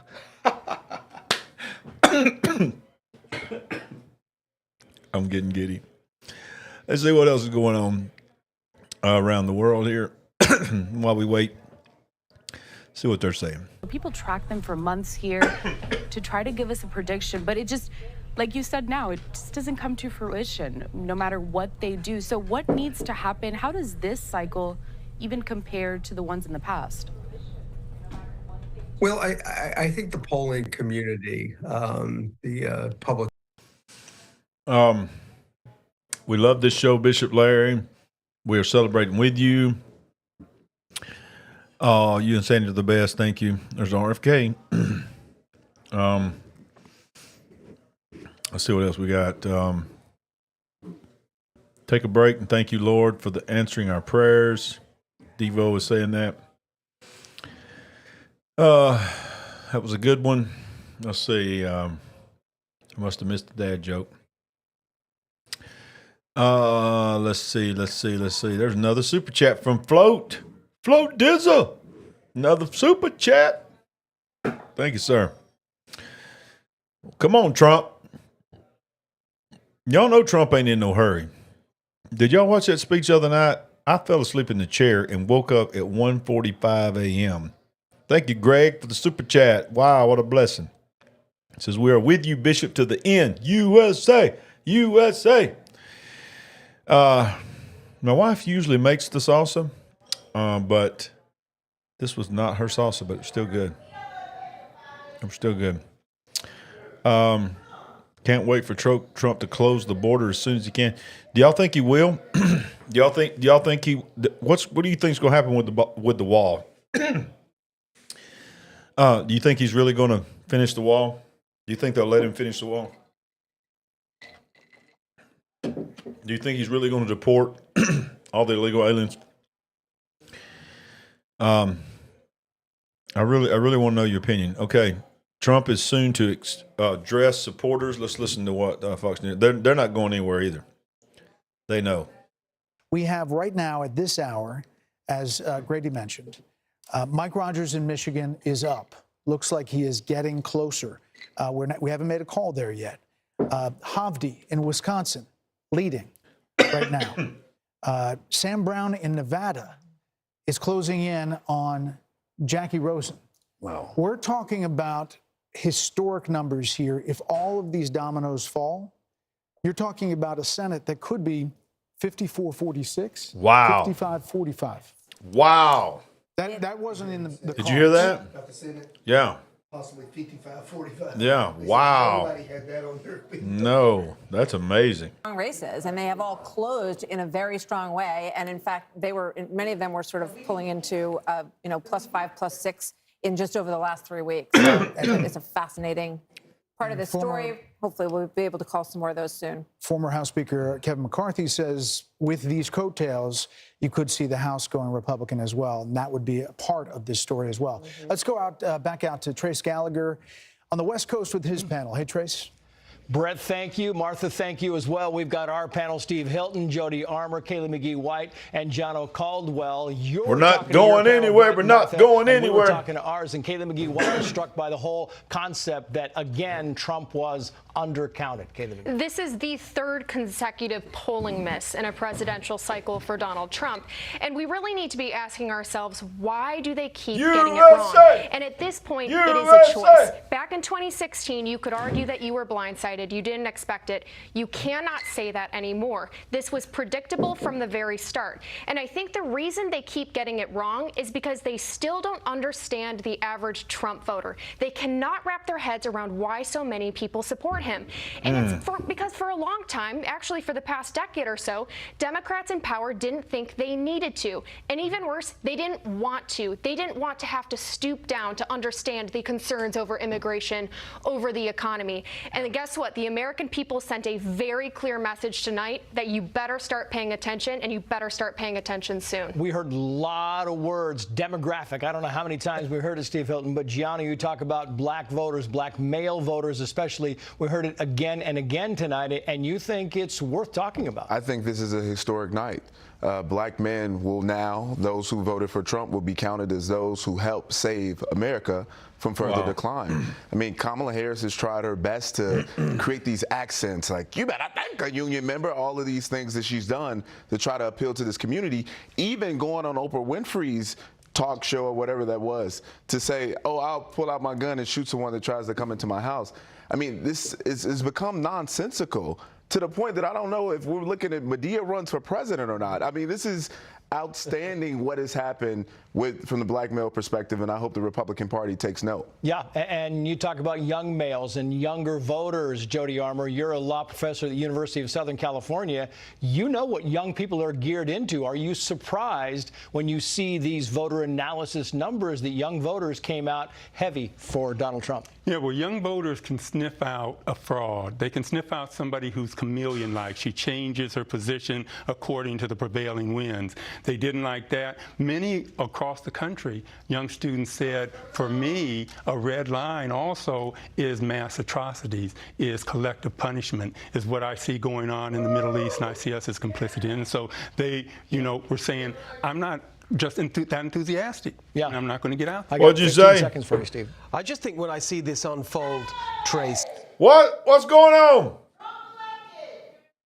Uh-oh. What's it on? Where are you seeing that? Okay. Can now officially project. Here we go. Donald Trump will become there it is. The 47th president of the United States.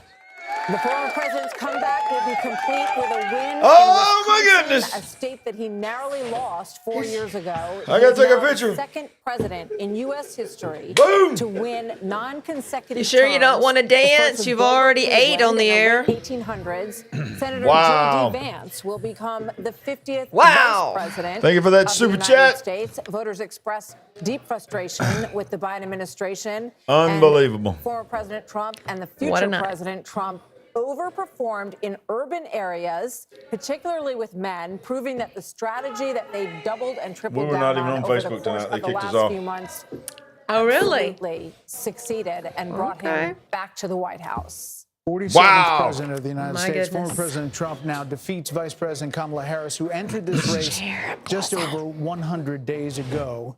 And for Democrats, they were projecting the possibility of running the table with battleground states. Line up in the window. With the Democratic campaign of Harris campaign suggested that just yesterday. Now it is possible that Donald Trump runs the table with these states and builds on a big landslide electoral win. We don't know where the popular vote is going to finish out, but we do know that he will be going back to the White House, and with him, Brit Hume, will be a lot of changes because he will have been there once and will know what he wants to do. He often accounts for the fact that he had so much turnover in his first term as president by the fact that he really know Washington and he was new to this realm that he had come to win the presidency in, and he promises us that now he knows whom he wants to hire. Now he knows the kind of people he wants to have around him. A lot of people are saying that means a lot of very experienced people around Washington will be ruled out, and maybe they will. But it's going to be very interesting to see the kind of people he reaches out to and reaches out for in this in the days and weeks ahead as he builds his administration. We're joined by Kayleigh McEnany, Trey Gowdy, and Katie Pavlich. Kayleigh, you've been a part of the last administration. You've seen you can see the joy on all these people's faces. Think about the angst and the, all that this campaign has been through. And now there is the prospect of creating what you want to create in a second administration. Your thoughts, 30,000 feet of this win. Indictments, 2 assassination attempts, an unlikely come-from-behind victory, and history is made tonight. This is a Tony huge Merkel, moment, thank you for that super chat. He's still with it. He's been watching all night long. of the Republican Party. If all of this Love you, Tony. is true, you now have Black voters, Latino voters, young voters coming in a way that Wow. we haven't seen the party bring in a very long time, and that's due to former President, now soon-to-be current President Trump. And I just want to That's surreal to hear that being said, that it actually happened. Yes. We did it together, y'all, Big Picture family.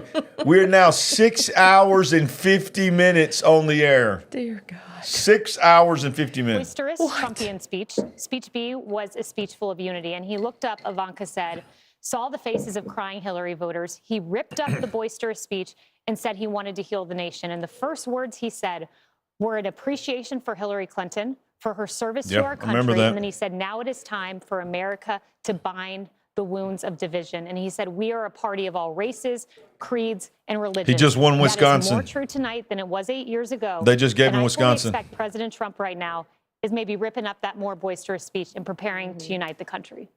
Hey, they just gave him Wisconsin. Oh my goodness. And we're gonna get a chance to see here in a minute. Trey Gowdy said something on your show the other day about how one of the things that you hope also is they're a little more prepared this time. They've got a great transition team, and they're going to need it. And I hope that there are a lot of people who want to go in and be helpful. Trey? Yeah, I think his transition team has done a wonderful job vetting potential candidates. And to Kayleigh's point, I think they're the only ones that's called it. Trump, he's never going to be on the ballot again. This is his last term. I think, Harold, he will surprise his detractors. I think he will be. Alicia said it was worth every second. His detractors have Another described super him as chat. being now that he is liberated. Denise Triffett, thank you. You can hold me to that. I hope but you're right. I think he will. A liberated Donald Trump is going to shock his detractor. He has said that the assassination attempts had an impact on him. We saw him in many ways return to the very rough and tumble style that we've seen in Donald Trump towards the end of this. But now he will take the stage tonight as the next president of the United States, and he will not be able to run again. Yeah. And I think that is another liberating factor potentially for President Trump. Katie. We'll never underestimate the power Thank of you for that unfinished super chat, business. Devo. This is a president who was caught Thanks, lightning in a Devo. bottle twice, and the second So time he's around, gonna he take now the has a stage MAGA anytime now. mandate. Yep. He'll have a Senate that he can use to push through his cabinet. Maybe he'll dance Hey, Jerry again. Kelly, he hung in there all night. He said he watched the potentially whole replace, thing. A number of justices on the Supreme Court. Thank you for that super Overall, chat, to build a Tammy. wall, he has Y'all are a working amazing. group in Thanks, Washington, Tammy. D.C. We'll see what This happens is with awesome. the House, but he also has been working very hard on his transition, get the right people around him. He talks about the lessons he's learned about the first time in the White House. Look So at that. this is a mandate Somebody said, tonight for him, and I think you should get a lot of. Somebody said, I can't believe y'all are still up. I just started. I'm just starting. Wow, well, welcome to the show. Just all of this. We're focused now on what the incoming president is going to say. What do you think the analysis is going to be on the Democratic Party and what went wrong there? Well, I think it's going to be, agonizing. I think it's going to take a little while. For consensus to form about what the party needs to do next, or what it did wrong this time, it'll be grudging at first.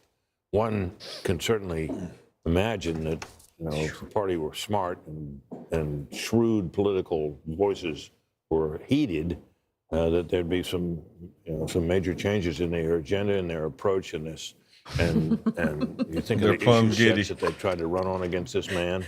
Look, they've been going 6 hours and 46 minutes. They started when we did. They ain't been going long with us. We've been going longer than them. Now, our colleague and friend Mark Halperin, who's been very Thank astute you, this particular Yali cycle, Knock, for he another thinks super there's gonna chat. be Wow. So blood in the sweet. streets, and people are going to be hysterical. Did we acknowledge I hope Deidre not. Lawson for a super it could chat? happen. as Thank you for well? that super chat, Deidre. Y'all blowing us up. Y'all blowing our mind tonight. Thank you. This is some of the awesome. stories. Thank you, thank you. Probably with a lot of Uh-oh, anonymous Michelle's in there. sources amongst Democrats with the recriminations, and it's Billy's in there.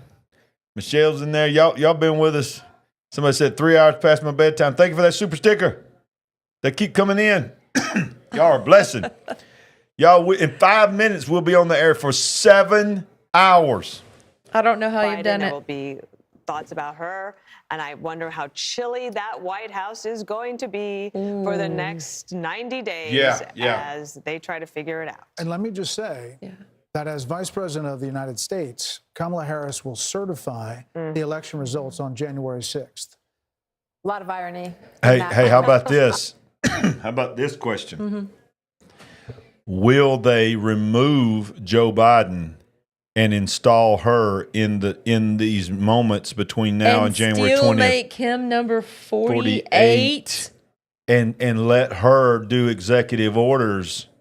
We better pray against that. Y'all don't put it past people thinking to do that, to still install her as president and remove him. Is it Perry Stone and Joseph Z that have talked about that scenario? Yeah. What if that happened? That would be total chaos. I guess In a there's still selfish, room for that to partisan way, happen. Democrats won't progress. And I don't think you can fly and soar as a great country unless you have both wings working together. And President Trump, tonight, I'm going to be interested in that tone, Kayla. I was reminded of your words, reminded of what you said as you shared it.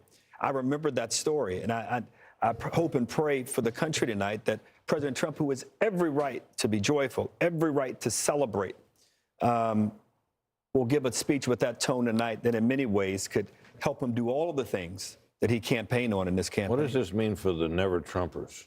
The Republicans and the Lincoln Project people and Bill Kristol bye-bye, Never Trumpers. They're extinct. Who seem to abandon They're everything extinct, they she said. believed in order to oppose Donald Trump. So KB just woke up in the UK and tuned us in. Who did? KB. Okay. What a way to wake up. Congratulations, USA, and thank God. Yes, I hope DeSantis and Vance run next is what we got. Okay, that's Alicia. We got another super chat coming in. Denise, y'all blowing our mind tonight. Thanks, now, here's guys. the thing, You're Sandy. awesome. Here's the thing you got to think about. Right. We are waiting on Donald Trump to give a speech. Yes. What if he gives an hour speech? What?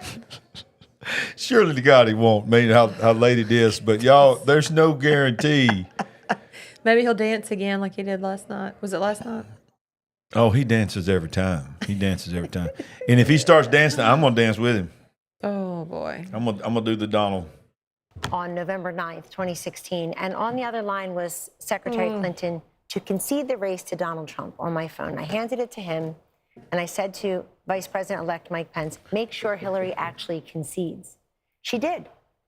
And President Trump was gracious to them, too. They came to the luncheon at the Capitol after the inauguration. The Obamas and the Clintons were there. I was there to see it myself. And then something just changed. The Washington Post said, let's impeach him at noon, 2 minutes after he's inaugurated. Melania wrote about this in her book. So, Harold, I hear you. I hope everybody can unify. But I got to tell you, my friend, I think it starts with your party and not mine. Fair enough. They have this guy in a Say that. He's not an Indian cat. I get it. They have him. They had him in a courtroom. They have him impeached. They have him. And whether people think that was justified or not, now is a good time to respect the will of the people. Forget about us, the will of the people. I agree with you. I'm just saying be a gracious winner and let's move the country Yes, forward. but he will I agree. And I know you will. That was my only point. I heard a gracious winner today when I talked. How about this? Go home and tell your husband that.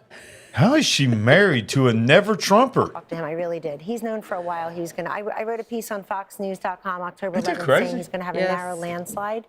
I think he's felt that for a while, but he wanted to go and earn it. And I even think the people around him have to be gracious too. I think he will. I know him as well as you, but I hope the people around him can be gracious as well. That's a different question. We can always hope. Yeah, well, that comes from the top. Once more, I just want to say how much money was spent on this election. Right. $15.9 billion. Billion. The bill. Wow. If you spend $1,000 a day for 2,740 years, that would be $1 billion. It was 16 times that. That has been spent on every race, the presidency, the whole deal. $16 billion.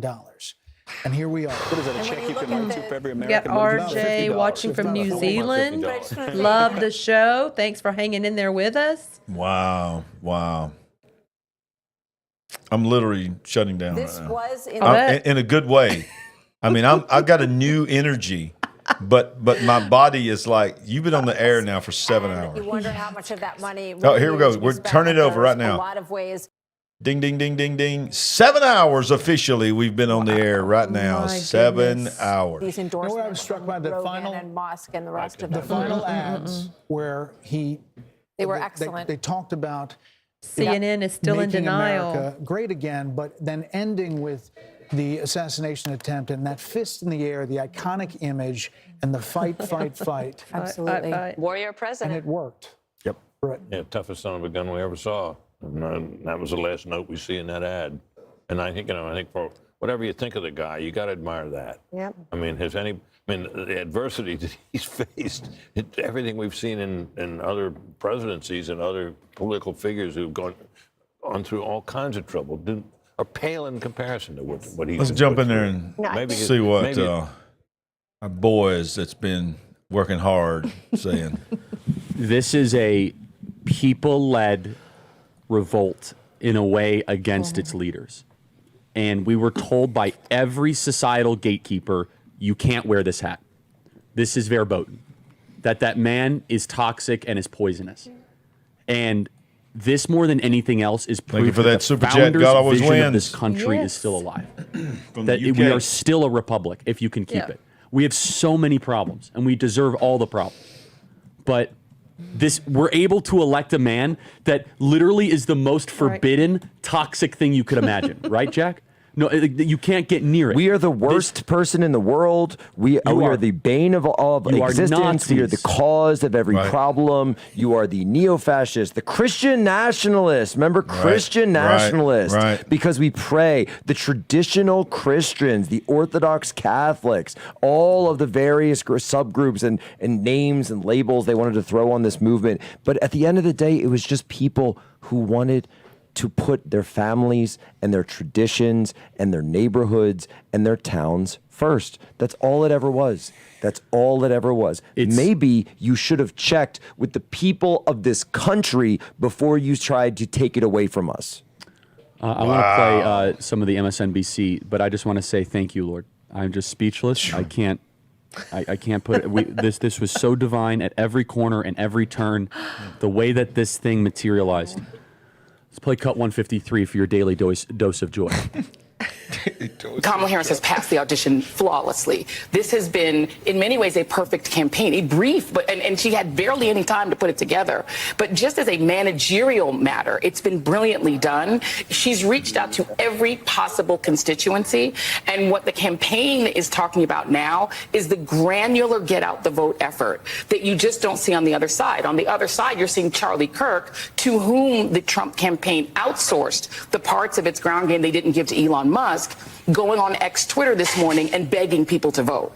So their ground game is to go on Twitter and beg people to vote, or X, whatever they're calling it now, whereas the Harris campaign's ground game is literally multiple taps at each door. They're going back to people, texting, calling, going to the door. Do you need a ride? It's like what Obama did. It's numerous touches on voters who don't vote that often, because that's who this ground game is for.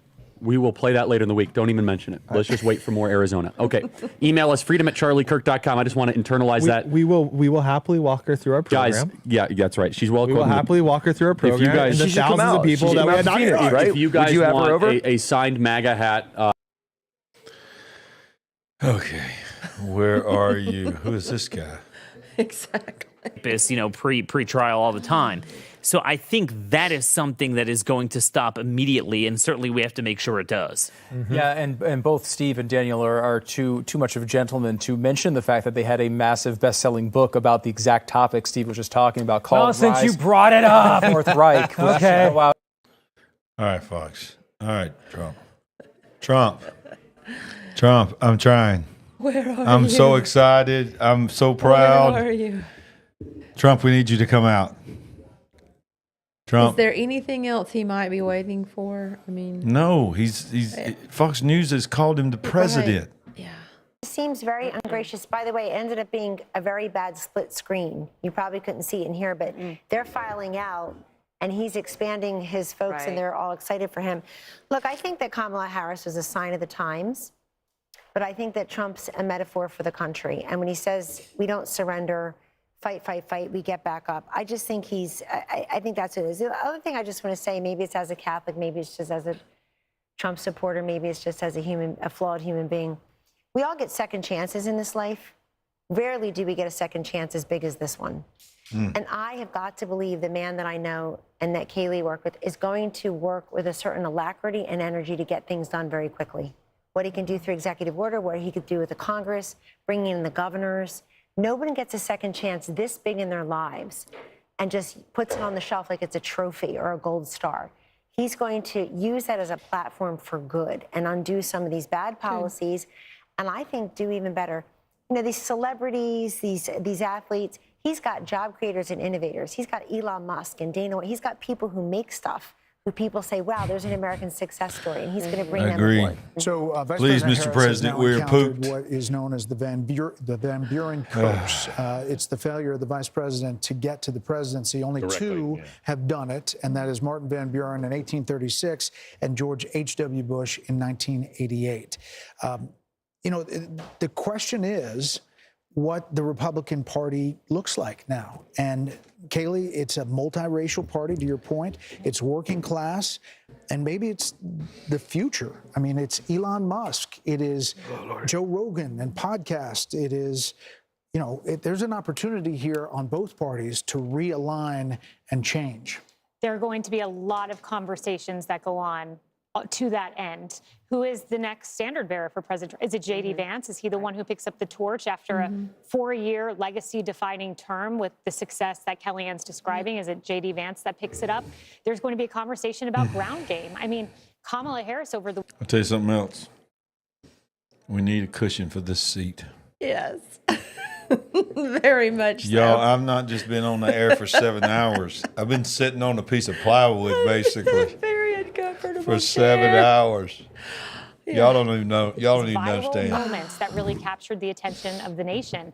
And what does the Republican Party look like going forward? It's a broad coalition. From this man. It's an exciting coalition, and I think if President Trump manifests that working man agenda, no tax on tips, no, limit on credit card interest rate. That's a working man's economic agenda. And if he makes that happen in 4 years, this party may look like this for quite some time. You know, I'm struck when you're talking about the authenticity part of this, because when I think about him with the French fries at McDonald's and standing up with blood on his face, fight, fight, fight. You can't. In the garbage truck. No, consultant can create those moments, Trey. Those are organic and they are authentic. And I think that is something that Kamala Harris fell really far short on in terms of the authenticity measure. Yeah, if you had told me that a billionaire from New York would be able to connect with middle America, I would have questioned that. Right. To my friend, the gentleman from Tennessee, autopsies are painful, especially when the patient's still alive. I wonder what the Democrat Party is going to go through in the next weeks and months, because this was a loss that I don't think anyone saw coming, not to this magnitude. Right. So what does the autopsy look like? If you're thank you for that super chat, Fern Birds.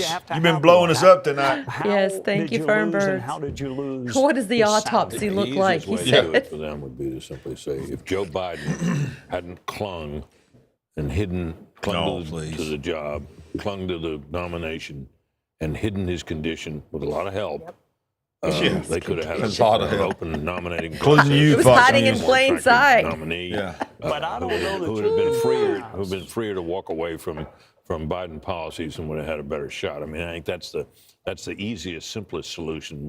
But I'm not sure that's where they'll go. But that makes sense. I don't think you can pass over an African American female, which is a very loyal constituency for the Democrat Party. I don't see how they could have passed over. But if he'd left the office and she'd run, she would have been put through a different process and would have had competition, and the whole thing would have been different. Against her. But I mean, Harold, you have a Democratic Party that's pretty old.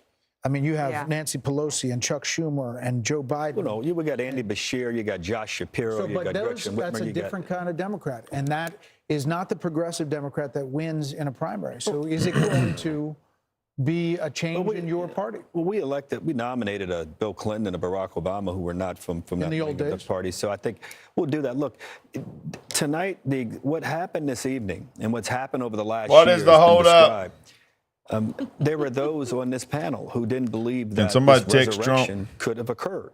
So if this can happen, things are possible in politics if you're willing to change and willing to have courage and determination. And whatever Democrats or anybody want.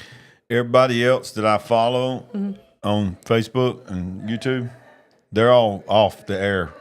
We're one of the few that's still on. I mean, literally, we're one of the few that's still on, y'all. We have been on a marathon tonight. Yeah. But wouldn't you agree? You've gone this far. You got to see it through, right? That's what I'm saying at this moment. Yeah, you got to Get see a it through. purpose and a message, and we'll get there. We've got a long history of figuring these things out as a nation, as a party, and we'll figure it out this time. So the carnage speech got a lot of attention at the inauguration. Do we think that Oh, yeah. this speech, I was going way back. we're actually told that the teleprompters have been removed from the stage, so we could be in for a long haul here. Oh, my Lord. Oh, my Lord. Okay. But there may not be I'm saying he teleprompters. goes off the teleprompter anyway, but he, the other night at the Al Smith dinner, he was upset that there were teleprompters, because he doesn't want to use them. So. Right. So, Dana, what does this speech look like? This one right now? Yeah. I think look, I don't know. He's one No, of he the most didn't. unpredictable Neither people, did too. I. So I think that's why we're all here, and I'm wide awake, and I've been awake for almost 24 hours now. Did you hear them say they And took the I am teleprompters down? Curious to see. I think Yeah, they I just wasn't removed the just thinking about teleprompters, this so he's speech. gonna I'm shoot thinking from the about hip. the inauguration speech, It's gonna be a long which would night. be 8 years since Carnage speech. He has a wide range of the types of speeches that he can give. If you think even within a speech, there's range. If you think about the RNC convention, it started off with like, oh, wow. Trump yeah, texted yeah, back yeah. and said then after a while, Cheetos like, wow, security you're still woman talking. It was like was so announced. long, and it kind of got off script, and people thought, oh, he kind of lost an opportunity. But he didn't. I think if you look at these people who would take off work, drive somewhere in the middle of the night to go and get in line, Right. to wait for hours, to then stay at a rally for hours. And part of the things he has done as well is created this camaraderie amongst people so that you could go to a place where you're not afraid to wear your red MAGA hat and you could say, Thank you for that super chat. Words of wisdom X. Thank you I'm very not the only much. one who thinks the way that I do. I can actually have friends, and that doesn't mean that there shouldn't be outreach to the other side. I believe in love thy Where neighbor. is he? I love all of that. But Hope he is has okay. created something special here, so I kind of want him to take a victory Somebody's lap on stage tonight. I don't think this is necessarily the moment for unity, they're getting especially ready. when she won't even concede and give him the night to celebrate. Right.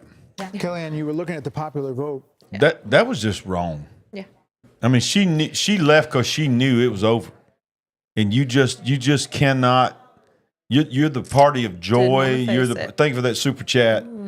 Now, what is that? That's Jamie from 565. 3000 ISK. Wow, that's from another country. Greetings from Iceland. Oh man, thank you for the super chat from Iceland. Yeah, thank you for hanging in here with us too. It says Anthony says I hear Trump is coming out with Joe Rogan to do his longest podcast on record. Okay. I think this one is the longest podcast on record. I think this has got to be pretty close to one of the longest YouTube shows in the history of YouTube.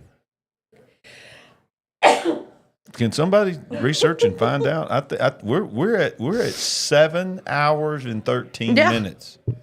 7 hours and 13 minutes. I have been talking for 7 hours and 13 minutes, off and on. I've been on other people's shows. I've had guests on tonight. We knew you could do it though. Did you know I was going to do this?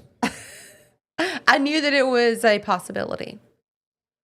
I was hoping that midnight would be the cutoff, but that's okay. We've missed about an hour and 15 minutes to this point. Yeah. And these guys don't want to leave, so Hey, we might as well stay here. Our family has got over 500 and never went back down. At one point, we was like 650, almost 700 viewers. We have never gone under 500. Clearly, they've gotten their second win. They're excited. Yes. Cindy, yes. Cindy says, I must be exhausted. Cindy, I am exhausted. Carrie, my cousin's still on here, Carrie Ragland. What? I mean, all our people are still on here, y'all. We got people. Got another super chat. Look at you, Kimberly Ann. Sweet. Oh, who's that? Is that Vivek? They're all in there, y'all. They got them all in there. This is the big historic moment. I mean, they ain't nobody going home tonight. Wow. Well, while we're waiting, Sandy, let's reflect. Okay. You give me your thoughts on what happened tonight. Well, I think that it started out slow, with the returns, but it looked like it was gaining momentum. I think 10:30, there was an obvious effort to slow things down, put a pause on it, try to, I don't know, I guess they were in denial. They just didn't want to concede and admit, because they knew what the next couple of hours what was going to happen. And obviously, Kamala got word. She left the scene. Yeah. And it was just a foregone conclusion about an hour and a half, 2 hours ago, what was happening. And as far as Kamala, once again, I want to say this without just trying to just beat her down here, but being mean, but that was just wrong. I mean, it was like, you knew what that meant. She was like, I'm not going to let him hear me concede tonight. That's just wrong. And by the way, Joe Johnson from our church, I love it. He said, this is the first time that I'm waking up to go to work to see both of my pastors still on the air. Good morning. Wow. Yeah. Good to see you. We love you, Joe. Thanks for joining in for a while. Wow. So, yeah, that's a great point, is that, I think most people, even the most optimistic people, were thinking it was going to be sometime during the day on Wednesday. At best case scenario. I don't think anybody in the media, I didn't hear anybody in the media projecting that it was going to happen. I mean, because and think about it. Especially after they came out and said that, everything going on with Pennsylvania, Georgia, and things just stalled out in Georgia, and Glenn Beck was having a fit about Georgia. Arizona said, bye, y'all. We're locking up. We'll see you tomorrow. Yeah. We were in there. Delaney's trying to crunch numbers, and we were coming to the conclusion that there's no way she can catch up. But they're stalling this out. They don't want to go forward and announce for some of these states like Pennsylvania, Georgia. But inevitably, they had to. Yeah. And then on top of everything, he's got the Senate, he's got the House, and Sandy, he's going to have Supreme Court justices again. Yes. Well, the word that you've been using is mandate. Mandate, absolutely. He's going to have the popular vote. He's going to win the popular vote, substantially win the popular vote. Right. He's going to have the House. He's going to have the Senate, and Clarence Thomas will probably, in my opinion, my prediction is even before he's sworn in on the 20th, Clarence Thomas will announce his retirement so that he can quickly be replaced by a conservative soon after everybody's sworn in. Great. And then you have Sotomayor. Think about this now. Sotomayor is a staunch liberal. She would be one of his biggest enemies on the Supreme Court. She is in the worst health of any of the Supreme Court justices, and many are saying that she does not believe that she's going to make it for 4 years. If she does not make it, and retires or just doesn't make it, and he replaces a liberal with a conservative, like he did with what's her name that passed away, the liberal judge that passed away, I can't think of her name, and flipped it, and he flips another liberal to a conservative. Think about this. When he's gone, what is he going to be, 80 next year? 2 years? He's 78, right? 78. 78. He just turned 78 in June, I So believe. in the middle of his term, he's going to turn 80. So we have no idea how long he's got. He could live to be 90-something, 100 years old, but it's not going to be that much longer. And you're talking about Ruth Bader Ginsburg. Ruth Bader Ginsburg, yeah. Ruth Bader Ginsburg. He flipped her from a liberal to a conservative. And if he can do that with Sotomayor and Clarence Thomas, you're talking about a legacy like no president, dare I say, in the history of the nation. Maybe. Who has ever been able to put 5 Supreme Court justices that align with you politically? Thank you for that super chat. Again, X Words of Wisdom. Yes, thank you. I mean, think about that. Yeah. That is incredible legacy. So he's going to be making his speech shortly. We know that probably a lot of the Dems are drowning their sorrows at the bar right now. Yeah. I wonder if there's any riots going on yet. Well, that was my next statement is what does tomorrow and beyond look like? Yeah. Now that there's this mandate and there's going to be a lot of anger. Yeah. And I think that he's going to call for peace. He's going to call for unity. I think he's going to call for, basically trying to say, don't do this. Let's learn to move beyond. But I don't think they'll do it, but I am interested to see if they will try to install her as president. Because see, if they installed her as president and they, he would have to resign from the presidency or he would have to pass away. That's the only way they could do it. But if either one of those happened and they installed her as president between now and January 20th, she would have the power to do very quick executive orders. Sure. And and do things to cause it to be even harder for him. I mean, we've had a great night, a triumphant night, but there are still a lot of unknowns. Yeah. Yeah. What is the World Economic Forum thinking? Nobody's even talked about it. I just looked over there and I just saw somebody said something about the world, the NWO, the UN, the WF sweating right now that their puppet did not make it. That's true. I mean, y'all, they knew this was coming in January when they said misinformation and disinformation would be the #1 enemy and the most dangerous enemy of, look, he's won, they've just declared him to win the popular vote. Wow. 16, and we had everything but an agenda. That mistake will not be made this time. He will deal with the border. He will deal with He's beating her by 5 million votes right now. There is a plan being formulated by Mike Johnson right now, and John Thune or John Cornyn or whoever becomes the majority leader. The mistakes of 2016, I think we were surprised that he won. I'm not saying he was surprised, but others were surprised. The other thing I would remind you, Brett, when he won in 2016, do you recall what he said about Hillary Clinton? She's been through enough. There was a lot of pressure to prosecute her. He said she's been through enough. I wish my Democrat friends would say the same thing about him and say enough is enough. Drop the cases in New York and Georgia.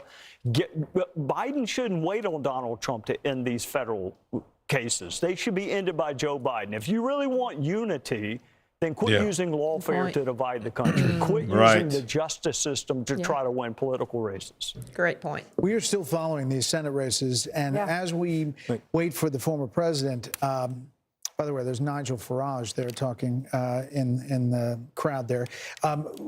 Britt, this is remarkable in that some of these races were not even suspected to be close. Expected to be close. Mike Rogers, he was a long shot at one point against Alyssa Slotkin. Good candidate. In Michigan, good candidate. Strong candidate. Former chairman of the House Intelligence Committee. Right. Attractive guy.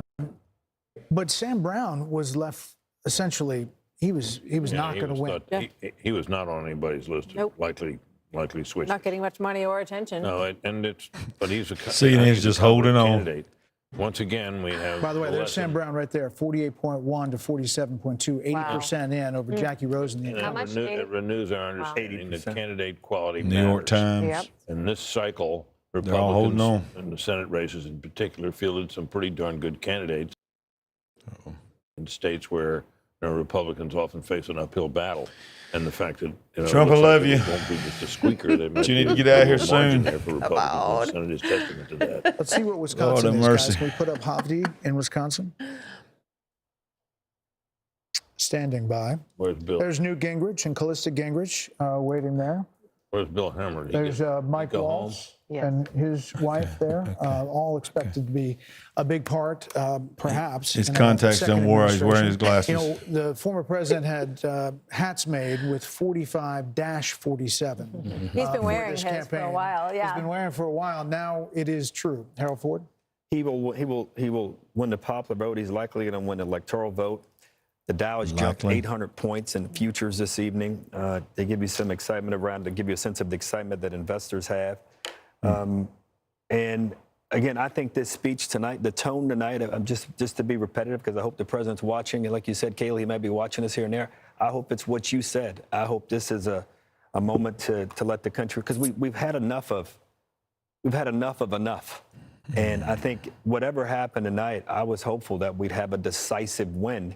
And it appears that we're going to have a decisive win to give the president not only a chance to begin to develop and deliver on a mandate. All right, here we go. Here we go. We're a little bit delayed. I think is so everybody's saying he's on. He's coming right now. Everybody's standing up. Tradition. Here he Something goes. tells me we may hear some Lee Greenwood. You think so? well, we should. I mean, you know, Lee Greenwood. Here we go. Here we go. Let's Here we listen go. in to who will be the All right. 47th president. We shall of the say United States, nothing. We John shall Trump. let him speak. Trump.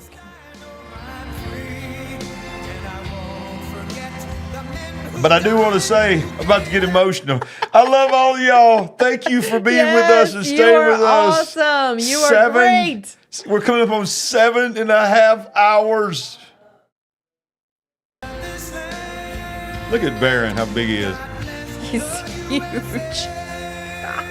God, he's massive. He's so tall. Wow. I cannot believe what we're seeing. It's happening.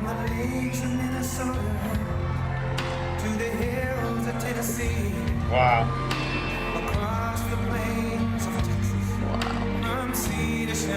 Oh my goodness. Yeah.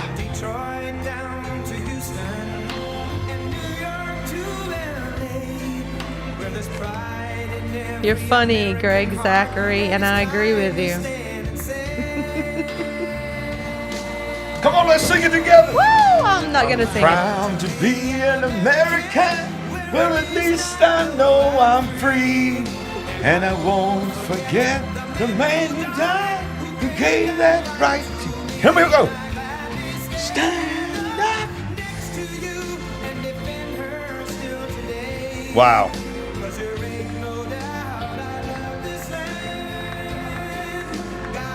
There's the First Lady.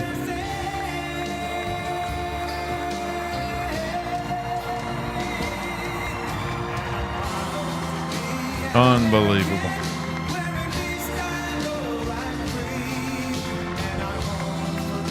Look at all those people on that stage.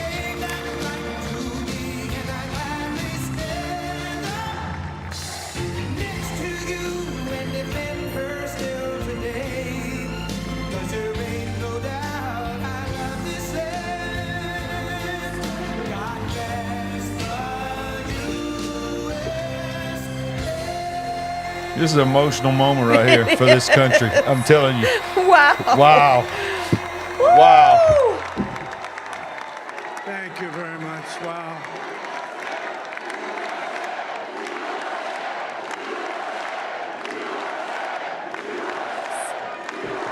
Well, I want to thank you all very much. This is great. These are our friends. We have thousands of friends in this incredible movement.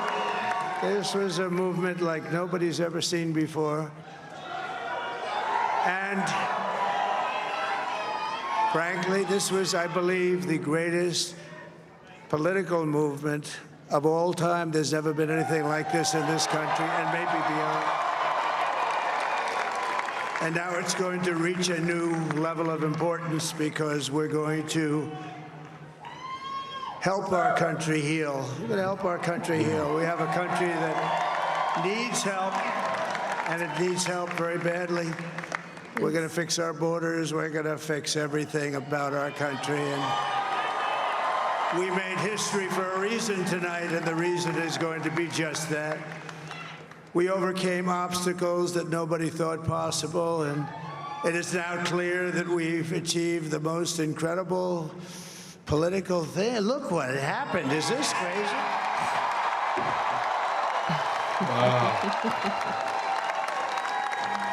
But it's a political victory that our country has never seen before, nothing like this. I want to thank the American people for the extraordinary honor of being elected your 47th president and your 45th president. And to every citizen, I will fight for you, for your family, and your future. Every single day, I will be fighting for you, and with every breath in my body, I will not rest until we have delivered the strong, safe, and prosperous America that our children deserve and that you deserve. This will truly be the golden age of America. That's what we have to have. This is a magnificent victory for the American people that will allow us to make America great again. And in addition to having won the battleground states of North Carolina, I love these places, Georgia, Pennsylvania, and Wisconsin, we are now winning in Michigan, Arizona, Nevada, and Alaska, which would result in us carrying at least 315 electoral votes.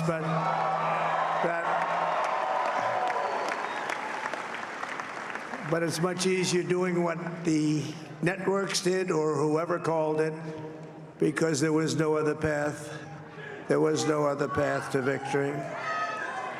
We also have won the popular vote. That was great. Very proud of that.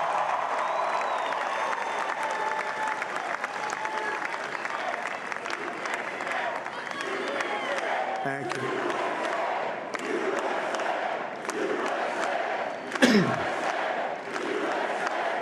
Thank you very much. Thank you.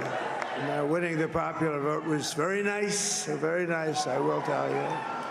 It's a great feeling of love. We have a great feeling of love in this very large room with unbelievable people standing by my side. These people have been incredible. They've made the journey with me, and we're going to make you very happy. We're going to make you very proud of your vote. I hope that you're going to be looking back someday and say that was one of the truly important moments of my life when I voted for this group of people beyond the president, this group of great people. America has I love you, Jesus. given us an unprecedented I love you, Jesus. I don't know if he said Jesus or President Trump. Taken back control of the Senate. Wow, that's good. Yeah, it's huge. Huge. The Senate races in Montana, Nevada, Texas, Ohio, Michigan, Wisconsin, the great Commonwealth of Pennsylvania, were all won by the MAGA movement. They helped so much. And in those cases, every one of them, we worked with the senators. They were tough races. And I mean, the number of victories in the Senate was absolutely incredible. And we did tele-rallies. We did tele-rallies with each one of them. And sometimes we did 2 or 3 and it was amazing to look at all of those victories. Nobody expected that, nobody. So I just wanted to thank you very much for that. And you have some great senators and some great new senators. And it also looks like we'll be keeping control of the House of Representatives.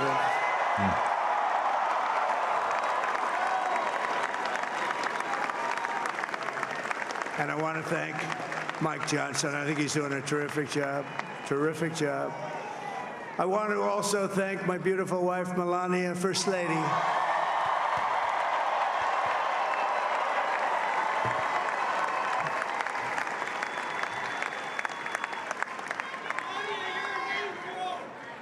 Who has the #1 best-selling I was about to say, buy the book.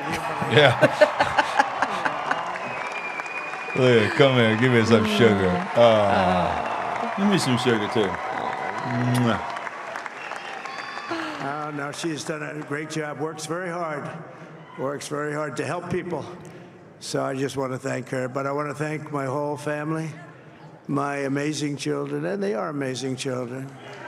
Now, we all think our children are amazing. Everybody here thinks their children are amazing, but that's a good thing when you think they are.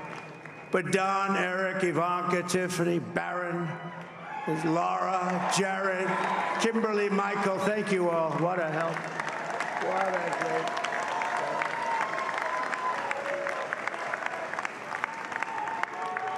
My father-in-law, Victor, is tremendous, and we miss very much Melania's mother, Amalia. We miss Amalia, don't we, huh? She would be very happy right now, standing on this stage. She'd be so proud. She was a great woman, that one. Beautiful inside and out. She was a great woman. I want to be the first to congratulate our great, now I can say, Vice President-elect of the United States.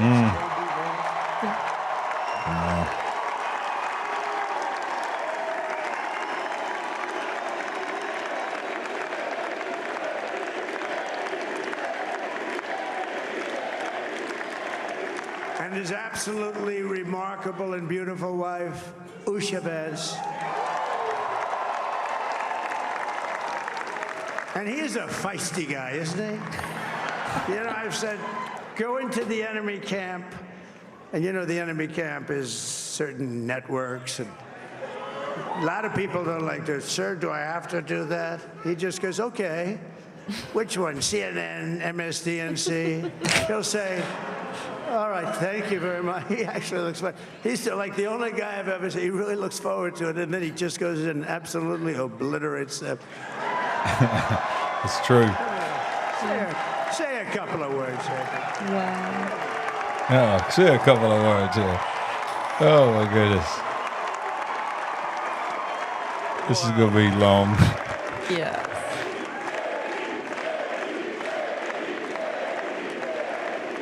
We're invested. Well, Mr. President, I appreciate you allowing me to join you on this incredible journey. I thank you for the trust that you placed in me. And I think that we just witnessed the greatest political comeback in the history of the United States of America. Incredible.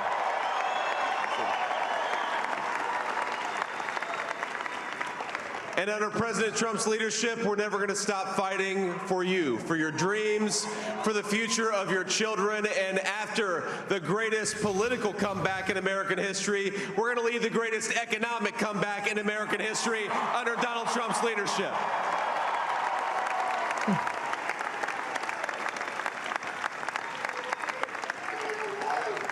Thank you very much. He's turned out to be a good choice. I took a little heat at the beginning, but he was, I knew the brain was a good one, about as good as it gets. And we love the family, and we're going to have a great 4 years, and we're going to turn our country around, make it something very special. It lost that little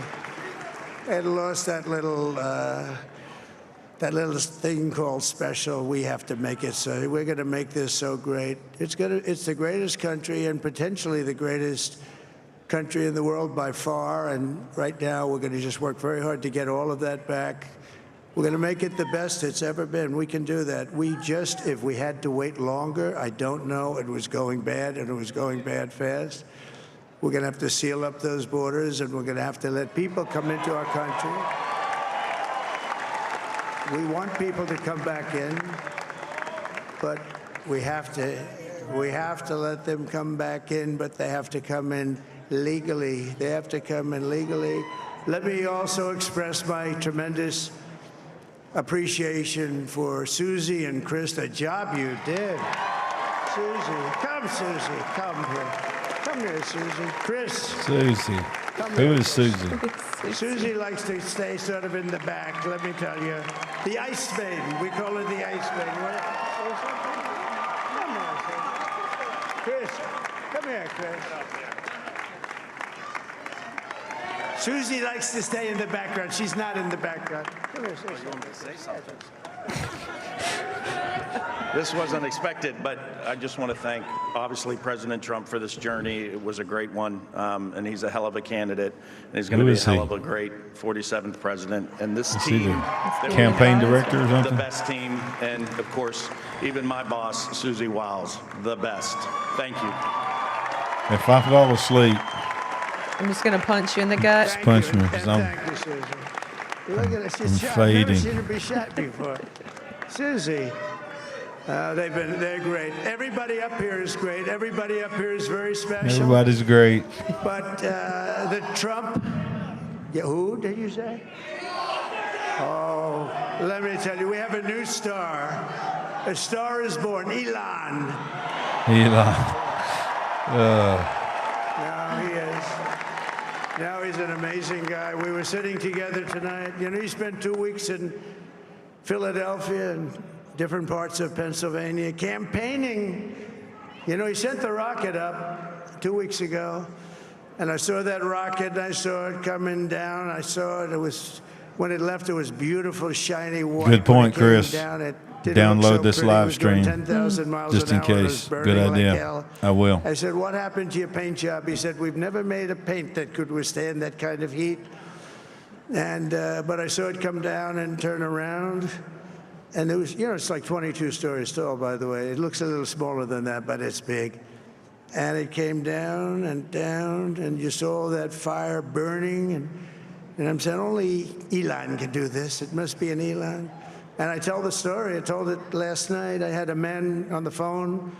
I had the screen muted, no sound. I was talking to a very important man, happens to be here. And that very important guy, one of the most important people in, I would say, the country, actually.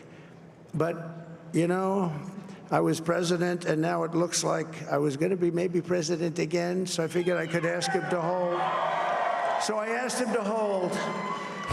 And especially because you're going to be president again, they hold.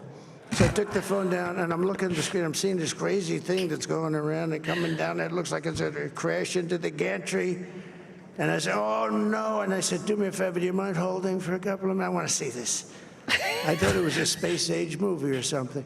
I put the phone down. Bad part, I didn't pick it up for 45 minutes, and he was holding. This spaceship came down, and I saw those engines firing, and it looked like it was over. It was going to smash. And then I saw the fire pour out from the left side, and I put it straight. And it came down so gently, and then it wrapped those arms around it, and it held it. And just like you hold your baby at night, your Just little like baby. you hold your baby. And it was a beautiful thing to see. And I called Elon. I said, Elon, was that you? Is that He you, said, Elon? yes, it was. I said, who else can do that? Can Russia do it? No. Can China do it? No. Can the United States do it other than you? No, nobody can do that. I said, that's why I love you, Elon. That's great. And you know, when we had the tragic Hurricane Helene, and it hit North Carolina, they were really devastated, the water. This was a big water, as big as we've ever seen, water hurricane. It built lakes out of nothing. Fields became lakes, and the danger was unbelievable. And the people from North Carolina came to me and they said, would it be possible, at all possible, for you to speak to Elon Musk? We need Starlink. I said, what's Starlink? It's a form of communication. So I called Elon, and I'll tell you what, he had, and it was very dangerous. People would die. They had no communication. All the wires were down. I called Elon Musk. I said, Elon, you have something called Starlink, is that right? Yes, I do. What the hell is it? He said, it's a communication system that's very good. I said, Elon, they need it really, really badly in North Carolina. Can you get it? He had that there so fast, it was incredible. So, and it was great. It saved a lot of lives. He saved a lot of lives. But he's a character, he's a special guy, he's a super genius. We have to protect our geniuses. We don't have that many of them. We have to protect our super geniuses. I want to thank some of the guys. You know, we have up here today the U.S. Open champion. He's fantastic. You realize it's 244 where he's at. Yes, it is. Just a little bit. Bryson DeChambeau is up here someplace. What happened to Bryson? Where is he? Bryson. Oh. He was shot. He's hitting balls. Oh, he's on the way. He's hitting balls. Bryson. Oh, look at him.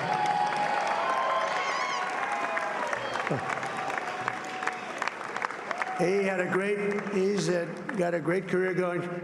Great U.S. Open, Bryson. That's a fantastic job. And we also have a man, Dana White, who has done some job. He's a tough guy.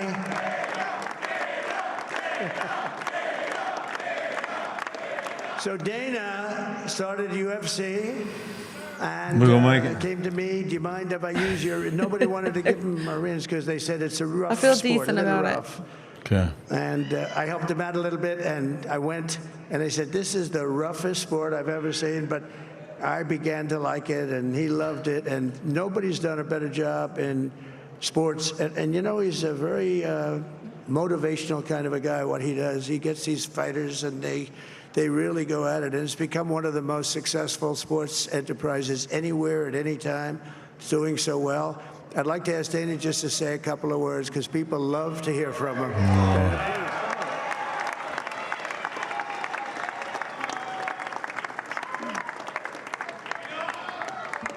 Nobody deserves this more than him, and nobody deserves this more than his family does. This is what happens when the machine comes after you. What you've seen over the last several years, this is what it looks like. Couldn't stop him. He keeps going forward. He doesn't quit. He's the most resilient, hard-working man I've ever met in my life. His family are incredible people. This is karma, ladies and gentlemen. He deserves this. They deserve it as a family. I want to thank some people real quick. I want to thank the Nelt boys, Aiden Ross, Theo Vaughn, Bustin' with the boys, and last but not least, the mighty and powerful Joe Rogan. Yeah, and he's going to say Joe Rogan. And thank you, America. Thank you. Have a good night. All right, let's wrap it up, Mr. President. That is a piece of work. Yeah, he's really an amazing guy. But most of all, I want to thank the millions of hardworking Americans across the nation who have always been the heart and soul of this really great movement. We've been through so much together, and today you showed up in record numbers to deliver a victory. Like really, I probably like no other. This was something special. You got this. You got it. Pay you back. We're going to do the best job. We're going to turn it around. It's got to be turned around. It's got to be turned around fast. And we're going to turn it around. We're going to do it in every way, with so many ways, but we're going to do it in every way. This will forever be remembered as the day the American people regained control of their country. I agree with that. So I just want to say that on behalf of this great group of people, these are hardworking people. These are fantastic people, and we can add a few names like Robert F. Kennedy Jr. He came in. And he's going to help make America healthy again. Where is he? He should be up there. Yeah, he's in the room. I saw him. Okay.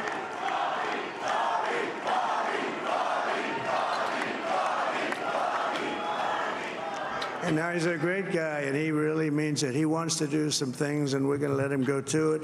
I just said, but, Bobby, leave the oil to me. We have more liquid gold, oil and gas. We have more liquid gold than any country in the world, more than Saudi Arabia.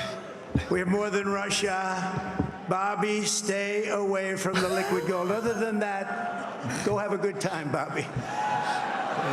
We're going to be paying down debt. We're going to be reducing taxes. We can do things that nobody else can do. Nobody else is going to be able to do it. China doesn't have what we have. Nobody has what we have. But we have the greatest people also. Maybe that's the most important thing. This campaign has been so historic in so many ways. We've built the biggest, the broadest, the most unified coalition. They've never seen anything like it in all of American history. They've never seen it. Young and old, men and women, rural and urban. And we had them all helping us tonight, when you think. I mean, I was looking at it. I was watching it. They had some great analysis of the people that voted for us. Nobody's ever seen anything like that. They came from all corners, union, non-union, African American, Hispanic American, Asian American, American. You got it. You got this. You got this. Everybody, and it was beautiful. It was. It's a mere 8 hours you've been here. You got this. Citizens of all backgrounds. I worked a job today.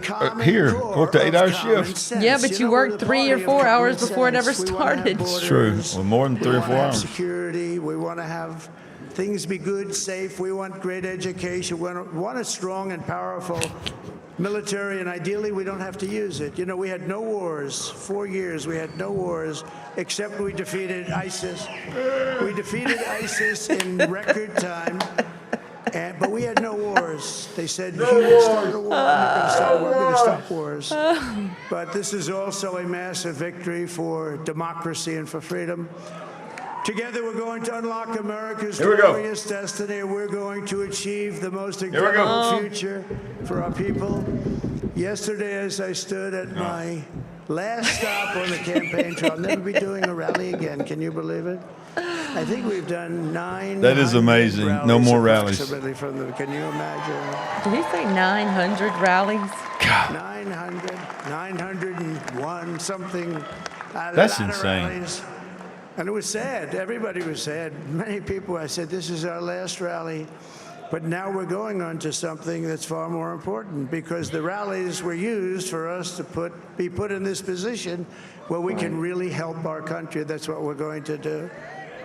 We're going to make our country better than it ever has been. And I said that many people have told me that God spared my life for a reason.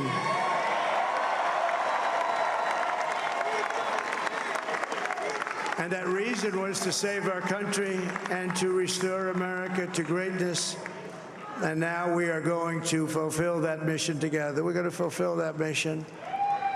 The task before us will not be easy, but I will bring every ounce of energy, spirit, and fight that I have in my soul to the job that you've entrusted to me. This is a great job. There's no job like this. This is the most important job in the world. Just as I did in my first term, we had a great first term, a great first term. I will govern by a simple motto: promises made, promises kept. We're going to keep our promises.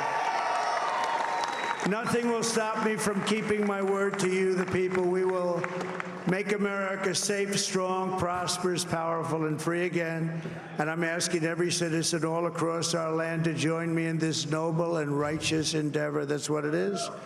It's time to put the divisions of the past 4 years behind us. It's time to unite.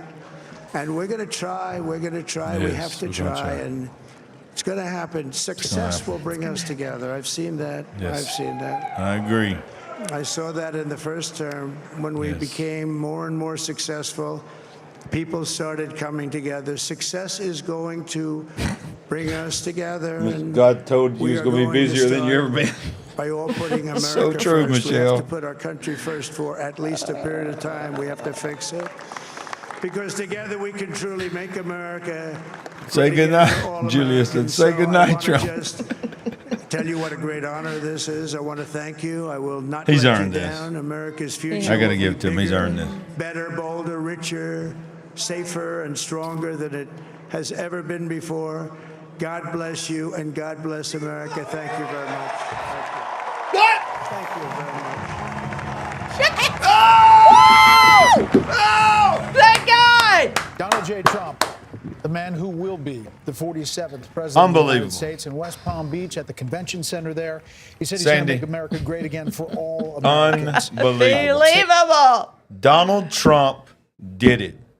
The American people did it. The American people did it. He has the House. He has the Senate. He has the presidency. Are y'all okay? Did y'all survive? Are y'all okay? Come in here. Come in here. Come in here. Let's do one more group. Get in here, Michelle. Yes, Get in here, yes, Michelle. Yes. Y'all get in here. This is the behind the scenes crew, y'all. Yes. Y'all stoop down here so everybody can see. This is the crew that kept this operation going. This was. Look at these guys. This was the decision desk, the food Yes. truck, all this stuff. Donald Trump. Donald Trump. That's what our baby calls it. This was a historic Wow. night. Y'all, right now, You guys love on these. 7 hours and Yeah. 54 minutes. We're going to make it to 8 hours. I'm going to take it to 8 hours. I'm going to take it. 6 more minutes. We still have almost 500 people watching. There's 459 people watching. Can you Go to bed, you weirdo. And the kids are in the living room too. Look, They've had to endure they're this watching as well. from Australia, New Wow. Zealand, Wow. UK. Wow. People are watching from all over the country, all over Yep. the world. Can you And, read that number in chat? How many it comments is for chat? 5,654 chat messages. That's insane. 33 super chats. Oh, Christian, this is your family. This is Christian's family. Yeah, when you see Christian McCurry, this is Christian's mom and He dad. might call in. Yeah. So look, this has been historic. This has been epic. There was a couple of times, I'll be honest with you, I didn't know if I was going to make it, but I'm so I glad. actually tapped out. So Yeah. I'm so Sorry. glad that we made it. This is a night we will never forget. we will never forget this. And I'm telling you, we need to pray. Yes. We're going to pray before we Yes. leave, but we need to pray for Donald Trump, for Melania, for Vance, all of them, because let me tell you, I don't care what they say about unity and all this kind of stuff that they might come out and say. First of all, it was really dirty what she did, but I'm going to let it go. I'm just going and notice he didn't take a shot at her, and I appreciated that. But they're going to do what they can do to try to take him out. So we need to pray. Delane, will you pray, and then I'm going to pray too. I want you to pray. Okay. Step right here so everybody can hear you. Wow. Father, I just thank you so much, Father, for this nation. I thank you for our country, and I just pray, Father, that you'll just continue to have unity, that, God, there will just be a healing that comes across our country. And, Father, I just pray that all of the things that are being promised in the physical, that they will lead to the mission of the world and the mission for us to take the gospel. So I pray, Father God, for the prosperity of this country so that we'll be able to do all those things that we need to do. I thank you for all the people that are on here watching tonight, all those that are there just hanging on, hoping and just realizing that our country is at a crossroads, but God, you're still in control. You still set up kings and remove kings, and I believe this is such a time as this that you have created this moment for us to do what you've called us to do in these last days. And so I just pray, Father God, that you'll just give us a mandate, that you'll tell us what we need to do to make America great again, but to also make Jesus famous to the world. In Jesus' name I pray. Amen. Amen. Great prayer. Great prayer. Do you want to pray? Say it quick. Okay, you too tired? You tapped out? Too tired. Father, in the name of Jesus, I plead the blood of Jesus over all right now at the time of this live. 424 people still with us. All of the hundreds, if not thousands of people that's watched with us on live and on the replay and all around the world, people that's done this. I plead the blood of Jesus over them. I thank you, Lord, for your protection. I pray for President Trump, for President-elect Donald Trump, and Melania, and for all of his family. I pray for J.D. Vance and all of his family. And Lord, I want to say this. I pray for Kamala Harris. I pray for her. I pray for her husband. I pray for Walls and his wife. God, I pray, God, that they would be touched by you and that they would see, Lord, that it's time for them to move on, to not try to cause any more kind of division, that we would see unity in this nation. We pray for this nation. And God, we pray for the Christians in the church that they would stand up and understand to not take this moment lightly. God, you have given us a reprieve. You have given us a chance to delay the decay, is what I talked about tonight on a couple of different shows tonight, that the salt was a preservative. You called us to be salt and light.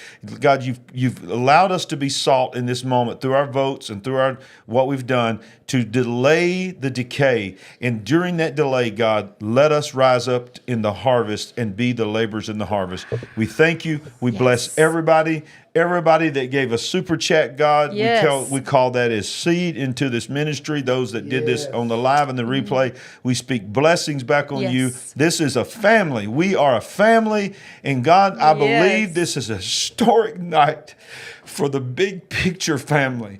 That God, you have knit us together for something special. And I'm thankful, God, that you called us to start this channel to meet all these wonderful people that have blessed us and encouraged us so much. I love you all. And I bless you. And congratulations, in 30 seconds, it will be there. We're going to count it down, y'all. So close. 30 seconds.